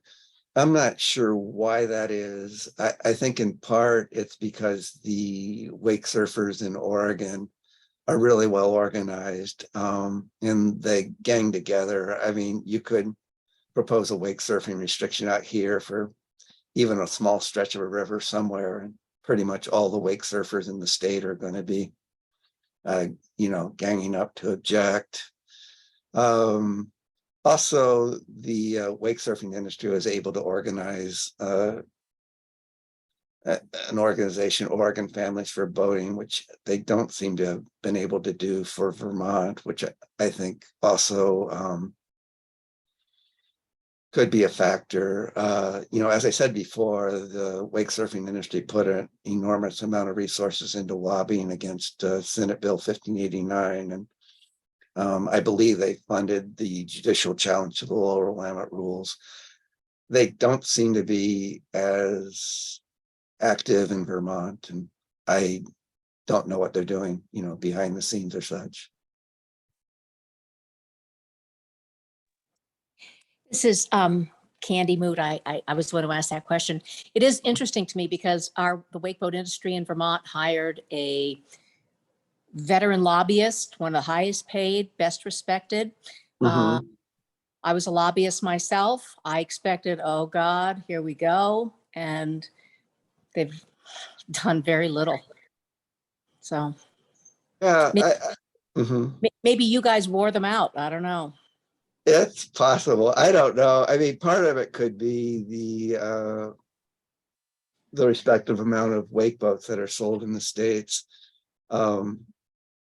I mean, the wake boat dealers were claiming, it's going to put them out of business. And then, I don't know, last March, one of them had on their blog that they're having their best business years ever, and they can't hire enough employees. So, but yeah, it's, with regard to the level of talent that they've hired in opposition, it's been pretty high. I mean, in Oregon, I mean, they went and hired Oregon's most prominent tobacco lobbyist. So, they kind of, my impression was a lot of their tactics mirrored what you saw done by the tobacco lobby. But anyway.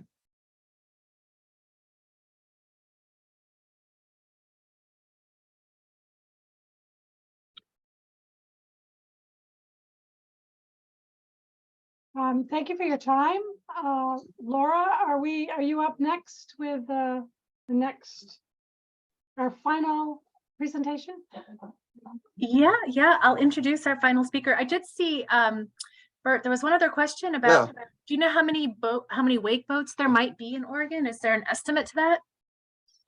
It's really hard to tell.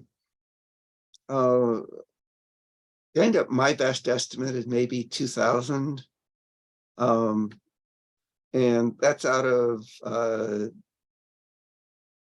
about 160,000 motorized boats.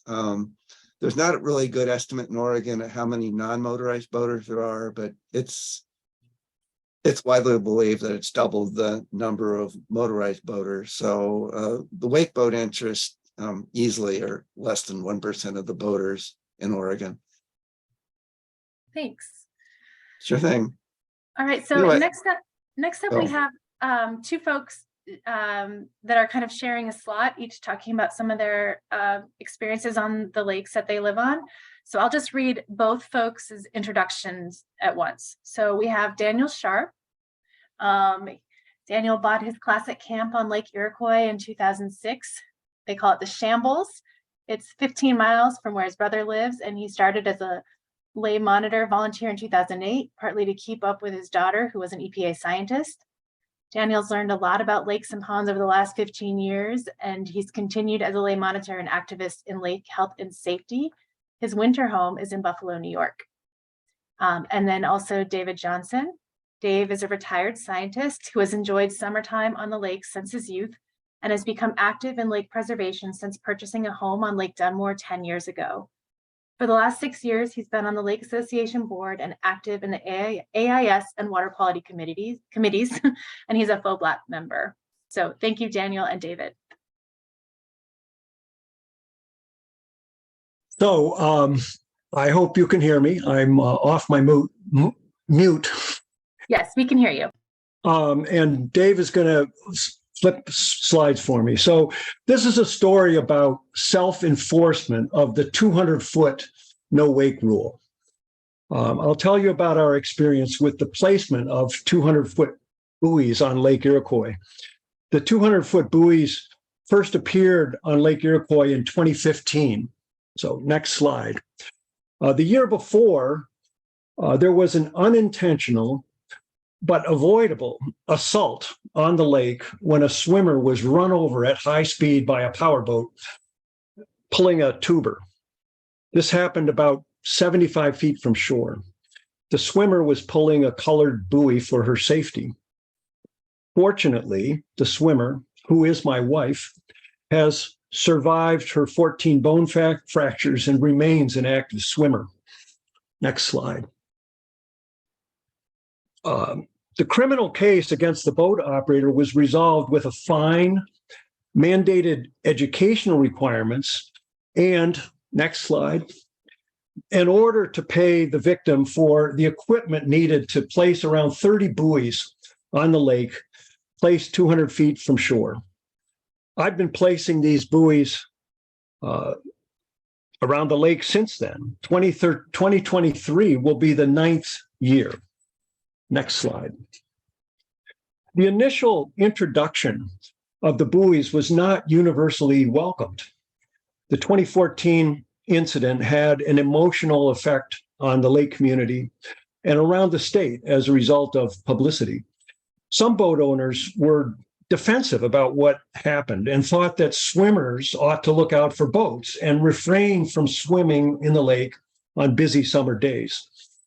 Most lake users, however, were pleased with the buoys because safety on the lake improved immediately. Now, in this one picture, in the foreground, the sailboat on a mooring, you can barely see there's a 8-inch white buoy out in the lake. If you look really carefully, you can see it out there. That's one of the 200-foot buoys. Next slide. The initial, I'm sorry, the safety improved because these buoys clearly indicate to all lake users, including motorboaters, a measure of 200 feet when on the water. The buoys are placed around the developed areas of the lake where local boats reside, and also at the public launch. Next slide.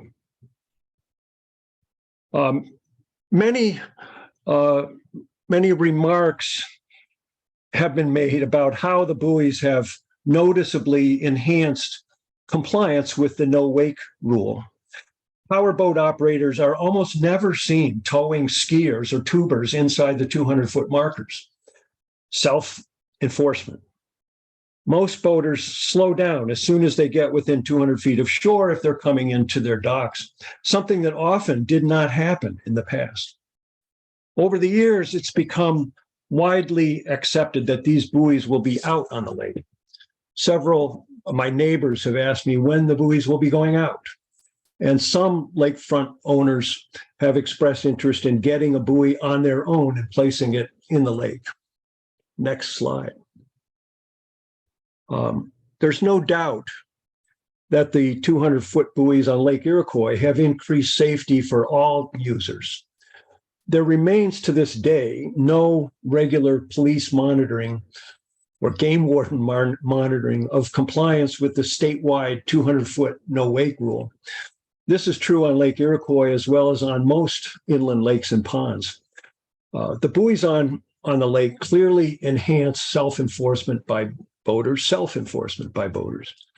More education and self-enforcement is needed, particularly with respect to the part of the rule that requires a closed throttle when a power boat is within 200 feet of another boat or a swimmer anywhere on the lake, out in the middle of the lake, still 200 feet, no way when you're close to a swimmer or another boat.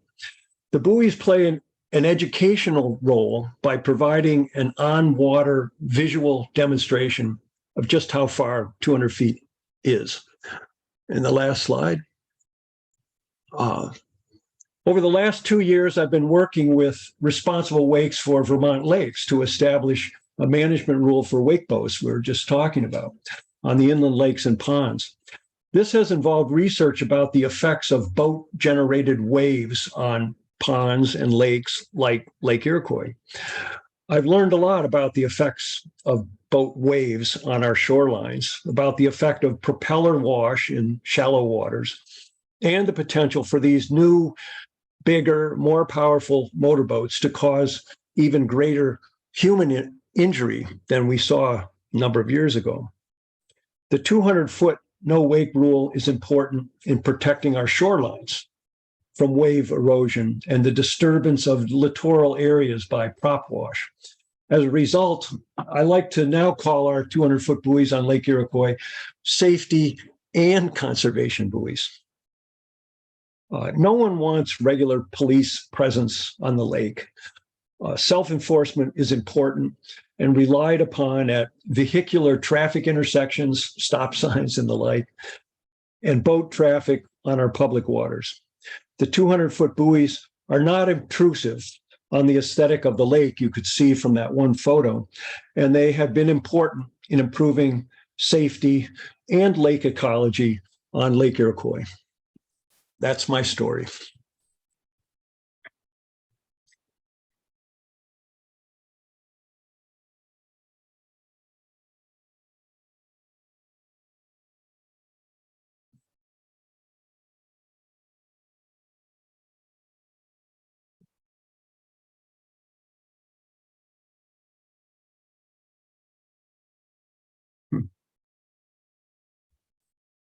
Here.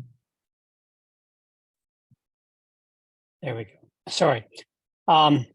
So just to remind you, I'm Dave Johnston. I'm from Lake Dunmore, and I'm on the Water Quality Committee. And as such, I have, over the last several years, been the recipient of a number of complaints regarding motorboats operating at speed with large wakes within the shoreline safety zone. And so last summer, our committee put forward a proposal to our board to do a trial. After hearing Daniel's story, do a trial of putting white buoys at 200 feet in sections of Lake Dunmore this year. And much as what you just heard from Daniel, the justification that I used for the board is listed in the bullets at the lower right here, that compliance with the shoreline safety zone provides space where swimmers, paddle boarders, and other users can safely enjoy the water. It reduces shoreline erosion and sediment suspension, decreasing the phosphorus influx into the lake, reduces wave-induced structural damage to docks and boats.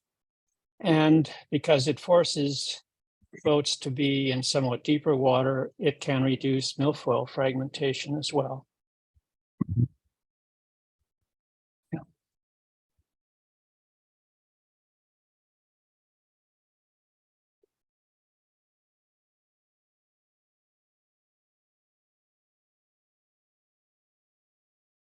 Dave,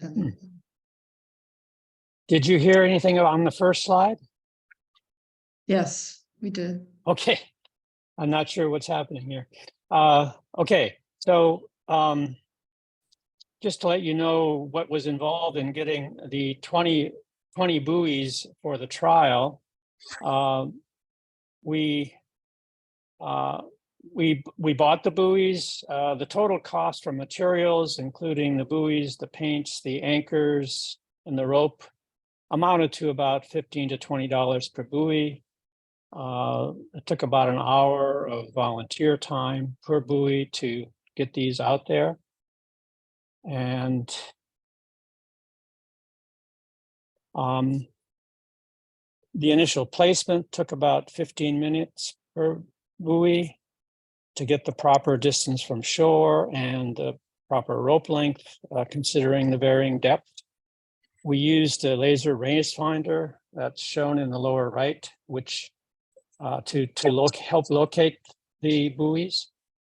Each buoy was given a number, and the latitude and longitude was noted as we put these out so we could make a map and get these buoys back roughly in the same place year after year. And in terms of education, which is important, we informed our association members that this was going to be done and the reason why in a newsletter.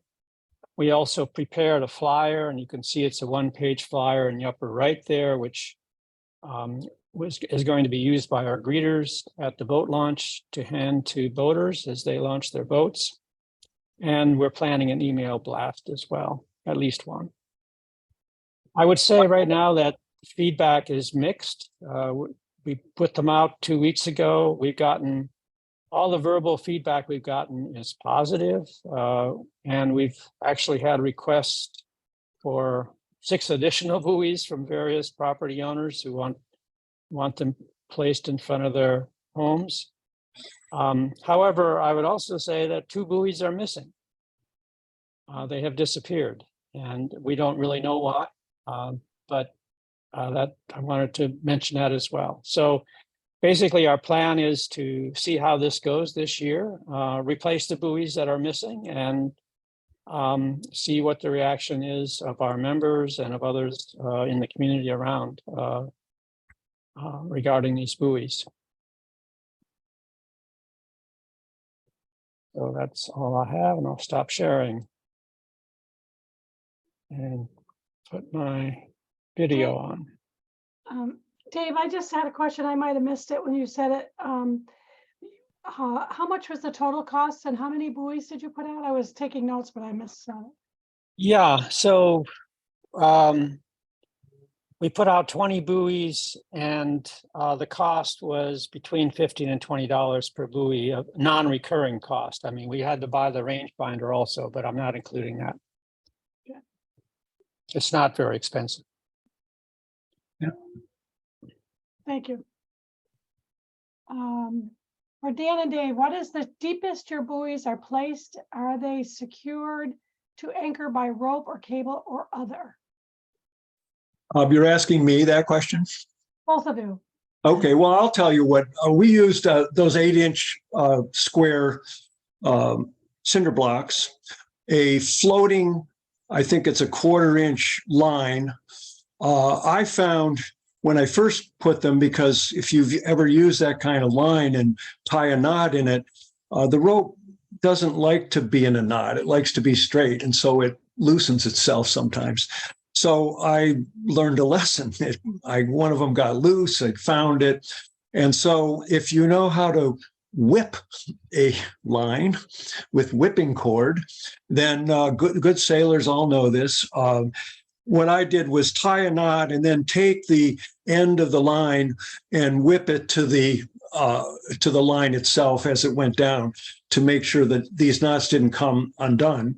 And that, you know, it's as deep as I'd say 27, probably 30 feet is the deepest. If you see Lake Iroquois, it's a kettle pond, and the bottom of the pond, it goes like this. So it drops off deeply in the main part of the pond. And so some of those buoys are maybe 30 feet down, the depth of the lake there. Thank you. Dave? Yeah, I think the same is roughly is true on Lake Dunmore. The 10 buoys in the north part of the lake were actually placed by the chair of the the Water Safety Committee, because both committees ended up being part of this. And so he would know for sure, but I think it's in the range of 30 feet. And we have our permits required.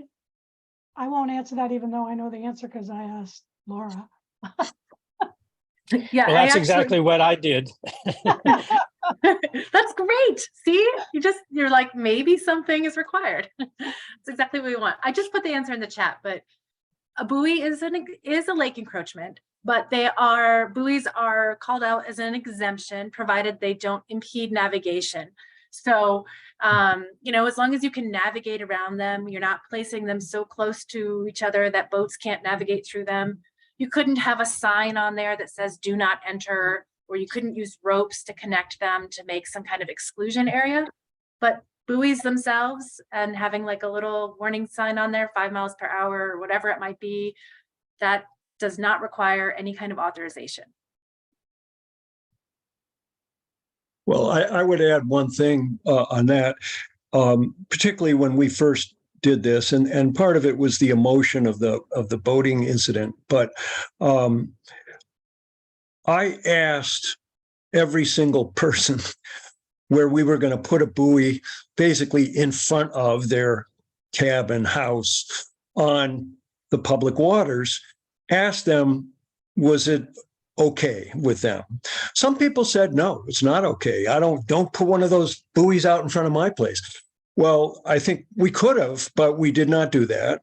And so there was, I mentioned the acrimony at first, but now really people like them.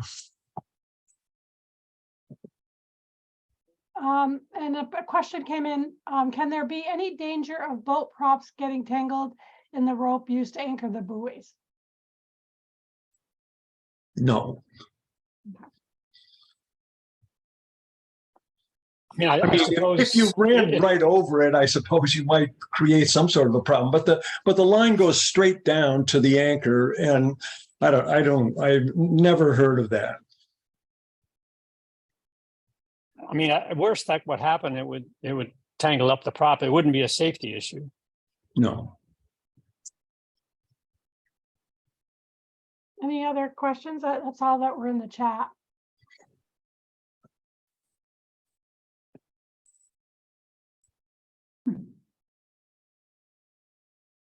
Oh, someone did ask, how far apart are they spaced on the lake surface? I missed it, sorry. Well, on Lake Iroquois, we've actually done them partly just talking with some, people who are regular denizens of the lake, but, let's put them here, here, and here. And so the places were chosen, basically to enhance safety. As I mentioned, I think they also serve a conservation purpose, but they're not very close together. You don't need them very close together. Yeah, I agree. I think it varies in our trial, and I think we recognize we may have to put them somewhat closer together if we move forward with this.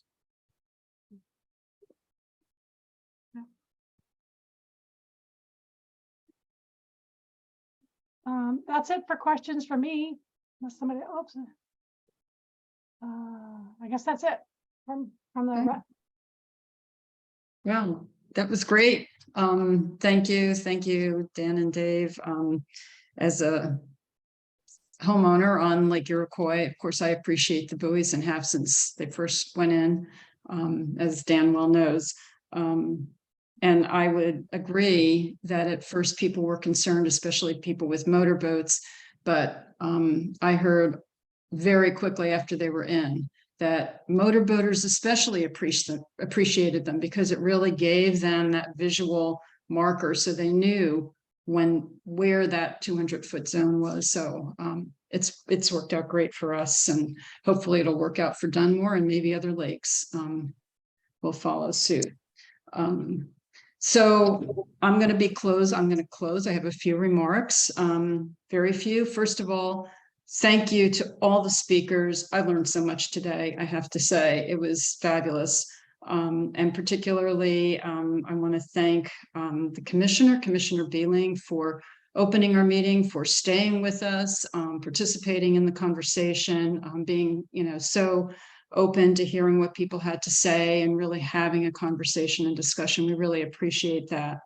And thank you to all the speakers. It was great, really, really helpful. I want to thank the events committee who organized this, in particular, the amazing Jackie Sprague, our vice president and events chair.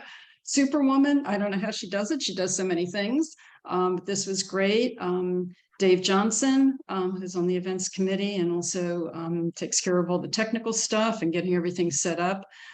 Jan Parsons, Jerry Bergdahl, Jack Widness, and Laura DeLugalecki from DEC, who did so much of the organizing and kept us all on track today. So thank you all for organizing this. Again, thank you to all the speakers. I want to congratulate Shaturna again on winning the scholarship and wish Shaturna much luck at the University of Maine starting in the fall. So great to have you with us today. Hope you join us for some more of our events. So I also want to say, if you appreciated what you saw today, I want to say we can't do it without all of you. We always need your help. FOVLAP is always looking for volunteers to join our committees. We have several committees. You've heard about some of them, and also for joining the board. So please, if you're interested, please get in touch. If you want to know kind of what kinds of committees, what opportunities there are, you can drop us an email. Just go to the website, click on Contact Us. Those emails go right to me. I read them all and I respond to them all. So please do consider getting more involved because we need your help and we need your support.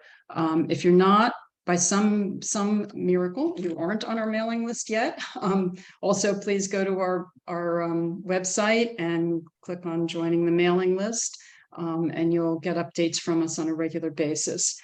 This event has been recorded. It will be up on our YouTube channel. It'll be on our website probably next week. And we'll have a notice out that will go out on our email when it's up and available. And all of the presentations will also be available. So with that said, I want to again thank you very much for joining us. It was a great day and we are now adjourned.